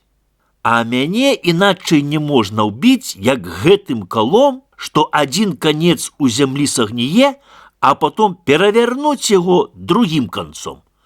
Альбо такою осью, што сама на роўнай дарозе адпадзе, то толькі тым». Да як толькі он кончыў это гаварыць, аж тут пеўні заспявалі, і он зараз пайшоў на свае место, як і не было яго. О. А солдат пошел до хаты. Да бачыць он, что той хлопчык, што быў з ім, не рушыцца. Дакінуўся он да жыл, а жылы уже позамерзали.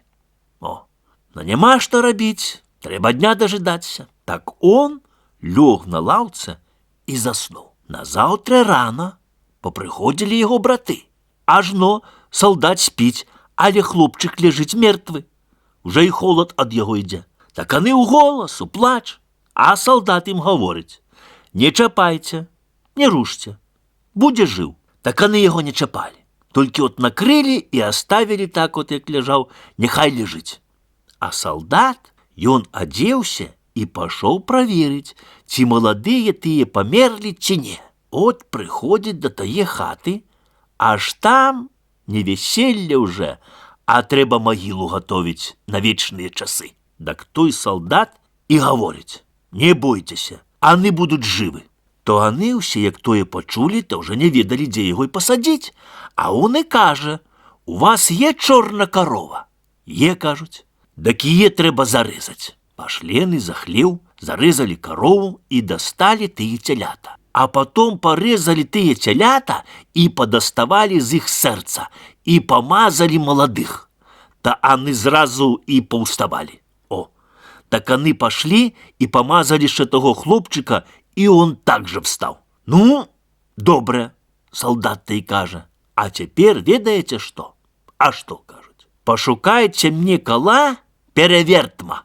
Нашли они кола того перевертма и принесли. Тады солдат позвал попа, людей собрал, и пошли они все на могилки. Приходять они до его могилы, ажно бачать, что там печора в земле. Так они раскопали ту могилу и достали труну, и вытягнули ее из ямы. Открыли ту труну, аж он лежить головою в дол. Так его перевернули, так як повинно то бути, і перебили його гэтым колом, і закопали на вечные часы, а самі вже жили ўсе сабе спокойно.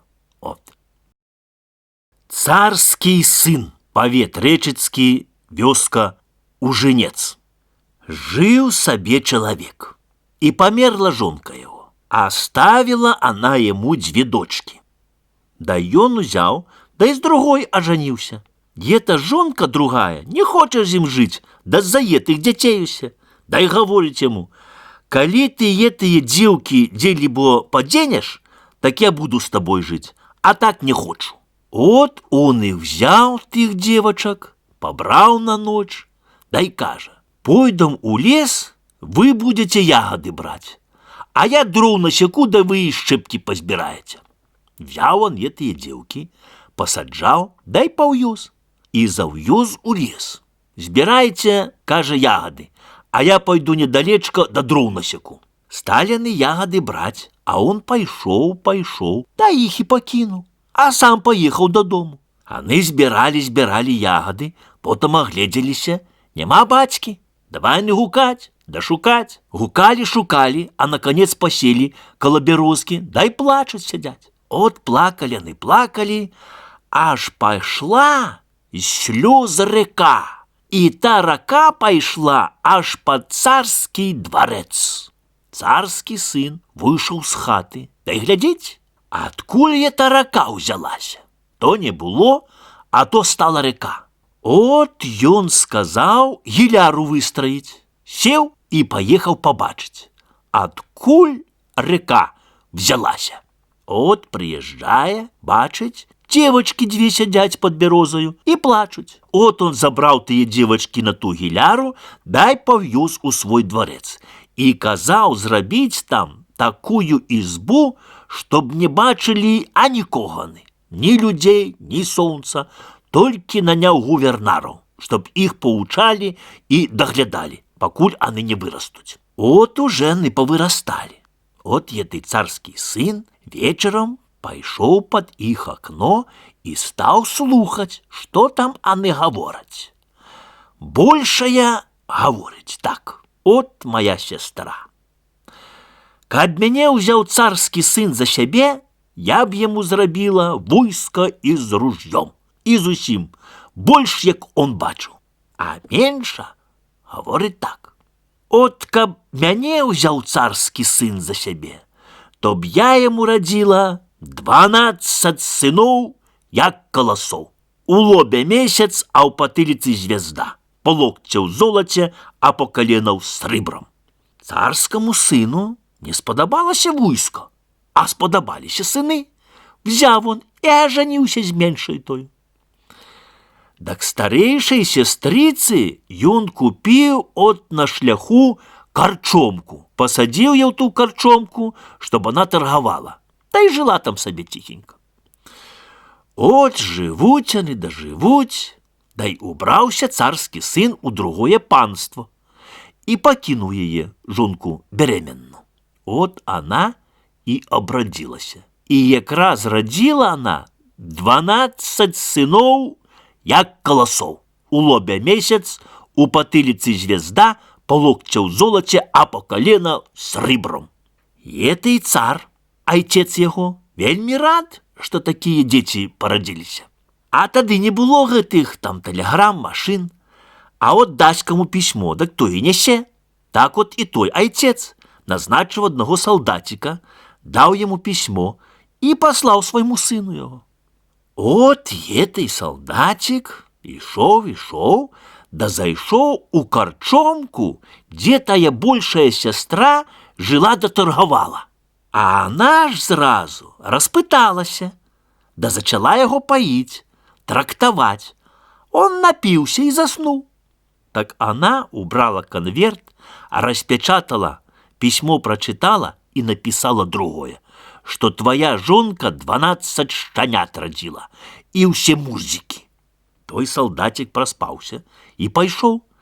Царский сын, як прочитал, да и удивился, думая, а что это таке значить? И написал: до моего приезду, чтоб их не тратить.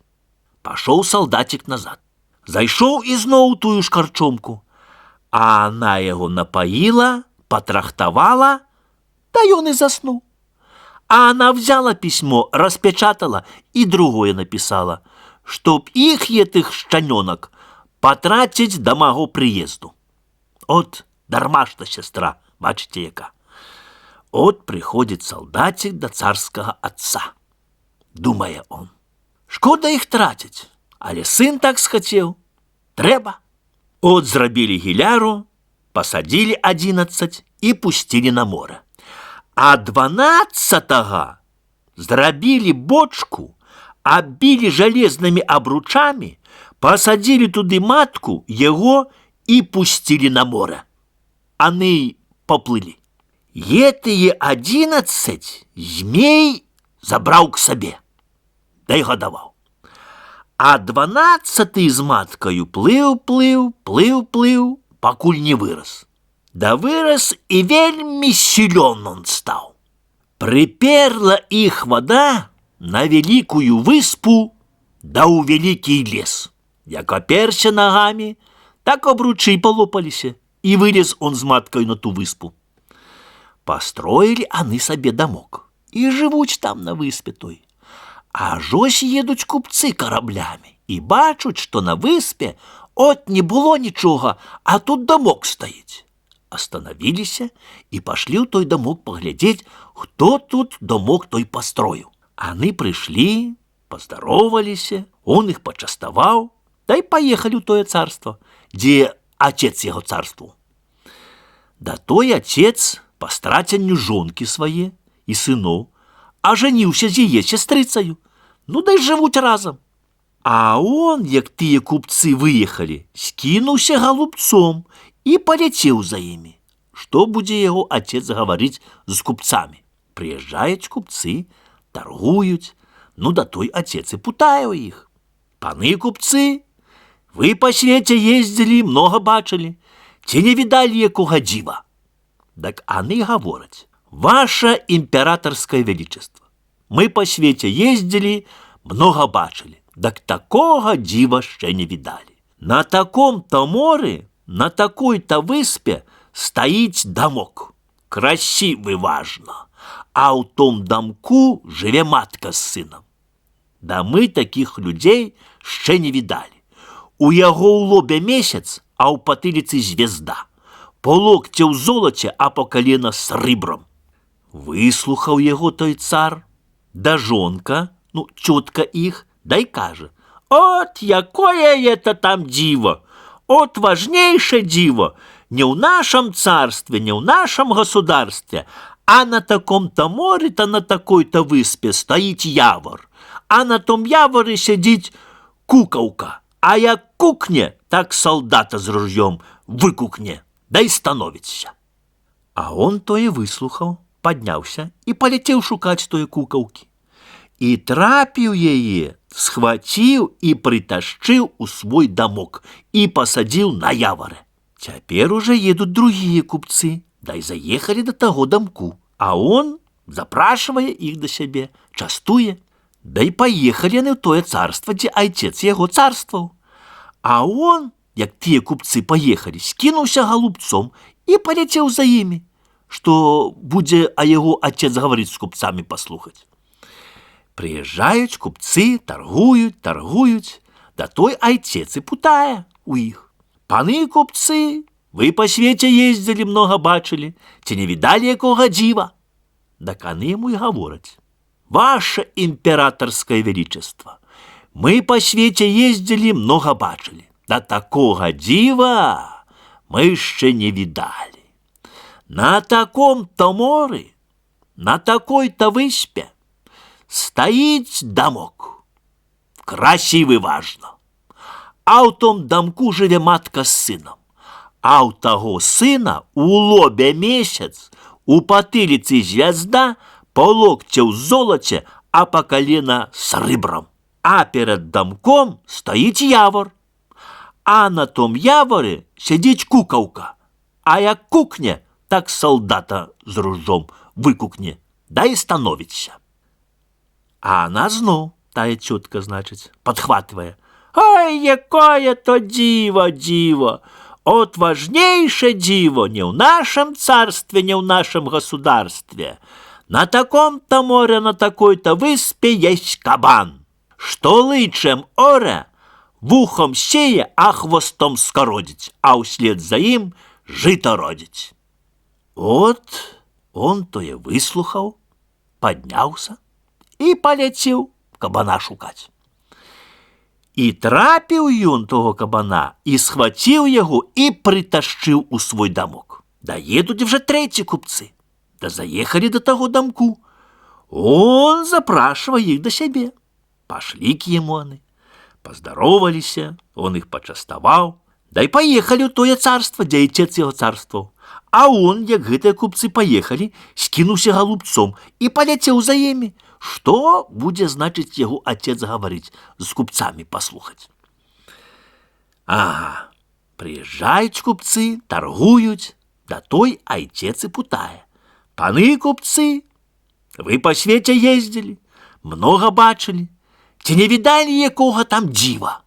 Дак аны гавораць: ваше императорское величество, мы по свете ездили, много бачили, дак такого дива ще не видали.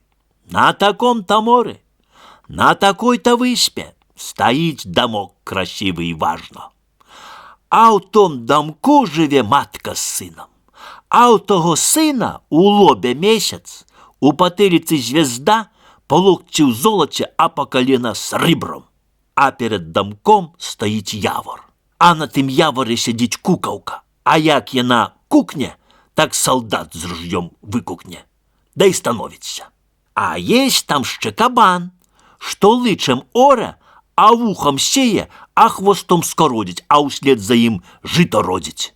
Так яна, тая тетка, от їхня, да й подхватыває: а якое это диво, а якое тут диво? От важнейше диво не в нашем царстве, не в нашем государстве. На таком-то море, на такой-то выспе вылетают 11 братов, хусту расстелють и у карты играют.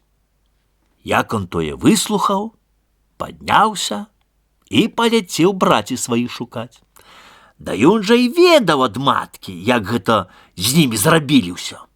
От натрапіў на своих братов. Хусту расстилали и у карты играли. А между ними он 12-й упал. Они не могут один другого узнать, бо у их голос у голос и лицо у лицо. Гуляли яны, гуляли, да той гаворыць: годзе уже, братцы, гулять, трэба нам лететь до матки. А змей их маленьких забрал, так они не помнят мати свои, а яго вот змея уже за бацька лічаць. Так сталі яны спорыць, да не хочуць ляцець да маткі, да хочуць да бацька, да змея, да й кажуць: паляжам спаць, куды галовамі, туды падымамуся і паляцім. Палеглі яны спаць, да таго сон не бярэ. Да бачыць, аны ляжаць усе голову ў сторону, дзе змей жыве. Так он взяў і пазаварочваў іх.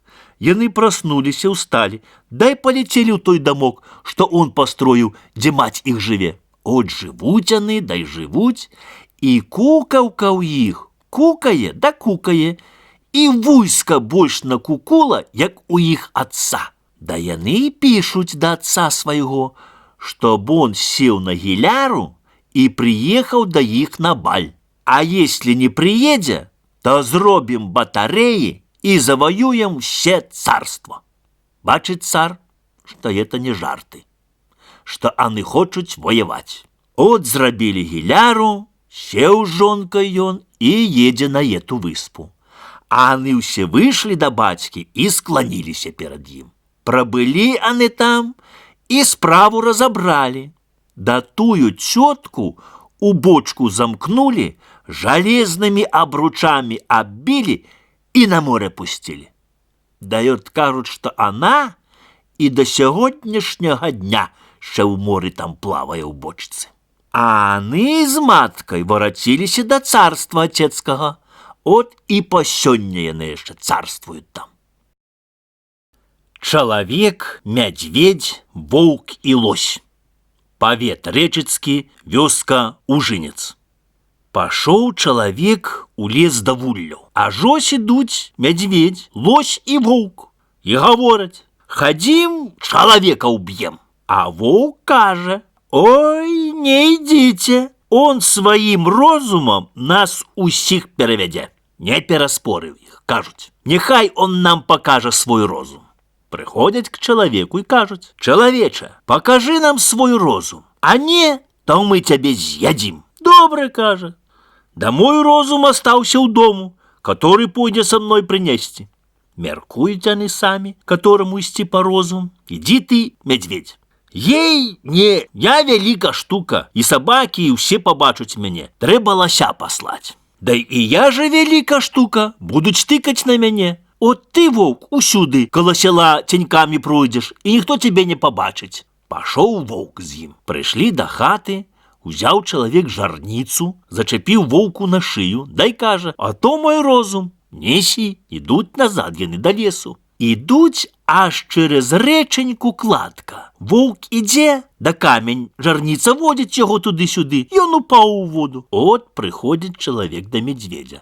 Дай пытае мядзведь: а дзе ж воўк? Да он розум несе, важкі вельмі, так помаленьку ідзе. А лось лёг, да і заснуў. А чалавек, чакаючы воўка, сеў сабе, узяў хлеба, кілбасы, да і есть. А мядзведь просіць яго: дай же і мне, кажа. Не, кажа, не дам, бо як попробуеш, то і мяне з'есі. Не, кажа, я тебе есці не буду, толькі дай. Даў он яму кавалак кілбаскі, мядзведь з'еў, смачно, просіць яшчэ. А чалавек ему гаворыць: ты не ведаеш, дзе браць каўбасу. От тут лось лежыць, раздзяры яго, да будзе кілбаса, ще і мяне патрактуеш. Медведь жывенька лося разодрал. Ну, каже, делай ему кілбасы. Ну, добре, да я тебе только давай привяжу. А як же ты мяне привяжешь? От стань каля хвои, дай обними яе, а я тебе плетню завяжу. Он стал каля хвои, человек обмотал его добренько. Ну, стянись, не повернешься. Медведь не вернется. От я буду чинить кілбасы зараз. Пайшоў чалавек, да добру кічку выкапаў, дубовую, да ідзе да медведя стаў, давай яго ў чэрап біць. Так медведзі кажа: от праўду воўк гаварыў, што чалавек розумам нас усіх перавядзе. І лася няма, і воўк дзесь там здох, і мяне ўжо не будзе. От ён медведзя ўбіў, скуру зняў, дай прадаў, а лося мяса з'еў. Служба ў цара. Павет Рэчыцкі, вёска Ужынец. Жыў сабе цар, да ў яго было салдат да ахотнікаў разных вельмі багата. Быў у той роце у цара і храбрый салдат Хведон. Он хадзіў на паляванне. Хадзіў, да не ўдалося яму нічога застрэліць. Аж бачыць, на дереве сидзіць большущая орлица. Зложыўся он, стрэліў да яе, она і упала з того дерева. Прыбег он і хоча голову адарваць ёй, да ў торбу кіну, да і несці уже. А она, та орлица, да й кажа: Хведоне, не зрывай мне голову, а занесі мяне ў сваю избу, пасадзі на акне, да і глядзі, як я буду дрэмаць, дак ты ўдары мяне на одліў. Заташчыў он яе ў сваю избу, пасадзіў на акне, сядзіць она. Да і задрэмала, от ён ударыў яе, і зрабілася з арліцы красна панна. Да вельмі ж яму спадабалася. От, канчае он службу ў таго цара, да й можна ўжо ісці дадому. Да ажаніўся он з ею, да й да свае хаты завёў. І жывуць яны. От яна й кажа: пастарайся мне грошы. А чалавек бедны, не было ў яго нічога. Дак пайшоў он у роту сваю прасіць таварышаў. У таго ўзяў, да ў таго ўзяў, да так і сабраў 100 рублёў.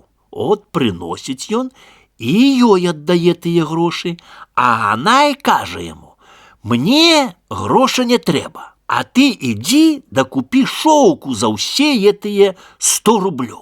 От пайшоў ён, купіў шоўку за 100 рублёў, а она, як стала плесці, так наплела і наткала такой рушнік вялікі, а на ім все ўрочышчы, сколькі мароў і рэк, і гарадоў, все, що є, як на плане показала. Дай каже: нясі ў горад, дай прадай.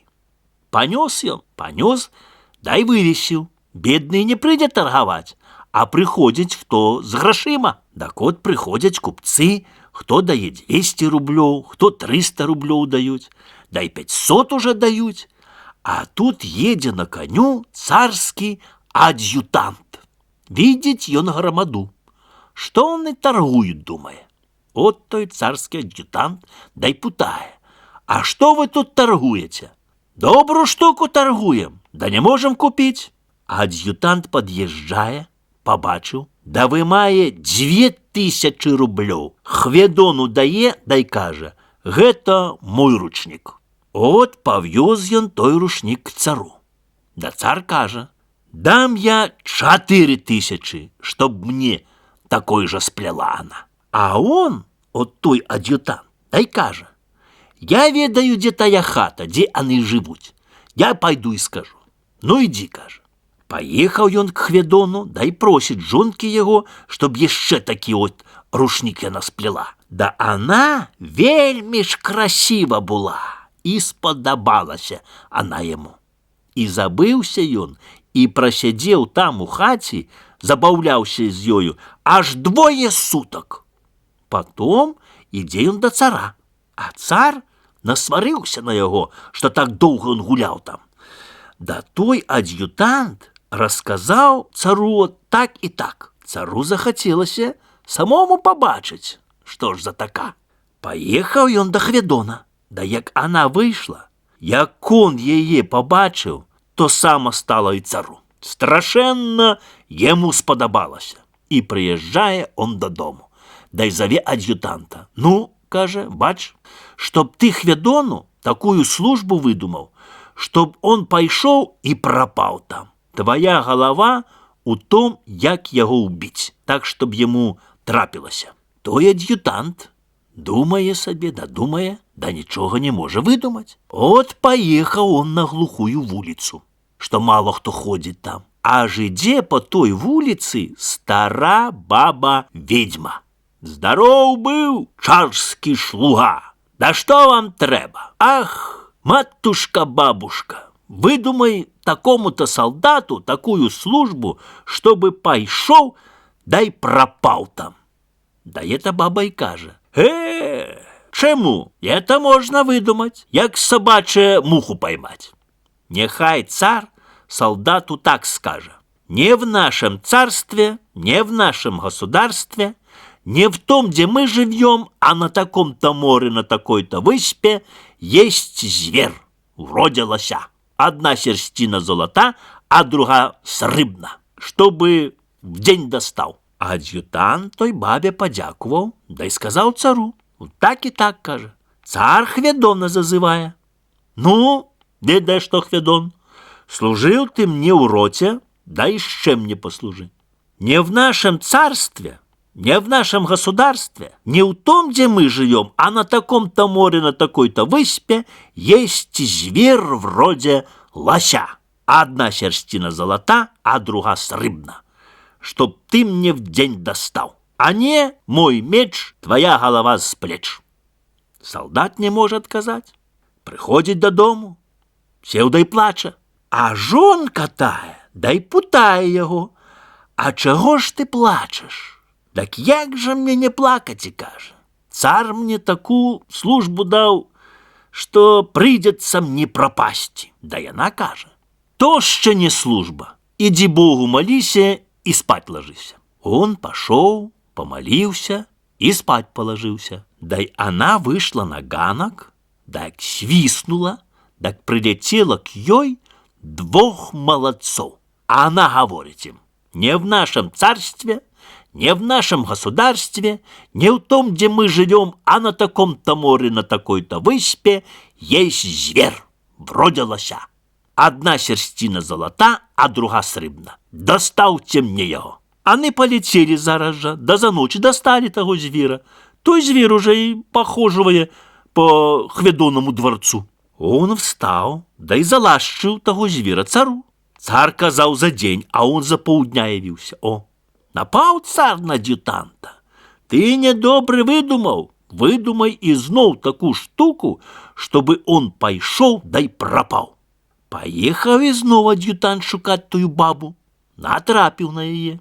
Ах, матушка, бабушка, недобре видумала. Хведон уже звіра притащив. Видумай і знов таку штуку, щоб він пішов, да й пропав. Ну, добре, нехай цар скаже Хведону, щоб он ішов туди, невідомо куди, і взяв то, невідомо що. Отсюди он же не вернется. Ад'ютант той бабі подякував, да сказав цару, так і так. Цар Хведона позвав і каже, ну, добре, ти мені лося притащив. Да тепер я тобі дам другую службу. Іди ти туди і невідомо куди. І достань то, невідомо що.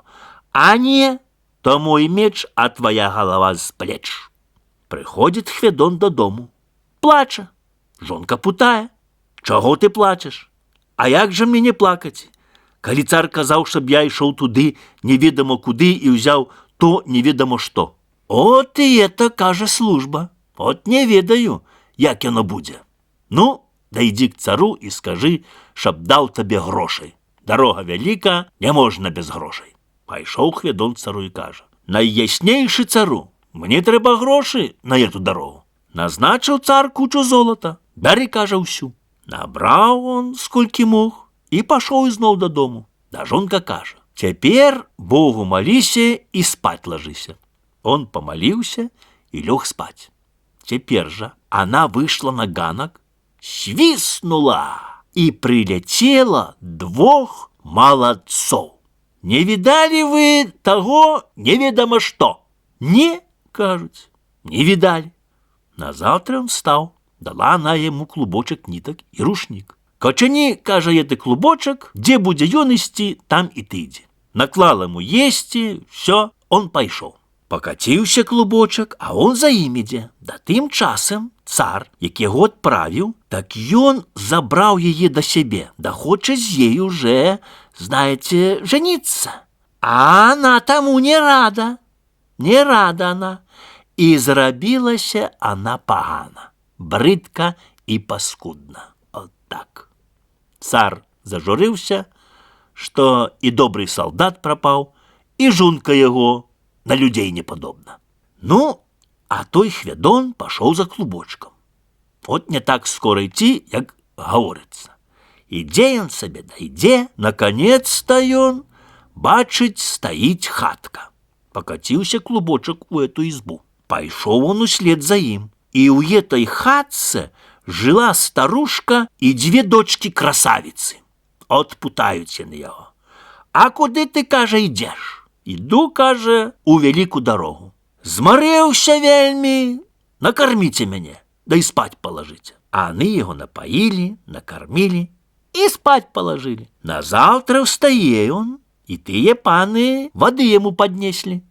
Ён умився, дають йому рушник, а он та й говорить: я свой маю. Виймає свой ручник, что жонка ему дала, да и они познали, одобрали и понесли к матце той рушник. От выходит тая матка. Здоров, зять мой. Да она була матка, это его жонки, а это уже були сестры ее. О, так они путаются. А куди ти, зятику, йдеш? Да он ей все и рассказал, каже, так и так. А она уже и каже, не ведаю, побачим. Взяла на волшебну книгу, да й стала читать. Вышла на ганок, свистнула, да й прилетела 4 молодцов. От и говорит она: не видали вы того неведомо что? Не, кажуть, не видали. От, каже, придется зятю пропасти. Так берите вы мне моего зятя и несите по воздуху на Киян-море. Да тримайте высоко-высоко на воздуху. От взяли они его, того Хведона, да й понесли по воздуху. И тримають высоко. А она як свистнула, так все, что есть на свете, рыба, вужи, пташка, гадость всяка, плыве, бежит и летит до их.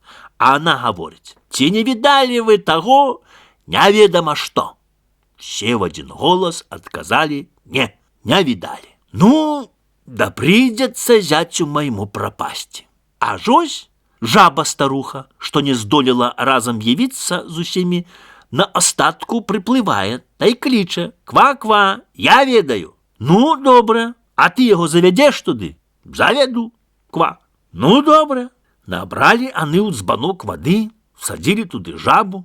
Он взял той дзбанок, покатил клубочек, та й пайшов за им. От иде он иде, да жабу несе у дзбане, да клубочек котится. Наконец того приходит ён до раки. Да тая река вся огнем горить. Клубочек скатился до раки и нема. Згорів. О. А жаба каже: «Вийми мене з єтого дзбана і садися на мене». Ну як же сісти на ту жабу? А за що триматися? Є, каже, горбочок у мене там такий, побач. Тримайся за єтий горбочок. Як взяла я надуться, да дулася, да й надулася, як большущая такая скирда сена. Хведон сів, вхопився за горбочок єти і молиться Богу, як тут не упасти. Жаба пригнула і реку перепригнула. О, ну, говорить, іди. Тут буде стежечка така, іди, покуль эта стежечка не кончится. Там буде стоять дерево, а под тим деревом буде нора. Ти в ту нору лезь, та там сховайся. Будеш видеть, что там робять. І ти так зробиш. Пайшов он стежкой. Стоит дерево, под деревом, правда, нора. Полез он в ту нору. Темно там в землі, нічого не бачно. Да стоїть там шахва. Залез он у ту шахву, сховався, ажно приходять 2 сліпые. Дай говорить: «Шмат розум, світло». Стало світло. А тут покоя пекные, великие от як у пана Вітоля. А не кажуть: «Шмат розум, есть и пить». Став стол засланий, а на ньому і єсти, і пить. Всього, що хочеш. Сліпує ти, понаїдалися, понапивалися. «Шмат розум, убирай». Все забрав, стало темно. Сліпые пошли собі. Так Хведон єти, стоячи за шахвою, думає сам собі: «Треба же мне попробовать». Да й став командувати: «Шмат розум, світло». Да й стало світло. «Шмат розум, пить і єсти». Достав стол засланий, а на їм пить і єсти. «Шмат розум, музика». Да начала грать. И скрипка, и бубен. Все. Дивится он: «Шмат розум, сядай со мною, ешь». Хведон сам есть и пье, и видит, что на столе прибирается, а нікого не бачить, нема нікого. Наелися, напилися. «Шмат розум, убирай». Все забрав, стало темно. шмат розум, будеш со мною. Он його не бачить, от тільки чує. Говорить он, так, як же мне с тобой не істи? Я гэтым слепым 50 гадоў служу, а ни разу не казали ести, а ты первый раз пришел и уже мне ести дал. Вылезли они з норы и пошли. Хведон ідзе, не бачить нікого, а чує, от чує, що хтось іде. Приходять до реки. Жаба жде його на берегу. Сів на жабу, перепригнула на реку, да й питає його, ну що, ті достав?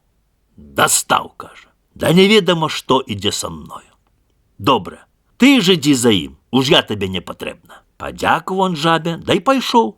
От іде он іде, да й захотілося йому їсти. Шмат розум, ті ти тут. А як же? Я ж іду.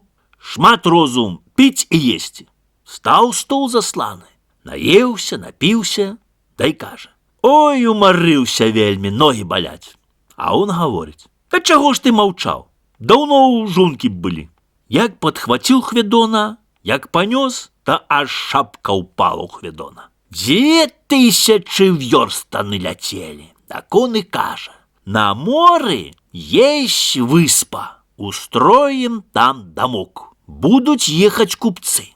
Як побачуть, якую ти добру штуку маєш, захочуть помінять. Они также добрую штуку мають. Мяне за их штуку поміняй. Да не лякайся, я буду твой. Дарма что заменишь. Ну, добро. Прилетели до этой выспы. Построили себе дворец. Правда, едут купцы. Хведон их просит до себе. Приходят они. Шмат розум, пить и есть. Достал стол засланый, все е, от что захочуть. Шмат розум, музика. Та й музика грає. Они ядуть, п'ють, гуляють. І вельми ж їм та штука сподобалася. От вони кажуть, добра штука, поміняймо. А у вас, каже, яка штука? От вони виймають скринку. І як відчинили скринку, пошли солдати, один за другим. Тьма. Зачинили скринку. Собралися всі солдати, нема. От так. Добре, поміняємо. Взяв он скринку, да й пішов з гэтай виспи додому. А тих покоїв, от як не було, так і знов нема. Іде он, іде, да й каже, шмат розум, чи ти тут? А як же, каже, тут? Так понеси мене. Понес он його. Летели, да он каже, ми знов тут собі домок построїм, да будуть купці їхать. Ти знову з ними поміняйся, мене їм отдай, а возьми у їх добру штуку. А я таки буду твой. От прилетели они, построили дворец, едут купцы. Хведон их просит до себе. Приходят они, шмат розум, пить и есть. Да и стал стол засланий, и все е на столе, что только захочет. Шмат розум, музика, та й музика грає. Они едуть, п'ють, гуляють, і вельми ж їм та штука сподобалася. От, кажуть, добра штука у тебе, поміняймо.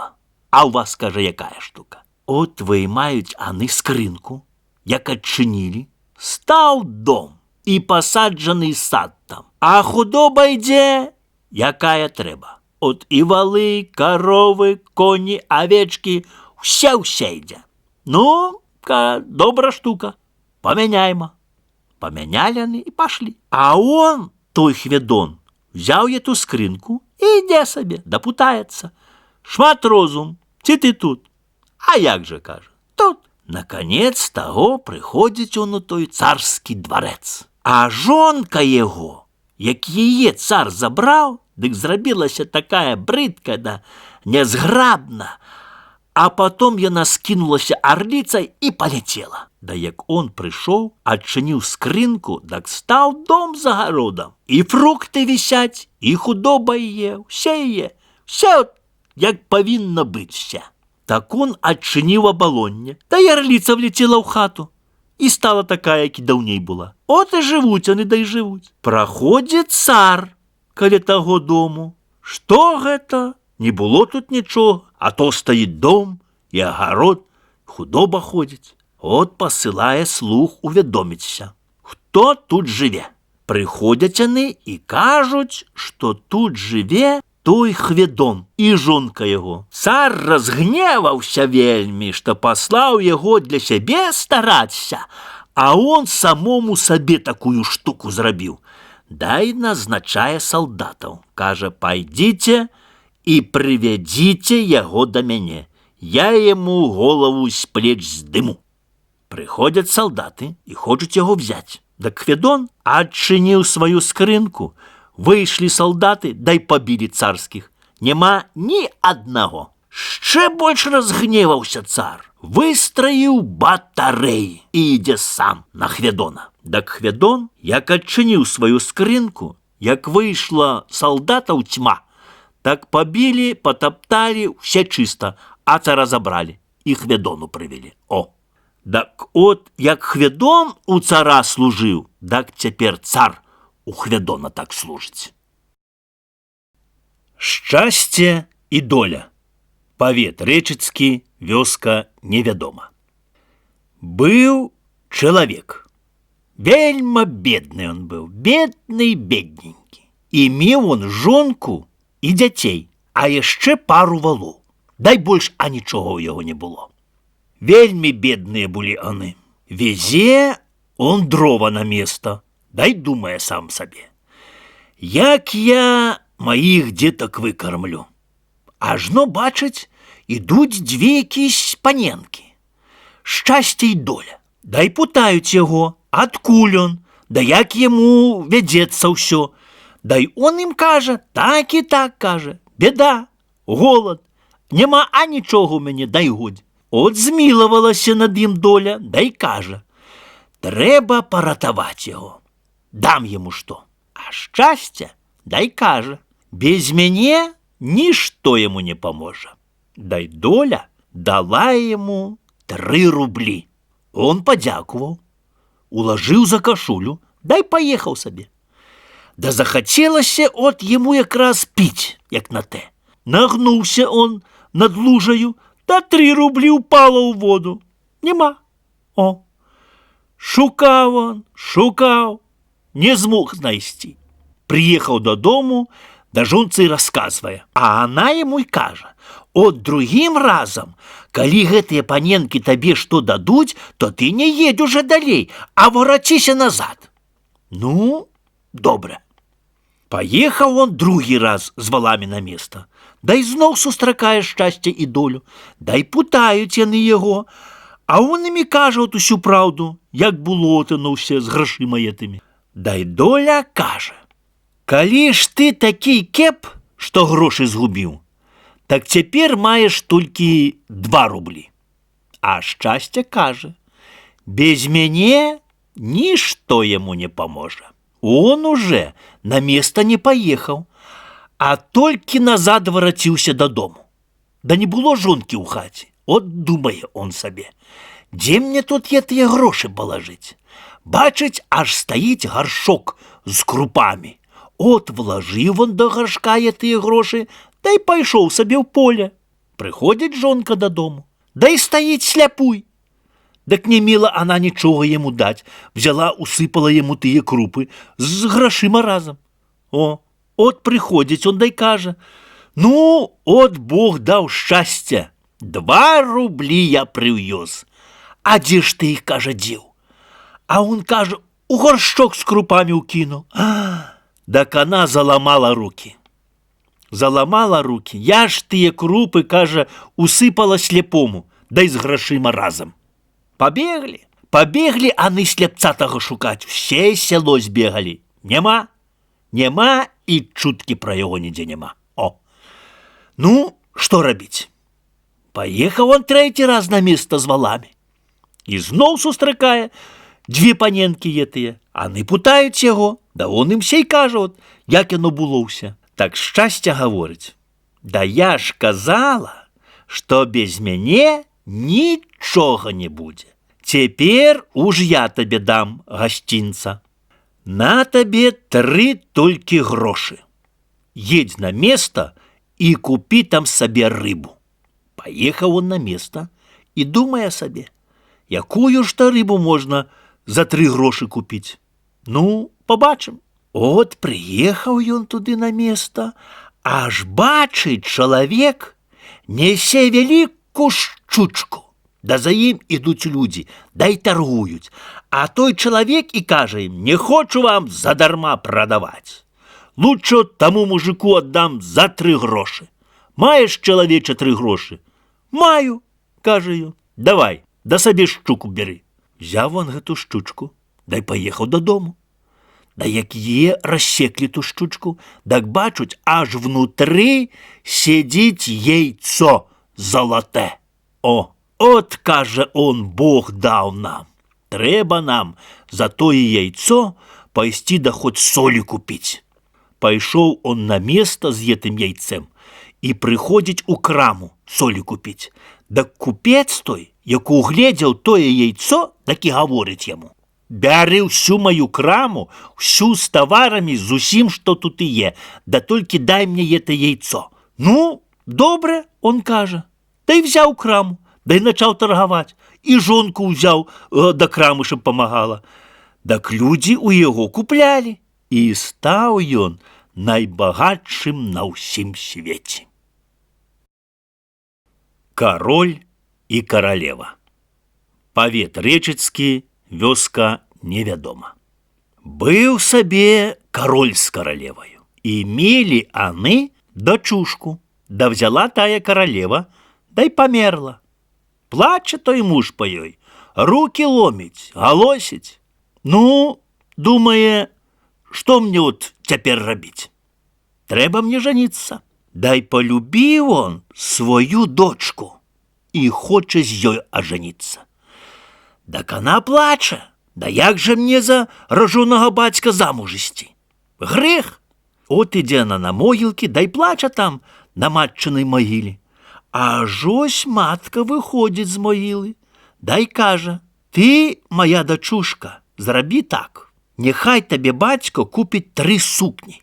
Адна як зорачкі, другая як месячык, а трэця як сонца. Дашчэ няхай справіць табе свінны кажух. А шчэ на табе яшчык. Ён прыгадзіцца табе. Она ж пайшла да бацькі, да й кажа бацьку свайму: выйду за цябе, калі мне купіш 3 сукні. Адну як зорачкі, другую як месяц, а трэцю як сонца. Дашчэ і свінячы кажух. А не купіш, так не пайду замуж за цябе. Король, як толькі тое пачуў, зараз жа паслаў сваіх генералаў пакупляць тыя сукні. Паехалі яны. От шукалі, дай прывозяць. Адну сукню як зорачкі, другую як месяц, а трэцюю як сонца. Толькі свінячага кажуха няма. Нідзе не дасталі. Не можна, кажуць, найти нідзе. Да як табе не стыд, каралеўна это кажа так. Пекныя сукні дасталі, а таго паскудства не дасталі. Не пайду да шлюбу. Так король схапіўся, закамандаваў, што быў свінны кажух. От наймалі всякіх краўцоў, шыйце свінячы кажух. Шылі аны шылі і, наконец, пашылі. Такі кажух і на руки, і на ногі, і на голову. Ну, добра, трэба ж ім, той каралеўне з бацькам, да шлюбу ехаць. Так она раненько встала, да і кажа: я ўперод поеду до касцёла і буду там Богу молиться, а ты потом приедешь. От як поехала, так и поехала. Кони додому отправила, а сама пошла ў свет. Ідзе она, да ідзе, далёка уже зайшла. Аж тут, бачыць, стаіць палац. А ў гэтым палацу жила королева с сыном, с королевичем. Входить яна до королевы, да и кажа: найяснейша королева, позвольте мне тут у вас переночевать. Да королева-то отказывая: иди ж себе ў кухню, бо твой кажух так смердить, что тут не можно утрымать. Она и пошла себе ў кухню и легла там спать. Назаўтра дзень, Была якраз неделька. И сказали ей, чтобы она королевичу послужила. Так она ему рушник подае. А он гэтым рушником взял да ударил. О! И поехал он с маткой до костела. А она каже: пойду и я Богу помолиться. Отчинила свой ящик, что матка дала, аж тут з ящика заехала карета, и кони, да такие пекные, что только ухнуть. А она надела сукню, як зурочки, села в карету, да и поехала себе. Як же она до костела вступила, так костел зазиял. Ксёндз не може молитву спевать, все оглядаются, а королевичу так сподобалася она, что уже не може юны вытрымать, да и путая он, а откуль красна пана приехала така до нас? А она каже: з Рушникович. Да и села и поехала назад до палацу.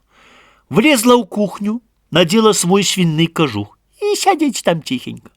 На другую недельку и снова послали ее королевичу послужить. Подала она ему чоботы, а он ей чоботом взял да ударил. Вот. Она ничего не сказала, а ничагусеньки. Да як уже поехали до костела, так она хутко убралася в сукню, як месяц, отчинила ящичок, и приехала карета, и кони, и она села, да и поехала. А як у костел ступила, все зазияло, все. Люди дивятся, а королевич не може утримать. Да й путає їй знов: откуль ти, красна пана? А она каже: з Чоботович. И поехала назад. Влезла в кухню, села и сядеть там. Да королевич поехал шукать эту красную пану. От ездил он, ездил да ездил, весь тиждень проездил. Нема, а ніде нема. Воротився он додому, да й каже: треба вылять смолы у костеле перед ганком. Хто чаровик оставить, з той я й оженюся. Так и зрабили. Як поехали все до костела, так она и знов отчинила той ящик, убралася в сукню, як солнце, и поехала. Да и костел зазиял, все оглядаются, да она влезла в смолу, да и чаровик там остался в смоле. Воротилася до палаца, надела свиный кожух, да одна нога боса в ее. О, отлегла она в кухне, дай спить. А тут приходить королевич и бачить босу ногу, думає: да что ж гэта таке може быть? Да подняв он свинячий кожух, аж тут зазияла сукня, як солнце. Так от тады он и узнал ее, что это красна пана, да и каже: ты будешь моею жонкой. От справили на веселье, и мед вино було, и по бороде текло. Бацька і дачка. Павет Рэчыцкі, вёска Вадовічы. Була ў бацькі одна дочка. Маці померла, так бацька й каже: поженимся, дочка моя, мы с тобою. Добре, она каже: но уперед купи мне свиньего кожушка. Он ёй купил свиняга кожушка, да й она каже: а теперь справ мне такую шубу, чтобы як солнце зияло. Справил он такую шубу.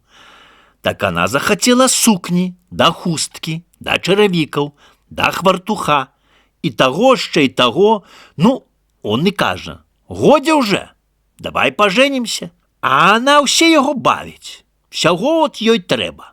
Но як он уже їй усього накупляв, так она накрылася свиным кожухом и утекла с дому. О, батька кинула, да и пошла служить.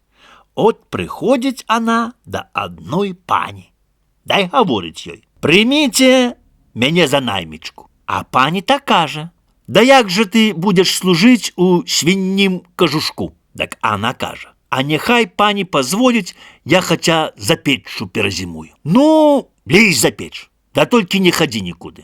От полезла она за печь и сядите там тихо. Дождали они недельки. А у той пани да був сын. той паныч хоча ехаць у церкаў. Да гарапніка няма. Шукае он, да эта наймичка выбегла за печи, да и гарапник ему поднесла. А он взял, да и замерился на ее гарапником. Поехал он, а она сидит, да и плаче, бедна. Пані їй путає: а чого ти плачеш? А як же мне, каже, не плакать, коли паныч на мяне замерился, ударить хотел? А на что ты з-за печи вылезла, а? Пустите, каже, мяне ў церкву. Да як же я тебе пушчу, стыд мне вельми буде, что ты така у свиннім кожушку обходишь. Не, я ў церкву не пойду, только ж трошки на улице поглядеть, чтоб. Ну, иди, да и только не баўся там. Вот она взяла да злезла с печи, скинула свинный кожушек, да надела зияшчу шубу, да и пайшла. От приходять у церкву, все глядять, а той паныч так больш за ўсіх, да и путае ён: а адкуль ты, пана? А она дай каже: з гарапніка. Приходить он додому и каже матці своей: мамо, маменька моя, якую я пану бачу, то ще такой я не бачив ніколи. А путався, откуль она, так она сказала: з гарапніка. Думаються, не думають. Так все передумали, такого села нема ніде. А дівка, як прийшла з церкви, так знов наділа той свинний кожушек, да й сидіть за печчю. От дождали они другой недели. Паныч знов хоче ехать у церкву, да рукавиц нема. Шукає он, шукає тие рукавицы, да тая наймичка выбегла за печи, да и рукавица ему поднесла. А он взял да кинул на яе рукавицу.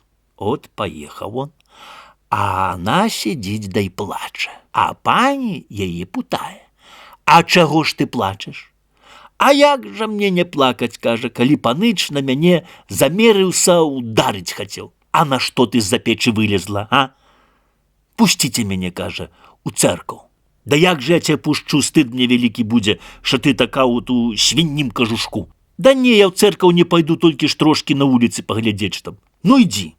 Да не баўся там. А она зноў залезла за печ, кинула той свинный кожушек, да надела зияшчу шубу, да и пайшла. От приходить у церковь, а усе глядуть. А той паныч больш за ўсіх пазірае, да и путае яе зноў: а адкуль ты, пана? А она каже: з Рукавічева. О, паныч вараціўся дадому, да и гаворыць да маткі: мама, маменька, я эту саму пану видал. А як спросив, откуль она, так она сказала, что она з Рукавічева. Думаете, не думают? Да такого села нема ніде. Так матка й каже: нема, синку, іншої ради, як буде та пана в церкві, треба їй черевіка достать. А потом черевики усіх девок примерать. Может, так найдется она. Дождали они недели, и поехал паныч у церковь. Пошла и она, эта наймичка, у зияшчай шубе. Наконец, як с церкви выходили, наткнулась она на порог, да и черевик упал з ноги. Паныч схватил, а она утекла додому, накрылась свинным тым кожушком, влезла за печь, дай сидеть там тихенько. Дай они черевики усіх девок примерили к гэтому. Примерили и ніякі не подходить. О, так мать его дай каже: от еще тут гэта наймичка, что у свинным кожушку.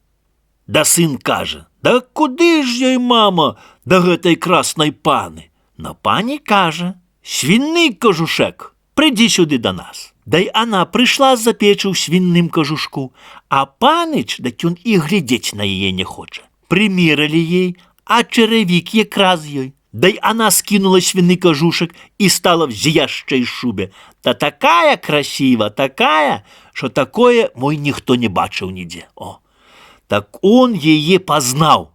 И он ее познал, взял и оженился з ёю. Мачыха. Павет Рэчыцкі, вёска Вадовічы. Була у бацькі дочка, да яе матка памерла, а бацька ажаніўся з другою. Так гэта мачыха, яна мела сваю дочку, а для тае яна вельмі ж пагана була. Дала ёй кужэлю і казала, чтоб за одну ноч спрала, уаткала і выбеліла. Дзеўка села, дай плача. А ў тое дзеўкі була кароўка, ще матчына. Плача яна, плача. Прыходзіць кароўка дае, дай путае. А чаго ты, дзеўка, плачаш? Да як жа мне, кажа, не плакаці, калі мачыха дала мне кужэлю, дай казала, чтобы за одну ноч было спрадзена, выткана і выбелена. Ідзі і спаць лажыся, будзе ўсе готова. Легла она спаць. Назаўтра бачыць, усё спрадзена, вытчана і выбелена. Кажа мачыха от да свае ўжо дочы. Видишь, як тая зрабіла? І ты так зрабі. Дала ей кужэлю, чтоб назаўтра было готова. Так гэта кужэль палажыла і спаць легла. А назаўтра глядзіць, кужэль як ляжаў, так і ляжыць. І не спрадзен, і не выткан. І от вельмі ж разгневалася тая мачыха. Трэба кароўку зарэзаць. Дзеўка тая пашла да сваей кароўкі, дай плача стаіць. А чаго ты, дзеўка, плачаш? Да як жа мне не плакаці, калі мачыха хоча цябе зарэзаць? Не плач. Дак як будуць мяса мае есці, а ты не еш. Да ўсе кускі пазбірай і закапай пад акном. От зарэзалі аны кароўку, да дзеўка мяса не ела. Толькі ўсе кусочкі яна збірала і закапала пад акном. Аж вырасла там яблонь. Да яблонь з залатымі яблушкамі. Тых яблок ніхто не можа ўшчыпнуць, толькі тая дзеўка. От едзе пан, та й заехаў. Бачыць, што залатыя яблокі, і просіць, чтоб яму адне далі. Мачыха так сваю дочку ўпраўляе. Зарві, пану, кажа, яблочко. А гэта доч пробуе, да ніяк не маже, все ў гору ідзе. От і мачыха сама хоча зарваць. Не можа. Да пану ж вельмі яблочка хочацца, так он путае. А хто тут яшчэ ў хаці? Да мачыха кажа, а ще й та паршыўка пагана. Няхай она прыйдзе. Прыйшла она, так яблокі нагнуліся ўсе да яе. От взяў пан яблока, да і она сама спадабалася яму. Пасватаўся да яе, та і ажаніўся. От веселье справілі, взяў он яе і павёз у свой двор. Пашла і яблонь за імі, і стала на куці. От жывуць яны, да жывуць, да й она стала ўжо бярэменна. А яму трэба от паехаць у дарогу. Паехаў он, а она якраз дзіця радзіла. І трэба да таго дзіцяця нянькі. Так от прыйшла мачыха яе, да й кажа, давай я буду нянькай. Ну, добра. Да стала она за няньку. Да эту жонку яна завела да рэчкі, да ўтапіла яе там. От. А она у рыбку перамянілася, та й паплыла. Прыехаў назад гэты пан. Няма жонкі, а мачыха тадак яму расказуе, што она памерла, а от дзіця асталося. От жывуць яны, да той пан бачыць, што дзіця плача. А быў там у іх парабок, да вельмі добры он хлопец быў. Як дзіця заплача, та он возьме яго, панясе да рэкі, дай клікне, а она выплыве, дасць грудзі дзіцячі, накорміць і зноў да вады пойдзе. Так пан той сам сабе і думае, а на што он да рэкі несе. От. Да пайшоў за ім, схаваўся і падгледзеў. І думае он сабе так, як яе взяць?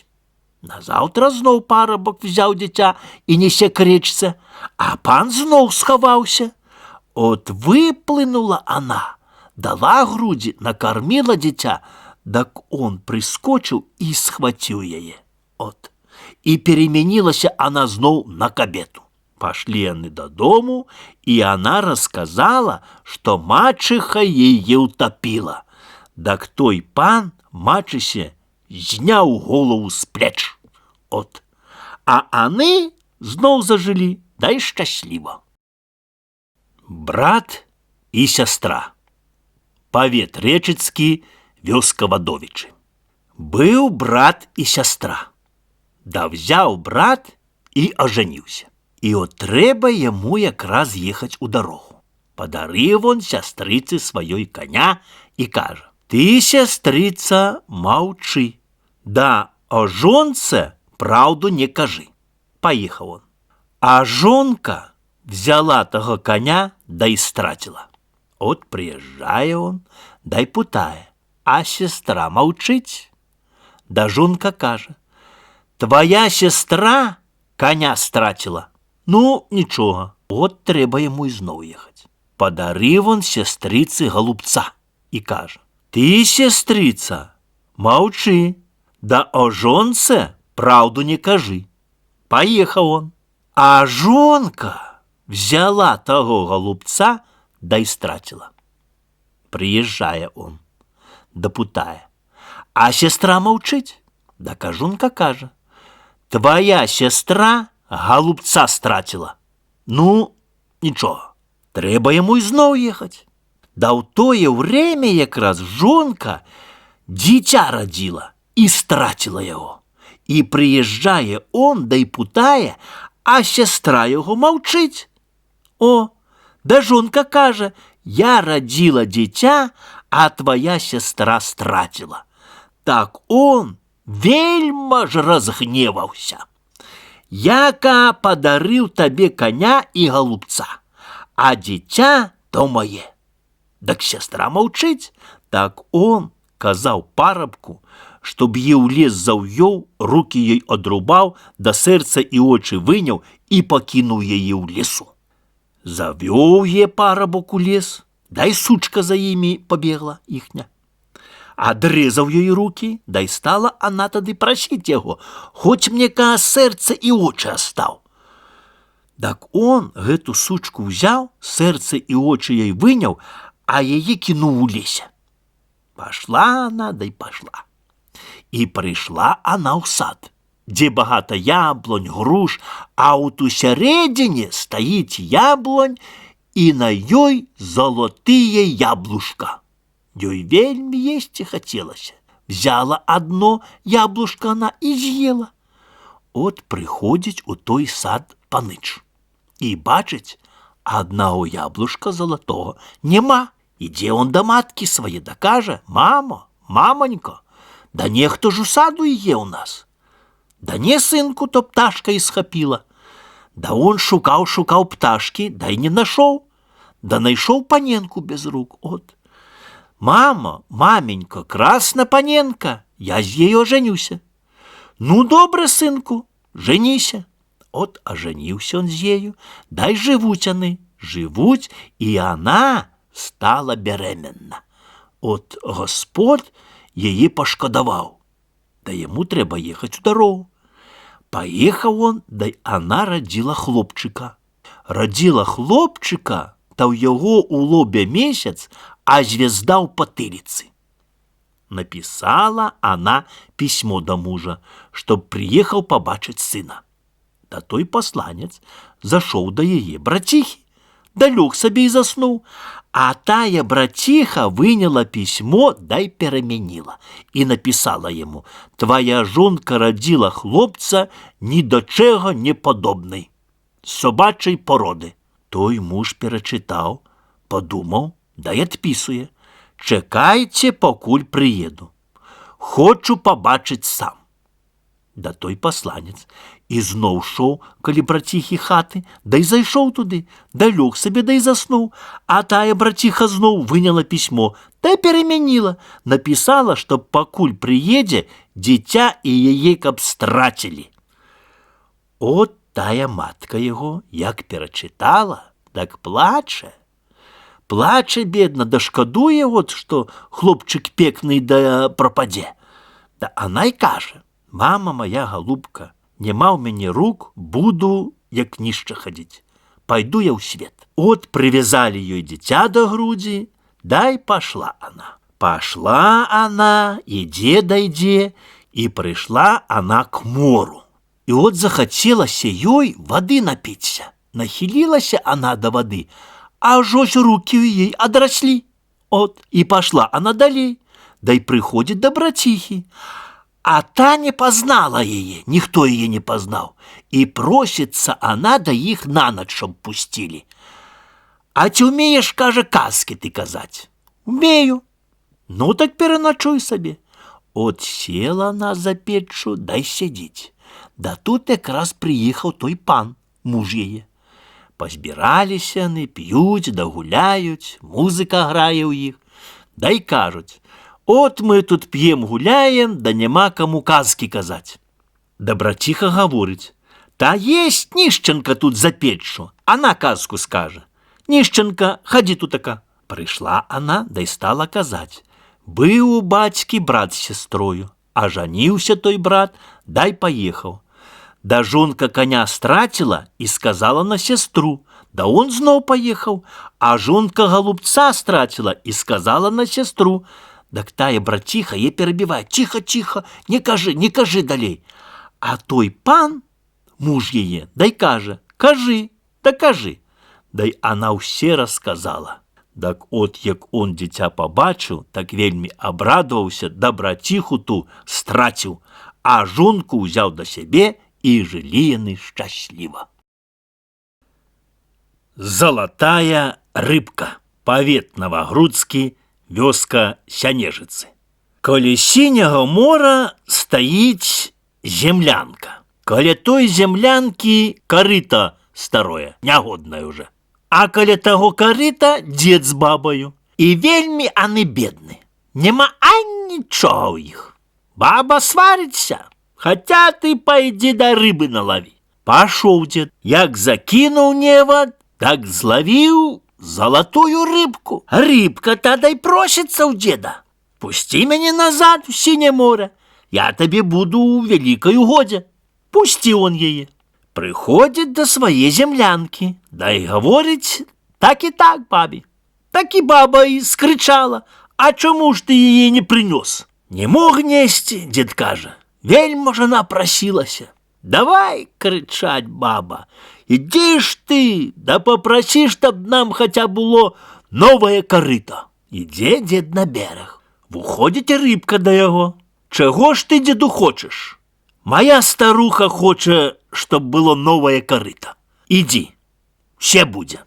Приходит он, стоит новое корыто. Баба рада, а потом раздумалась да кажа: иди, дай попроси, чтоб мне была хата хороша. Иди, дед, на берег. Выходит рыбка. Чего ты, каже, деду, хочешь? Моя старуха хочет, чтоб была хата хороша. Иди, все будет. Приходить, хата стоїть, баба в покоях. Пожаліє тони, пожалів той хаті. Да й баба каже уже: не хочу быть мужичкой, хочу быть дворанкой, чтоб мне были палацы, кони и послуги. Іде дед на берег, виходить рибка. Чого ж ти, деду, хочеш? Моя старуха не хоче быть мужичкой, а хоче быть дворанкой. І чтоб были у яе палацы, послуги и все таке. Иди, все будет. Приходит дед, палац стоит, старуха ходит, убрана, хороша така. Ну, добре, да не схотела быть дворанкою, хоче быть царицей. Иди, каже, да проси, чтоб я была царицей. Иде дед на берег, выходит рыбка. А чего ж ты, деду, хочешь? Да бридко ему уже стало тому деду, так он каже: от моя старуха не хоче быть уже дворанкой, а хоче быть царицей. Иди, буде все. Приходит он, уже не пани, а царица. Дрожить по палацах ходячи дед. Да пожалі они так пожалі, да й каже знов вона: иди к рыбце, кажи, я не хочу быть царицей, а хочу быть морской рыбой. Иде дед на берег, выходит рыбка. Чего ж ты, деду, хочешь? Моя старуха не хоче быть царицей, а хоче быть морской рыбою. А рыбка хвостом сплеснула, ничего не сказавши. От приходит он, аж землянка стоит, який давней, и старе корыто там. Ашуканцы. Павет Новагрудскі, вёска Сянежыцы. Быў один человек бедный, бедненький. Вот он мох набрал мех полный, дай думая: продам я его замеж волны, да муки куплю. А другий добыл таки, набрал попелу замеж муки, дай каже: продам, да волны куплю. Ідуць, от, той сабе на место йде, а той сабе. Той хоча купіць мукі, а той хоча купіць воўны. Сашліся на дарозе. Што ты, кажа, браце, несеш? А ён кажа: я хочу воўну прадаць, дай купіць мукі, дзяцей пакарміць. А другі кажа: а я от хочу муку прадаць, да воўны купіць, мае дзеткі голыя. Дак ён кажа: браце, мяняйма. Ты бери мой мех, а я твой. Памяняліся на мехі. Той думае, што таго шукаў, а той думае, што таго. От адбеглі яны, паглядзелі. Ай, які ж ты хітрый, той кажа. А другі: ай, які ж ты мудрый. Сыпаў усё на землю. Ну, ідуць яны на место. Той ідзе і той ідзе. Сходяцца. Ты, кажа, браце, вельма хітрый, а ты, браце, вельма мудрый. Так той кажа: я ў эту ноч на варце, украдём у месте. Так я собак боюся. Мяне собаки знаюць, не будуць кусаць. Ну, добре, пошли. Подкопаліся аны под той склад, да той кажа: я стану наверсе, да буду пільнаваць, а ты мешка вынось. Он улез, наклаў усяго добра ў мешок, да й кажа: цягні наверх. Да той як выцягнуў, так на плечы, дай наўцёкі, пабег, а той астаўся. Да бег, дай адбег за колькі вёрст. Ідуць яны на место, той сабе ідзе, а той сабе. От сышліся яны. Ты, кажа, браце, тут, але я тут. Давай дзяліцца будам. Да не, цяпер не можна, будуць шукаць, да яшчэ зловяць нас. Прыйдзі заўтра вечарам. Добра, прыйду. Прыходзіць он назаўтра. Аж той адзеўся пекна, лёг на лаве, та і замеж нябожчыка памер. Да і жонка галосіць, на голову руки кладзе: а мой Бог, а мой миленький, учора хадзіў з людзьмі гаварыў, а сягоння же умёр. Ну, той кажа: хоць у кленчу, да павем пацер трохи. Да і кажа: ойче наш, который есть, а сам под ногами его драп-драп, драп-драп, который есть в небе, и далей его драп-драп, драп-драп. Той поворушыўся. Ай, такі ж ты нябожчык. Кажа: ну, трэба вставать. Ах, браце, кажа, які ты хитрый. Ну, браце, і ты ж мудрый. Ну, будем дзяліцца. Не, кажа, не можна. Сягоння шукалі, прыйдзі заўтра. Назаўтра той, што умёр нібы, улез да ямы. Жонка накрыла яго, і ён там сядзіць. Прыходзіць той дабро дзяліць, а жонка ходзіць, руки ломіць. Кажа той: пахвалёны Езус, на веки веков, амен. А дзе ж гаспадар? А мой Боже, а мой миленький, учора умёр, дай ажыў, а сёння пахавалі. А дзе ж я пахавалі? А там, дзе жоўтенькі песочак. Пайду, да павем пацер яму. Пашоў, да не пацер, гаворыць, а дзярэ руками груб. Да заміж вала раве, як вол. Слухаў той у яме седзячы ўся это, дай кажа: а каб цябе ваўкі з'елі. Поправіўся? Той дзярэ груб, дай раве, а каб ты здох. А ці ты, браце, тут? Я, кажа, браце, тутака. А ты ад мяне схаваўся? Не, я не ад цябе, браце, а шукалі добра, так я нічога не думаўшы схаваўся. Ну, тады, браце, вылазь з ямы. От он вылез з ямы. Будам дзяліцца ў капліцы. Там капліца пуста, ніхто там не ходзіць. Пашлі на ту капліцу, падзялілі свае добро, а тут разбойнікі напалі. Так адзін схаваўся за алтар, а другі ў труну. І пахавались так. Находят разбойнікі, бачат добра багата. Яны взяли тое добро, падзялілі. Толькі палаша не раздзялілі, дай кажуць: хто эту труну перасячэ, таму будзе палаш. Так той разбойнік адзін намірыўся палашом біць по труне. Так той як дасць яму з труны, а той за алтара. Так тыя разбойнікі попугаліся ўсе, дай паўцякалі. От яны так усіх разбойнікаў павыганялі, а свае добро назад побралі да подзялілі. Брат з сястрой женится. Павет Новогрудскі, вёска Сянежыцы. Быў сабе дзед з бабаю. І мелі аны двое дзетак. Да надта ж хорошыя дзеткі ў іх былі. От выгадавалі іх, да дзеду прыйшлося ўміраць. Так он кажа да сына сваго: калі толькі вырасцеш, дак выбереш сабе на жонку такое личко, як сам, альбо як сястра твоя. От помер той отец, а сын вырос, да уже и хочет жениться, уже великий хлопец. Да трэба ж ему такого личка, як сам, альбо як сестра. От ездзіў, шукаў, нідзе не знайшоў. О, трэба з сястрой жаніцца. Так як же то з сястрой жаніцца? Вялікі грэх это ж будзе. А она не хотела, сестра, плакала. Да нема рады. Прыйшло до того, что трэба да шлюбу ісці з братом. От пошла она в каморку убираться. Дай кажа: «Расступися, землица, брат с сестрой женится, тяжкий грех будет». Земля расступилась, и она въехала в землю по саме косточки. А брат дай путає: «А что ж, сестра, ці убралася?» «Да ще», она так каже, «панчох ще не клала». І знов каже: «Расступися, землица, брат с сестрою женится, тяжкий грех буде». Земля расступилася, и въехала она в землю по колены. Да брат знов путає: «А что ж, сестра, убралася?» «Да ще», она каже так, «чаровік ще не клала». І знов: «Расступися, землица, брат с сестрою женится, тяжкий грех буде». Земля расступилася и въехала по пояс. Да брат путає: «А что ж, сестра, убралася?» «Да ще», каже, «кашулі ще не клала». І знов: «Расступися, землица, брат с сестрою женится, тяжкий грех буде». Земля расступилася, и въехала она по сами груди. А брат путає: «А что ж, сестра, убралася?» «Да ще спадницы не клала». І знов: «Расступися, землица, брат с сестрою женится, тяжкий грех буде». Земля расступилась, и въехала она аж по шею.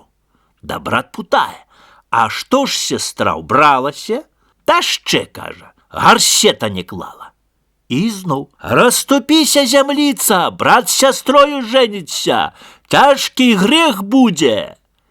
И земля расступилася, и она въехала совсем на той свет. Вот въехала она на той свет, дай бежить. Бежить она, бежить, аж бачить, стоїть хатка. Вбегла она до тої хатки, сядить там ведьмина дочка. И аккуратно такого личка, от як она сама. Дай каже та дочка: «Ой, моя матка, як прийде, та тебе з'есть». А она ей: «Сестрица моя родненькая, пойди да будь моему брату жонкою». «Ну, добре, да ты теперь лезь за печку, бо моя матка йде». От застукотела, загруматела, ведьма йде. Влетела она, стуку-гуку, да нюх-нюх-нюх, нюх-нюх-нюх по хате так. «Хрисная душа тут пахне». «Моя мамочка, тут ніякая пташка не летала, ніхто не бывал, толькі я вышивала сидячи». Понюхала, понюхала она, да и дала ей дочка напиться воды. От яна напилася, да и легла спать. Да быў у тое ведьмы козёл, что 12 горла умел, и кот, и яшчэ было стадо гусей. Так як матка заснула, так они две растопили смолы и залили козлу горлы тые, а ведьме залепили очи, да гусям дали ауса, а коту дали сало. А сами забрали оденье, гроши, скольки было, все, что было, забрали и пошли. От проснулася ведьма, да ничего не бачить, да стала кричать: «Котце, братья, продери очи, гуси-лебеди, промочите очи». Так и кот не хоче, и гуси не хочуть. А козел дай каже: «Еге, бабо, еге, стара, була в тебе подмовочка, подмовила твою дочку в чужую стороночку». А ведьма зноў кліча: «Котце, браце, прадзяры очы, гусі-лебедзі, прамачыце очы». Дай кот не хоча, і гусі не хочуць, а казёл кажа зноў: «Эге, бабо, эге, стара, була ў цябе падмоўвачка, падмовіла твою дочку ў чужую староначку». Дак тыя абедзве прыйшлі да яе брата. Да як прывяла ему такую хорошую, як он сам, так ён з ёю, з тою ведьминой дочкой, ажаніўся. І веселье было, і я там був, і мёд віно піў, а ў роце ніц не было, а по барадзе цякло. Пра багацце і беднасць. Павет Новогрудскі, вёска Сянежыцы. Ішоў чалавек бедны. Ішоў ён, ішоў, глядзіць, заяц сядзіць. От он думае: я зайца зараз злаўлю, продам, да свинью куплю. А свинья приведе мне 12 поросят, а тыя 12 да яшчэ по 12. Тады я свинью поколю, мясо насолю и буду жениться. Шмат мяса буде что есці. Да жонка породить мне 2 сыны. Они будут себе мець подданых, да наказывать будут их, будут бить людей, а я им скажу: не рушьте, не бійте, бо нам колись кепска даўней было. Як гукнув он так зайчик схапіўся, да й уцёк, от і багатство яго побегла. Мужицкая шчодрасць і хітрасць.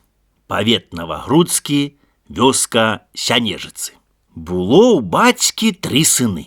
2 разумныя, 3 дурень. Адзін из разумных женіўся, і паслалі дурня купляць масла. Як купіў ён масла, дак вязе дадому. І бачыць дурень, што земля поколота.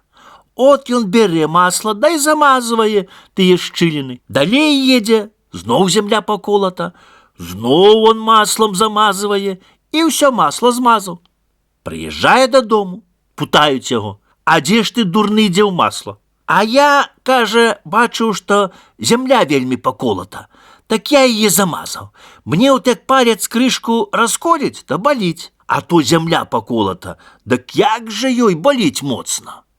Ну, набілі яго, да й уже веселье гатуюць, да й кажуць: ідзі, дурень, да прасі на веселье.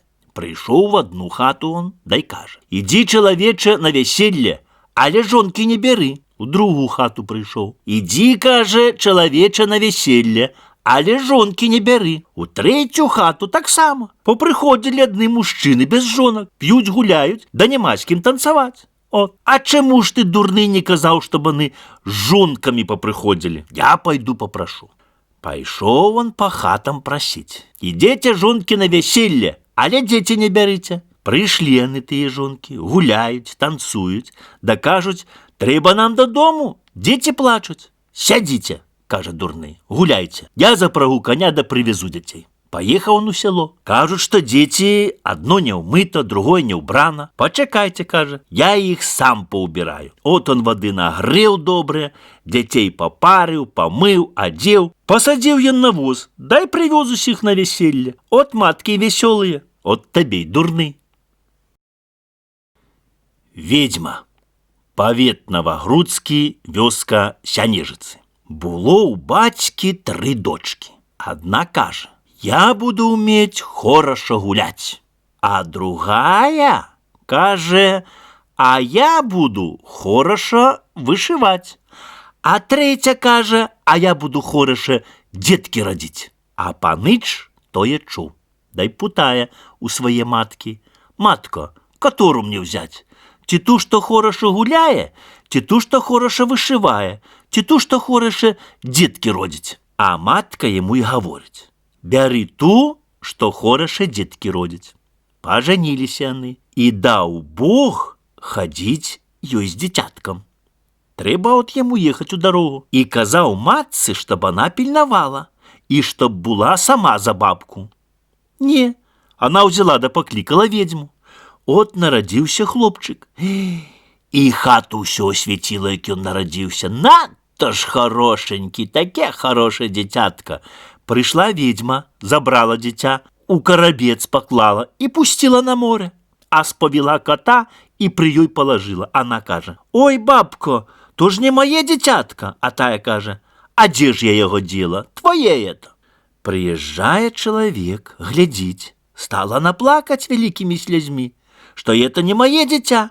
Баба не дедила, мне кота сповела. Позвали ту бабу на допрос, а она каже то самое. Поверив он той бабі, да каже: «Ну, будем другого чекать». От живуть они, да живуть, і заступила она ізноў.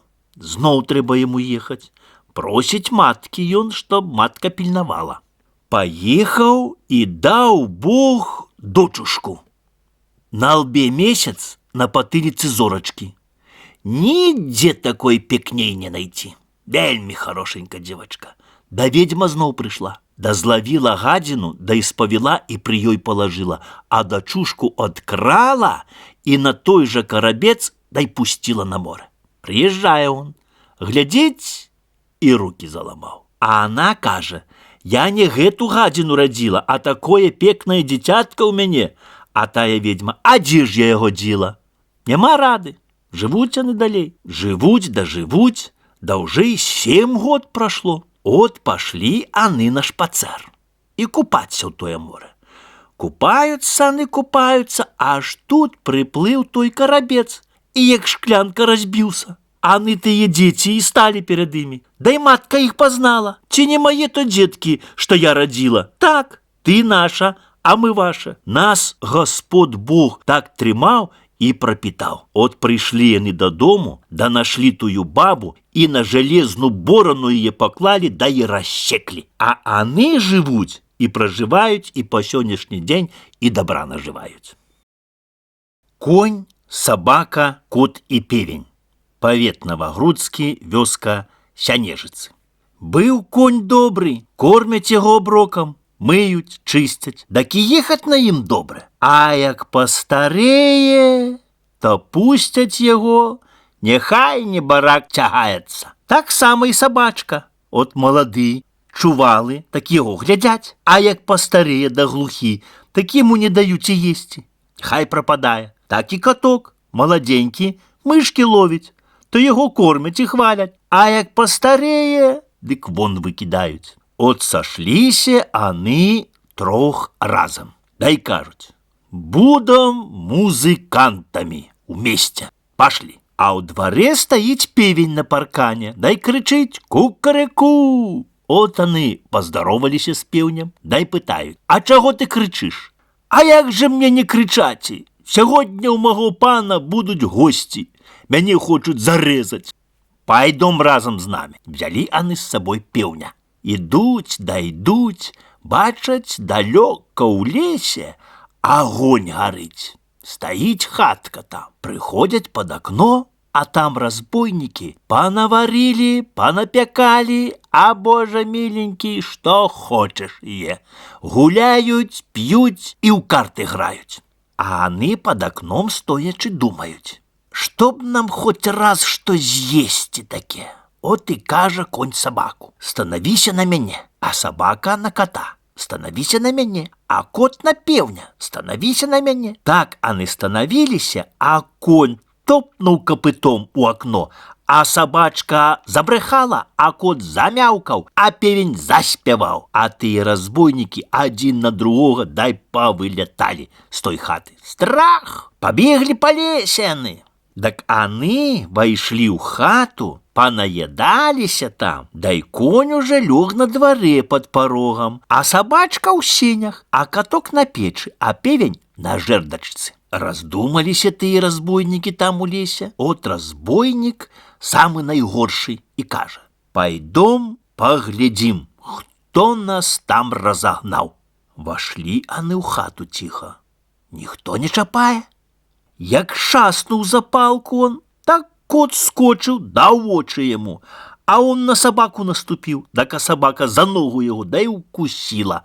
Так он на коня упал, да конь копытом ему дал плечи, а певень кричит: «Кукареку, берите его, берите!» Прыйшоў он да сваіх таварышаў, дай кажа: «Пайдум мы ад той хаты. Адзін очы мне чуць не павыдзіраў, другі ногі пакусаў, а трэці плечы пабіў, а чацвёрты яшчэ крычаў: бярыце яго, бярыце!»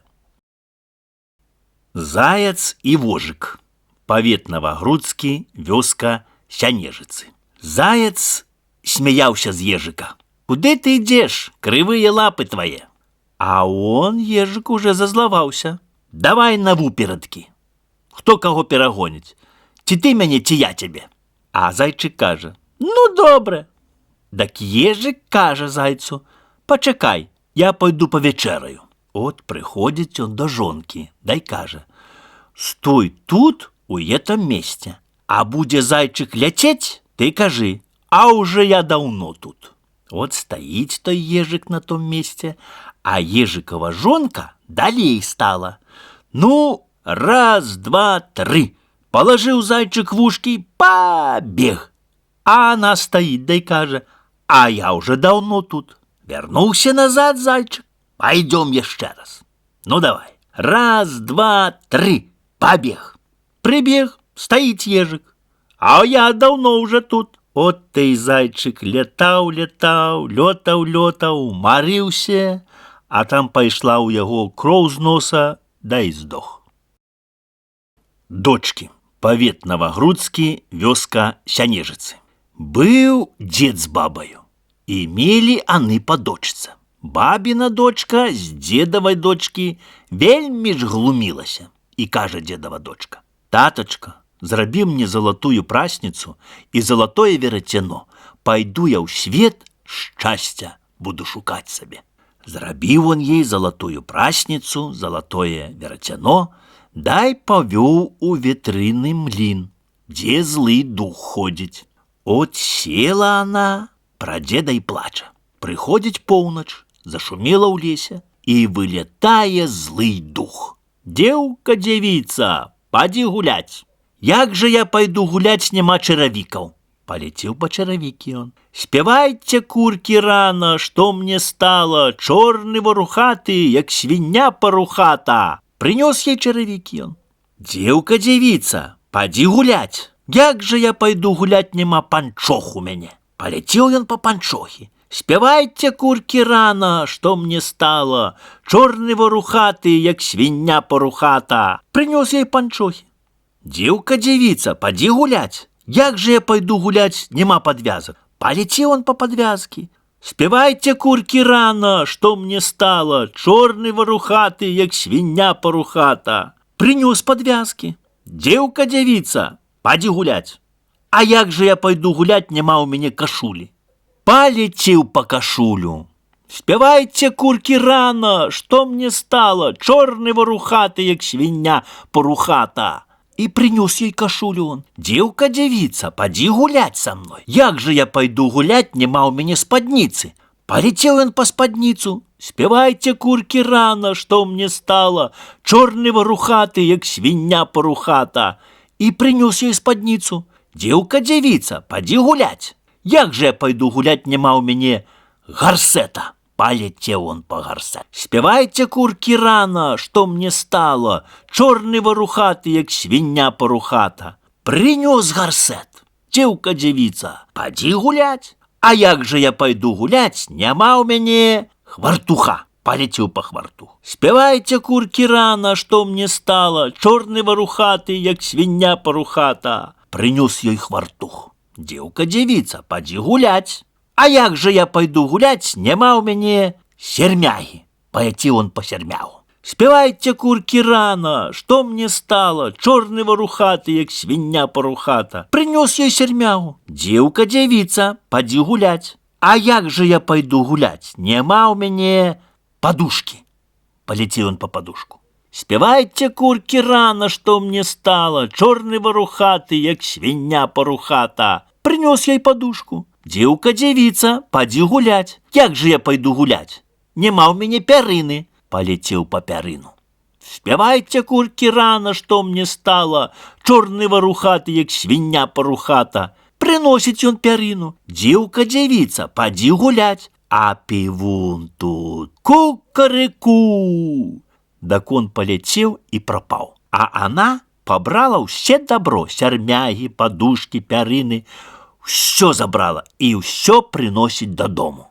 Бабіна дочка пабачыла, да пазавідавала і кажа да маткі свае: «Зрабі мне, мамачка, залатую прасніцу і залатое варацяно, і пайду я ў той млін». Зрабіла ей мать залатую прасніцу, дай залатое варацяно. Пашла ў ветрыны млін она, села і прадзетам.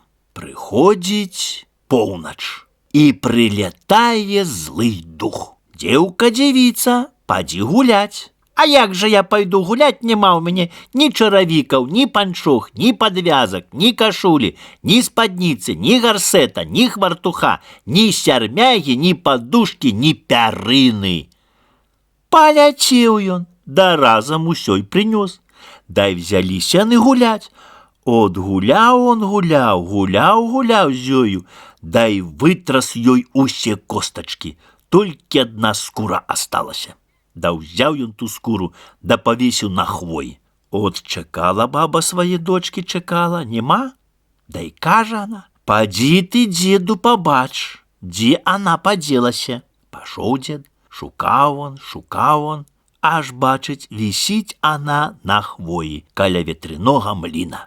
Баба паглядзела, няма дочкі. Плаче, рукі ломіць, няма мае дачушкі. А дзедава есть. Дочкі. Павет Новагрудскі, вёска Сянежыцы. Быў сабе дзед з бабаю. Мелі аны па дочцы. Бабіна дочка, дык з дзедавай дочкі вельмі ж глумілася. І давай дзедава дочка прасіць: «Татушка мой миленькі, возьми, зрабі мне праснічку залатую, дай веретенца, дай заведзі мяне на граніцу, дай пасадзі там». Зрабіў он ей прасніцу веретено, дай завёў на граніцу.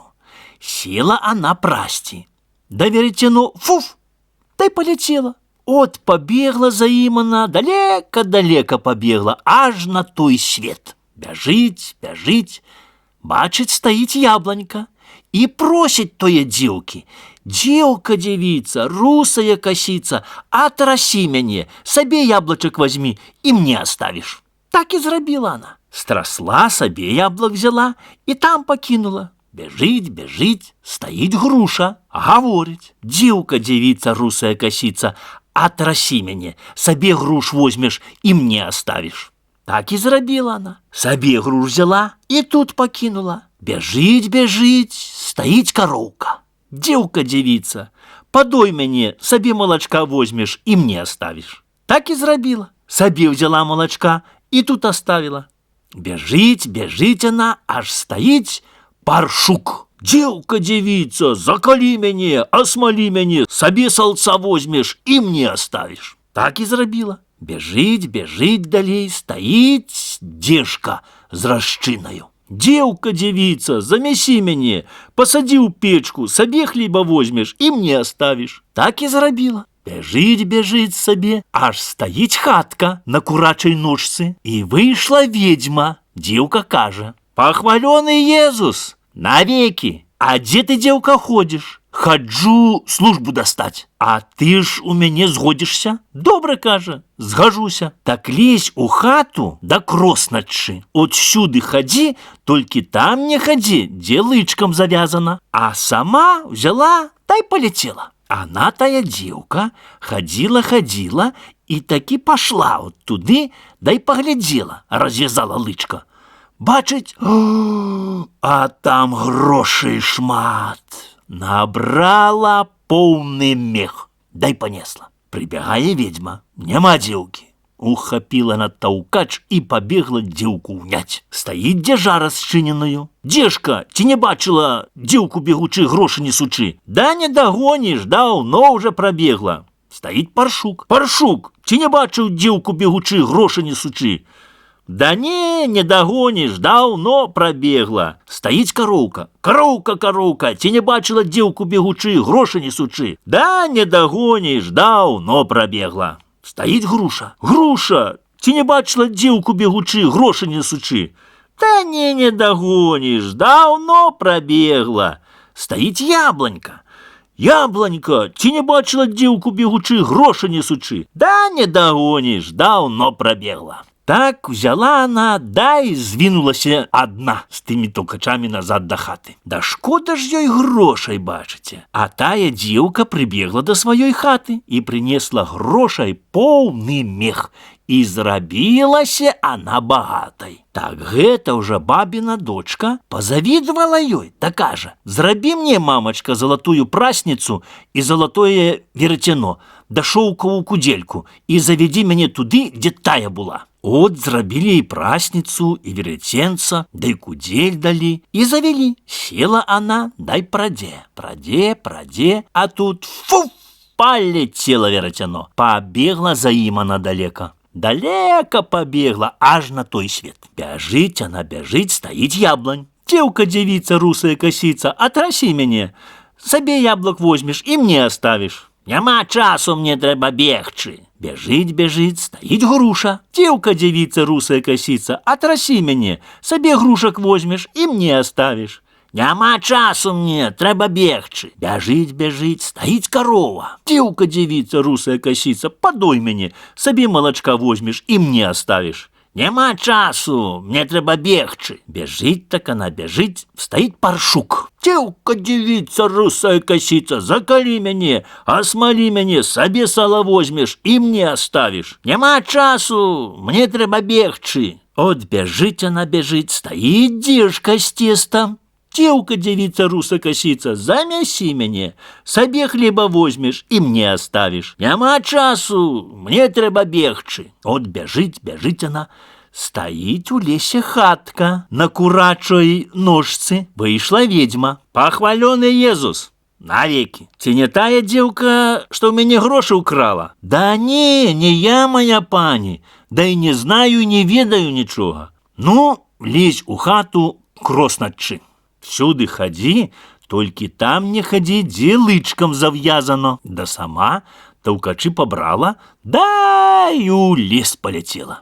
Да тая дзеўка от усюды хадзіла, да і там пашла, дзе грошай шмат, і набрала багато поўны мех. Дай панесла. Прылетае ведьма, бачыць, няма дзеўкі і грошай няма. Ухапіла на таўкач, дай пагналася за ёй. Бяжыць, стаіць дзежка з цестам. Дзежка, ці не бачыла дзеўку бегучы, грошы несучы? А то ж, бачыла, бяжыць, зараз дагоніш. Бяжыць она, стаіць паршук. Паршук, ці не бачыў дзеўку бегучы, грошы несучы? А оно бяжыць, зараз дагоніш. Бяжыць, стаіць кароўка. Кароўка, ці не бачыла дзеўку бегучы, грошы несучы? Ау, бежыць, зараз дагоніш. Бяжыць, стаіць груша. Груша, ці не бачыла дзеўку бегучы, грошы несучы? Ау, вот бежыць, зараз дагоніш. Бяжыць, стаіць яблонька. Яблонька, ці не бачыла дзеўку бегучы, грошы несучы? А оно бяжыць, зараз дагоніш. От она яе дагнала, грошы адабрала і таўкачамі забіла. Вот. Толькі адны костачкі асталіся. Баба дзеда просіць: паглядзі ты, дзеду, твоя дочка хутка прыйшла, а маёй няма, ўсёй няма. Дзед пашоў, да толькі костачкі пазбіраў да прынёс. А была там сучка. Дак сучка: тяу-яу, дедова дочка у карете ездзіць, а бабіна дочка у кашыле брэшыць. Баба кажа: што ты, сучка, брэшаш? Взяла полено, дай тою полянякою по той сучцы, да перебила ей ножку. Так она на трох ножках скача: тяу-дяу, дедова дочка у карете ездить, а бабина дочка у кошелю брешет. Баба каже: что ты, сучка, брешешь? Взяла она полено, дай другую ножку перебила той сучечце. Так она скача на двух ножках уже: дяу-дяу, дедова дочка у карете ездить, а бабина дочка у кошеле брешет. Баба и третью ножку ей перебила. Так она уже скача на одной ножце: дяу-дяу, дедова дочка у карете ездить, а бабина дочка у кошеле брешет. Так баба ей совсем убила. Кот и певень. Павет Новогрудскі, вёска Сянежыцы. Жыў сабе каток з петушком у адной хатцы. Каток пашоў на жыр, да і кажа да петушка: нікога не пускай у хату, зачыні дзверы, дай не пускай. Пайшоў он.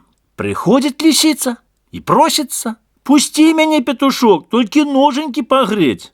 взяв он, дай пусціў, а лісіца яго ухапіла, дай панесла. О, крычыць петушок на катка: «Каток, браток, лисица меня ухапила, несей меня за высокие горы, у глубокие норы». Каток пачуў, прибег и оборонил петушка. Да от зноў ему трэба ісці на жир. И кажа: «Ну, памятай, нікога не пускай у хату, хоть бы як просила». «Не пушчу». Пашоў каток. И зноў прыходзіць лисица, просіцца: «Пусти меня, петушок, я змерзла, только ножки погрею». Просила она, так просила, взял петушок, да и пустил ее. О, так же она его ухапила и понесла. И кричал он, и гукал: «Каток, каток». Да каток далеко зайшоў у лес, да и не чуў. О, пришел он до своей хатки, бачыць, нема петушка. И пошел же ён шукаючы. Хадзіў, то сюды, то туды, да трапіў он так на гэту гору. А то була не лисица, то була ведьма, и мела она аж 3 дачушак. Спусціўся каток да яе нары и найшоў петушка. Да гэтым дачушкам он вельможа ты, каток, спадабаўся. Старша кажа ему: «Я хочу за тебе замуж ісці». «Ну, добре, он каже, так иди на гору, да мяне там почекай. Я тут справлюся, приду и тебе за жонку возьму». Пошла она, убралася на гору и чекає там сидеть. А Серадольшай каже: «Я хочу за тебе замуж, каток, ты мне надто сподобався». «Ну, добре, он каже, так иди на гору, да мяне там почекай». Пошла яна и чекає. Да и меньше каже: «Я хочу за тебе замуж ісці, каток». «Ну, добре, вылазь на гору, почекай, приду, возьму за жонку. Только ж ты выкини мне веровку, чтоб я мог выйти». Да каток взял петушка на плечи, да и по той веровце вылез на гору. И там он забил, задрал, заел все 3 ведьмовые дочки, да и утек до своей хатки разом с петушком. Да и живут они, и живут с петушком, от и по сённяшний день. Дудка. Павет Новогрудскі, вёска Сянежицы.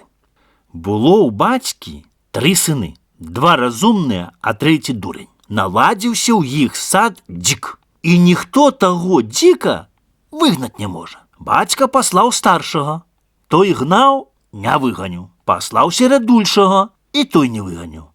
Кажа ён да 3: «Иди ты, хоть ты дурны, але попробуй». Пайшоў дурень, пайшоў і злавіў дзіка, і ўбіў яго. О, і прыходзіць дадому, да й кажа: «А што, татко, хоть я дурень, а таки убил дзіка». «Ну, добре, дзе ж яго, таго дзіка, дзець нам? Трэба яго ў лесе закапаць». Пашлі тыя браты ўтрох, дай закапалі дзіка. Дай позавидовали аны дурню, што он такі спрытны. Дай брата сваго аны забілі і пахавалі у мурашніку. Прыходзяць дадому, бацька пытае: «А дзе ж дурень?» «А хто яго ведае, пашоў дзесь, то ж ведама дурень». Нема сына.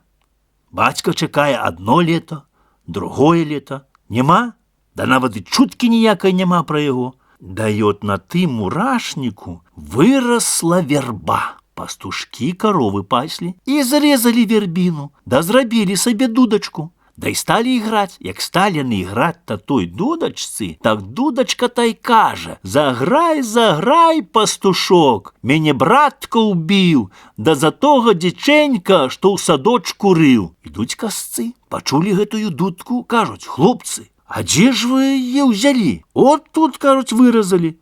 Вербіна росла, так мы і выразалі дудку з той вербіны». Касец взяў, заграў, дак тая дудка і кажа: «Заграй, заграй, дедачка, мяне братка ўбіў, да за таго дзічэнька, што ў садочку рыў». Едуць купцы. Купец пачуў это все, да й кажа: «Продайте эту дудку мне. А што дасце?» Ну, патаргаваліся яны, патаргаваліся, те-се, купіў. Купіў купец гэтую дудку, да і заграў. А дудка й кажа: «Заграй, заграй, купчыку, мяне братка ўбіў, да за таго дзічэнька, што ў садочку рыў». Заехалі тыя купцы на наш да чалавека. А да якога чалавека? до того бацька, отого трох тых сыноў. І сталі аны граць на гэтай дудцы, дак брат адзін кажа: «Што тая дудка гаворыць, дайце мне яе, я заграю». Заграў, а дудка этой кажа: «Заграй, заграй, брацейка, ты мяне ўбіў, да за тога дзічэнька, што ў садочку рыў». Сестра пачула, кажа: «Што гэта? А позвольце я попробую». А дудка: «Заграй, заграй, сестрыца, мяне братка ўбіў, да за таго дзічэнька, што ў садочку рыў». Да матка і кажа: «А дайце і мне». А дудка: «Заграй, заграй, мамачка, мяне братка ўбіў, да за таго дзічэнька, што ў садочку рыў». Бацька пачуў, што гэта сталася.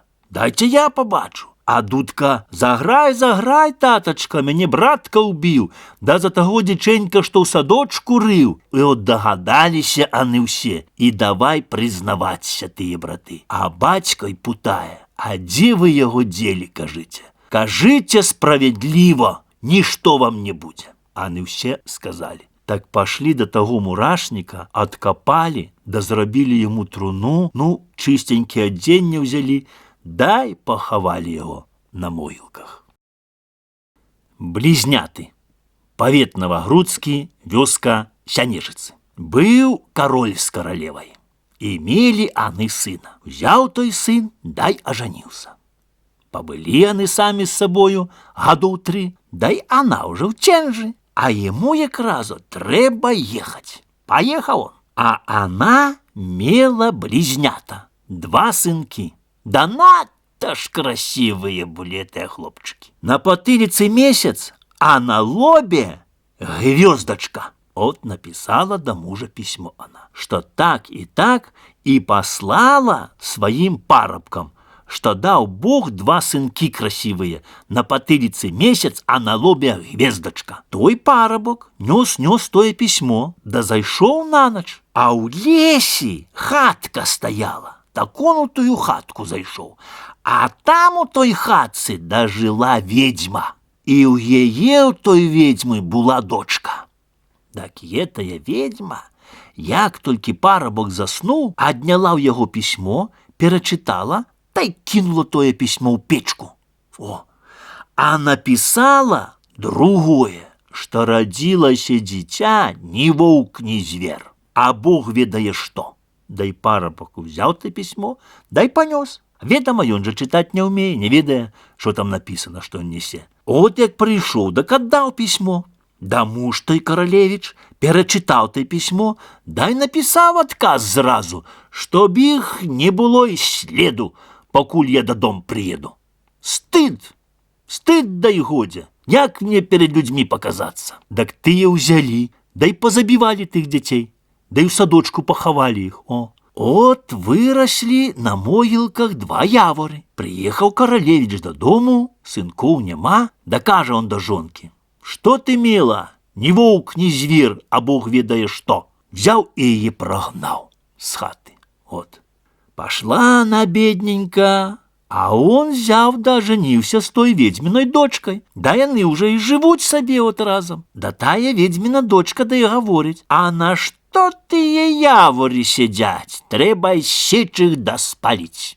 Взялі, спалілі тыя яворы, да попел укинули на двор. От гоніць пастух авечки. Взяла авечка, лизнула таго попельца, і зрадзіліся ў яе блізнята 2 баранчыкі. Хорошие такие баранчики, не на жарт. Росли они, росли, а тыя баранчики, та з тых баранчиков зрабіліся сынки. Тыя самые, месяц на патыліцы, а на лобе гвездочка. І ідзе якраз тая іх матка, абадраўшыся, а шаргаўшыся, і от просіцца да іх она на службу. Ну, добре, і стала ў іх она служыць. Дай познала іх. Познала, что это ее сынки. От. И живуть они, и живуть. Да той королевич от хоче, чтоб ему хто байку яку розказав, от, як он на ложку лежить. Лежить ота ён, дай каже: «От хотів би, каб хто байку збаяв». Ніхто такой байки не вміє. Казать, як тие 2 хлопчики вміють. Треба їх закликать. От прийшли они тыя хлопчики, дай давай баяць. От то так было. Быў кароль з каралеваю. Мелі яны сына. Той каралевіч ажаніўся. Да 3 годы былі з сабой яны. І мусіў ён уехаць. Да она радзіла 2 сынкоў. Месяц на патыліцы, а на лобе гвяздачка. Так той каралевіч і кажа: так было. Так она написала письмо, что так и так, дал Бог сынков, и послала своим парабкам, а той зайшоў на ноч у ведьмину хату, да лег спать. Да той каралевич каже: так было. А тая ведьма письмо переменила и написала, что родилось дитя ни волк, ни зверь и неведомо что. Да ён каже: так было. Так той каралевич написал, чтоб сынов стратили, а потом и жонку прогнал, и с ведьминой дочкой оженился. Так было. А гэтых сынков забили, дай у садя закопали, а на могилках выросли 2 явори. Да тая ведьмина дочка сказала, чтоб их секли да спалили на попел. Так было. А той попел кинули на двор, и овечка злізала и привела 2 баранчики. Так было. А з тых баранчиков зрабіліся 2 хлопчики. На патыліцы месяц, а на лобе гвёздачка. Так тыя хлопчики зняли шапочки, да и осветили покой. А той каралевич схватился: ах, я несчастливый, то ж вы мои сынки. И взял гэту другую жонку, ну эту ведьмину дочку, да на железную борону растягнул, да и коньми поразрывал начисто. Всю. А гэту первую от узял и знов до себе. И от живуть они разом, да и по сённяшний день. Рыболов и лиса. Павет Новогрудскі, вёска Сянежицы. Поехал рыболов по рыбу и наловил целый воз рыбы. А лиса подгледела, забегла на дорогу, да и зрабілася неживой. Приехал он и укинул ее на воз. Нехай буде, зраблю каўнір да шубы бабе. Едзе он далей, а она продрала дзюрачку в меху, да и рыбку выкидуе. А он не огляделся. Приехал додому, да кличе жонку: рыбу вымай. А тут рыбы нема. А лиса ускочила, да и побегла, рыбку повыкидавши. Позбирала на рыбку по дорозе, да и смакуе, яка смачнейша уже рыбинка. Да приходит якраз да и вовк, да и каже: кумко, голубко, а шо ты это еси? Дай мне. Ага, зараз, пойди да налови. А где ж, кумка, голубка, ловить? Пойдем, я тебе покажу. От привела яна яго там, дзе быў просечаны лёд. Тыч хвост у рэчку сюды.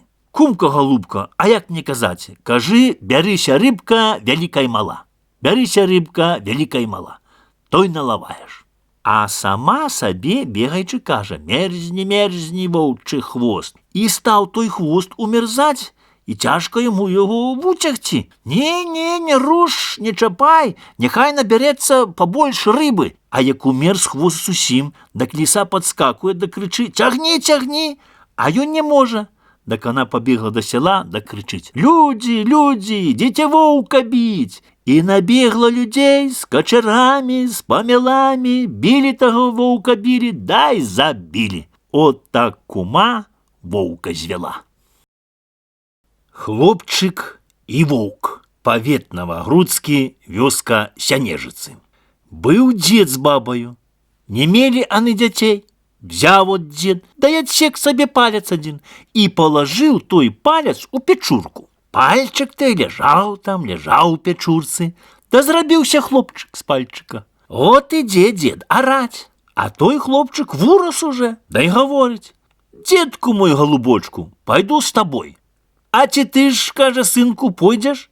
Ці ты ж здолееш? Гэта ж далеко вельмі.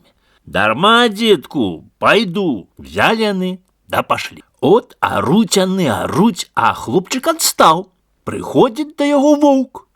Взяў он, да і з'еў того хлопчыка. Так хлопчык у том воўку седячы не дае яму припомніцца, мучыць яго, поркае бок того воўка. А воўк рад бы яго выкінуць, да хлопчык кажа да яго: несі мяне на дзедава поле, так не выйду. Прынёс на дзедава поле, да і кажа: лезь з мяне. Не полезу, нясі ў дзеда ў двор. Прынёс он яго на двор, да і кажа: вылазь з мяне. Не вылезу, нясі ў дзедавыя сені. Прынёс яго ў сені, Дверь адчынены, да дзед не чуе. Так кажа воўк: лезь мяне. Не полезу. Нясі ў дзеда ў хату. Вайшоў воўк у хату. Дзед як зірне, воўк! Ён схваціўся, дзверы все пазачыняў, да як пачаў біць тага воўка, біў, пакуль не ўбіў воўка. От хлопчык тады вулез з воўка, і от разам з дзедам яны жывуць і вельмі ж, кажуць, добра да багата жывуць. Вядзьмак і ведьма. Павет Новагрудскі, вёска Сянежыцы. Быў дзед з бабаю. Баба була ведьма, а дзед був вядзьмар.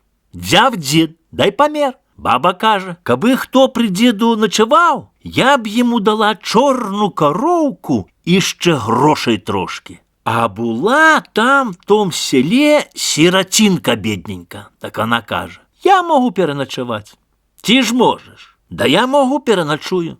Ну, добре. Взяла тая ведьма, дала ей прасці, 3 фунты кудзелі, і поставила решето верацён. Ну, прадзі, каб ты не заснула. Та сиротинка села пры нябожчыку, дай прадзе. Да бачыць, рушыцца той нябожчык. Ведама, ведьмар, дай кажа: дзеўка, дзявіца, а што ты тут робіш? Праду, за беле малачко, за чорну кароўку. Паварочаўся той, дай устаў. Дзеўка, дзявіца, а што ты тут робіш? Праду, за беле малачко, за чорну кароўку. Сеў он. Дзеўка, дзявіца, а што ты тут робіш? Праду, за беле малачко, за чорну кароўку. Я цябе з'ем, кажа так той.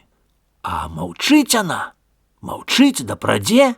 От рушится он к ей. Так она скок на припечак. Я тебе съем. Да и на припечак лезе за ею. Так она с припечка да на печь. Я тебе съем. И лезе на печь. Да гам! Да и з'ел яе. Надто ведьмар был ён моцны. А бачыце, дурная сиротинка думала, что ёй ничего не будет. Вот такая байка, вот и конец ей. Кум і кума. Павет Новагрудскі, вёска Сянежыцы. Быў дзед з бабаю. Не гадаваліся ў іх дзеткі і навучылі іх, каб яны выйшлі на дарогу і папрасілі на куму каго стрынуць. От сталі на дарозе стаяць, аж бачаць, ідзе Бог, стары чалавек. От гаворыць той дзед: хто ідзе? Я, Бог. Прашу Бога ў кумы да маго дзіцяці. Ну, добра, да яшчэ ж кумы няма. Бачыць дзед, ідзе кабета. Куды, кабетка, ідзеце? Я іду туды ў село. А гэта була смерць. Прашу вас у кумы да маго дзіцяці. Ну, пашлі яны. Забралі ты дзіця, ахрысцілі. Да той дзедут, ён быў вельмі бедны, а нічагусенькі ў яго не было. Так смерць, ну же кума яго, да яму і кажа: я табе скажу, ты будь за доктара. Як прыйдзеш да хворага, паглядзі. Калі я буду ў галавах стаяць, то ачуне, калі ў нагах, памрэ. Ну, добре. Стаў он за доктара. Пазвалі яго да пана. Прыходзіць, глядзіць, пан у ложку ляжыць, а смерць у галавах стаіць. Так он, эти дзеды, кажа: дайце пану арбаты. Далі арбаты. Стаў пан, ходзіць. Так яму наклалі всялякага добра, чуть дадому данёс. Вялікі багатыр зрабіўся он на селе. От захварэў у адном месте кароль. І нараілі яму таго дзеда. Пасылае кароль хвурмана па яго. Прыехаў, пабачыў, да і кароль выздаравіў. Далі яму грошай багата, всяго, да яшчэ і коней запрэглі. Едзе ён дадому тымі коньмі. Прыязджае ў вялікі лес, а ў том лесе, бачыць, стаіць хатка. Он зайшоў да тае хаткі. Нікога няма, толькі от на стале абрус і хлеб на ім ляжыць. Зайшоў далей, а тут свечкі гараць. Дай сустракае он там куму сваю. От. Пачаму, кажа, у цябе нікога няма, толькі свечы гараць. А то, кажа она, іныя свечы загарваюцца, а іншыя патухаюць. Адна от канчаецца гарець, кума так кажа. Да яго: бачыш, то твоя свечка, ты уже зараз памрэш. А моя ж ты, кумка, моя голубка, хоть бы яшчэ год пожыў які, а? Прасіўся, што хоть на гадочак, чтоб ще які на яго ставіла.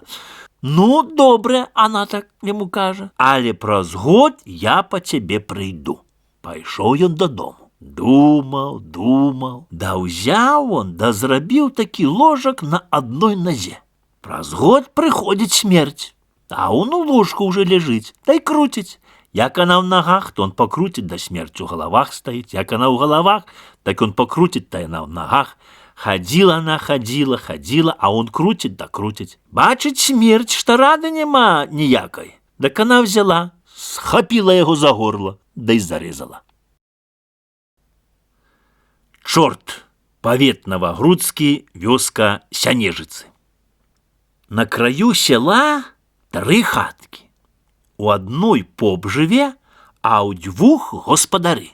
І ўсякага ў іх было па сыне. От пашлі тыя 3 сыны служыць. Ідуць яны та ідуць, аж бачаць, стаіць жалезная хатка.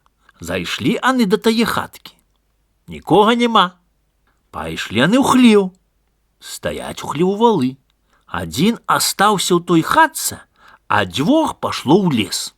Пазірае той, што астаўся ў хатцы, у акно, аж бачыць, ідзе стары чорт. Сівы, а барада на 3 сажані доўгая такая. 20 пудоў сена несе на сабе. І 50 каромыслаў вады. От кажа гэты чорт: а чаго ты тут у маёй хатцы робіш? Взяў он яго, та й забіў, да ўсадзіў у печку і пайшоў зноў. Прыходзяць гэтыя 2. Тыя, што пайшлі. Бачуць, таварыш у печы. Выцягнулі яны яго, ачунілі, да вала ўзялі, зарэзалі і ўсадзілі ў печку. А ставілі яны тут другога, чтоб пільнаваў, а ў 2 зноў пайшлі ў лес. От прыходзіць ізноў той стары чорт. Нясе 20 пудоў сена і 50 каромыслаў вады. Чаго ты, кажа, у маёй хатцы? Взяў он того хлопчыка, та й забіў і падапхнуў пад хату, да й пайшоў сабе далей. Прыходзяць тыя 2 з лесу, бачуць, таварыш забіты ляжыць пад хаткай. От вынялі яны яго, чунілі, глядзяць у печку, валышча не папекліся. Так аставілі 3-го пільнаваць, да й пайшлі зноў 2 у лес. А ён, той хлопец, зваўся Іванам.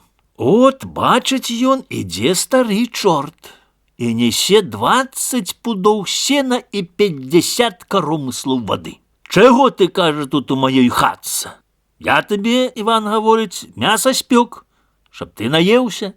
Даў яму того мяса, да той еў, да залез на печ, да і заснуў там. А ў яго була барада, от 3 сажні доўга така, дак той Іван узяў за ту бораду, да мянціў і выцягнуў у поле. Да й кінуў яго з гары. От ён як паляцеў з гары, да ляцеў з гары, да упаў у гору, да й паляцеў на той свет. От, вараціўся Іван да той хаты і кажа на таварышоў: скруцім мы вяроўку на 3 сажані доўгу. От скруцілі на вяроўку і пашлі да тае гары.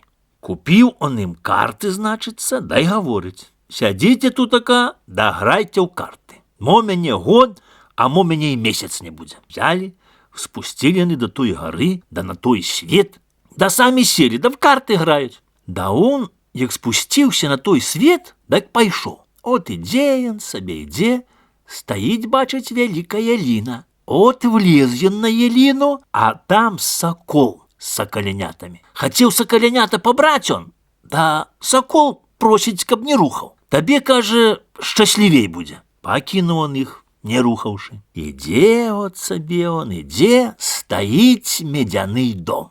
А ў том доме сядзіць красіва пана, каралёва дочка. Пайшоў ён далей. Стаіць, бачыць, сярэбраны дом. А ў том доме сядзіць красіва пана, середульша каралёва дочка. Пайшоў он далей. Стаіць, бачыць, залаты дом. А ў том доме сядзіць меншая каралёва дочка, такая пекная, што толькі, ох, А гэта чорт з барадою іх зачараваў усіх трох і завалачыў на той свет. Дак тая, што меншая, дай гаворыць да Івана: «А чаго ты тут ходзіш? Цябе зараз на свеце не будзе». А ён кажа: «Напойце, накарміце, а тады ўжо мяне распрашуйце». От яна яго напаіла, накарміла і так навучыла яго. «Падзі ты, кажа, у каморку, там стаяць 2 бочкі віна. На левой стороне не моцна, а на правой моцна бочка вина. Перекати моцную на левую сторону, а не моцную на правую. Где-то моцное вино, кто выпье, вдвойне силы прибудзе, а не моцное вдвойне отбудзе». Он взял, дай перекатил моцную бочку налево, а не моцную направо. Да взяла она его, да сховала в коробку. Ляціць той чорт з бородою. Іван вылез з коробки і давай биться з чортом. Біліся, не біліся, умарилися. Чорт каже: «Пойдем вина вуп'єм». Прийшли до тих бочок. Чорт п'є з правой, а Іван з левой. Чорт напівся не моцного, а Іван моцного. Іван як напівся, так удвойне сили прибило. Як взяв за бороду, так раз-раз побив совсім чорта. Забив начисто його. Прийшов він до тих красних панян, королевських тих дочок. Почаставалися вони, да йдуть уже на той світ. Так той Іван усьо оглядається. «А чого ти, Іван, оглядаєшся? А як мені, каже, не оглядатися? Дом красивий, як мені його собі покинуть? На тобі, каже, менше хусточку. Як махнеш направо, такий же самий дом буде в тебе». А середульша сестра дала йому коробочку. «Як повернеш, каже, направо, стане, що собі хочеш». А старша сестра дала йому дудочку. «Як заіграєш, каже, що собі хочеш буде». Прийшли они до гори. Кликнул Иван на товаришаў, каб у вяроўку кінули. Посадил старшу, вытягнули. Вельмі им сподобалася. Она, эта старшая девка. Посадил середульшу, вытягнули. Та и также сподобалася им. Да и третью меньшу вытягнули. А она ж была найпекнейша з усіх іх. Да просится Иван, каб ему вяроўку спустили, чтоб ён вылез. От спустили ему, и он стал лезти. Аж тут якраз проходил цыган. Так он каже: «Не утягивайте его, оставьте в яме. Мне будет одна паненка и вам по одной».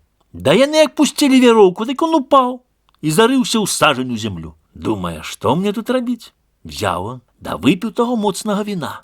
Дай выскочил сам наверх. Но на той свет не може выскочить. От іде он, іде. Бачить, летить сокол. «Поди, каже, набей малых птушек 2 кадушки, я тебе поратую». Он взял и набил 2 кадушки малых птушек.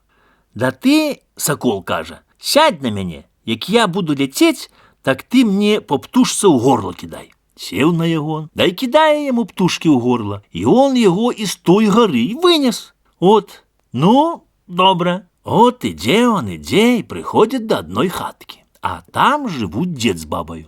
Зайшов, переночував у їх. Ну, а назавтра же каже до того діда: «Пойди ти, дідухно, мо ти у городі що почуєш».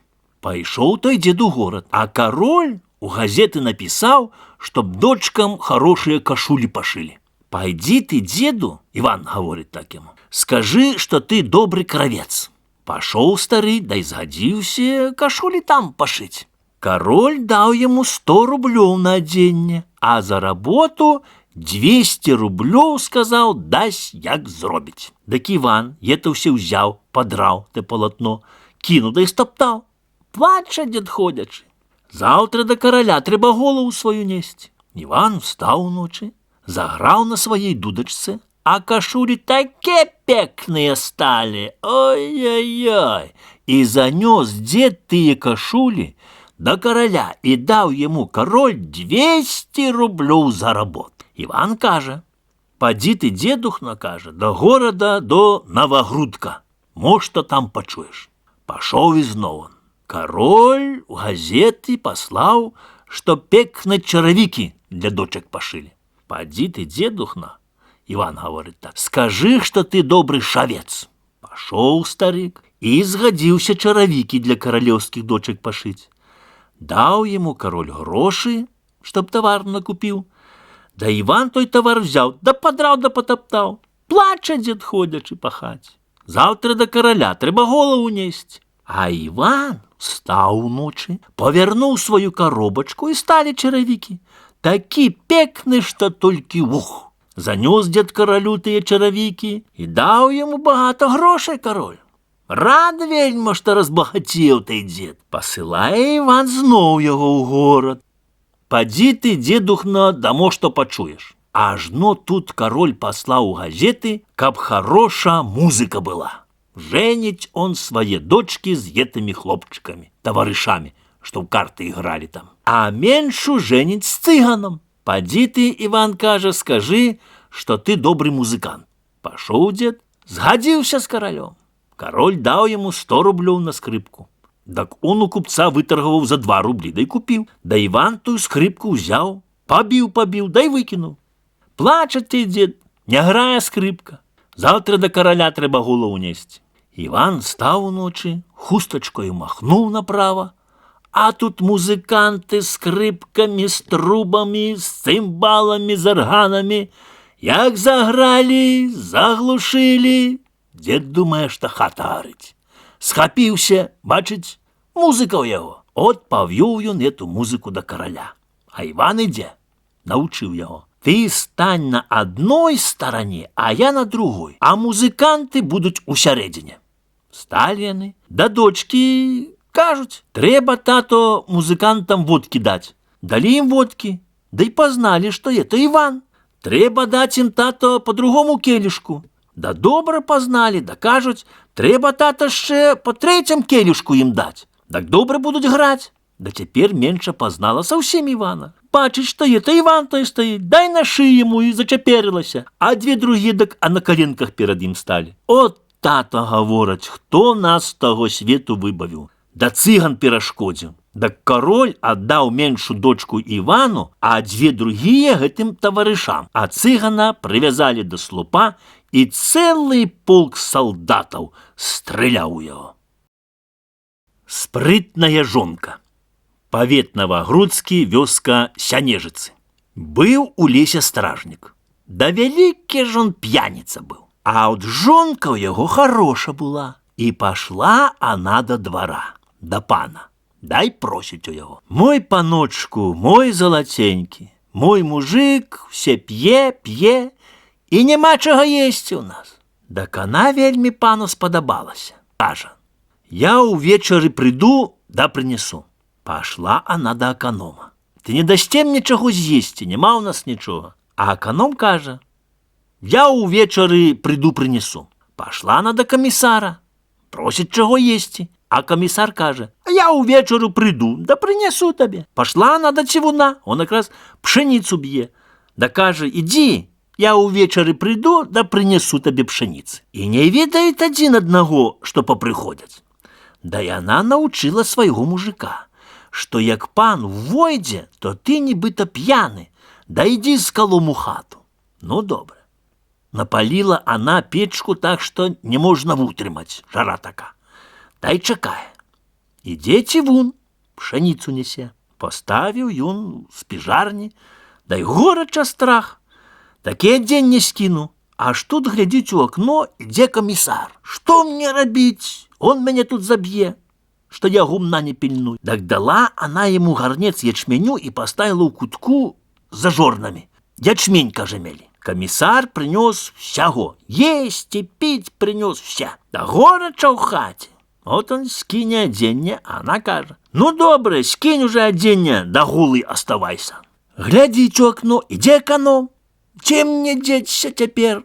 Он меня забье, что я хвальварка не пильную. Лезь на печку, сяди там. Вот он полез на печку, да и она усе поховала до спижарни. Эконом принес всякого добра. Едят они, пьют, вельма тут горече, каже.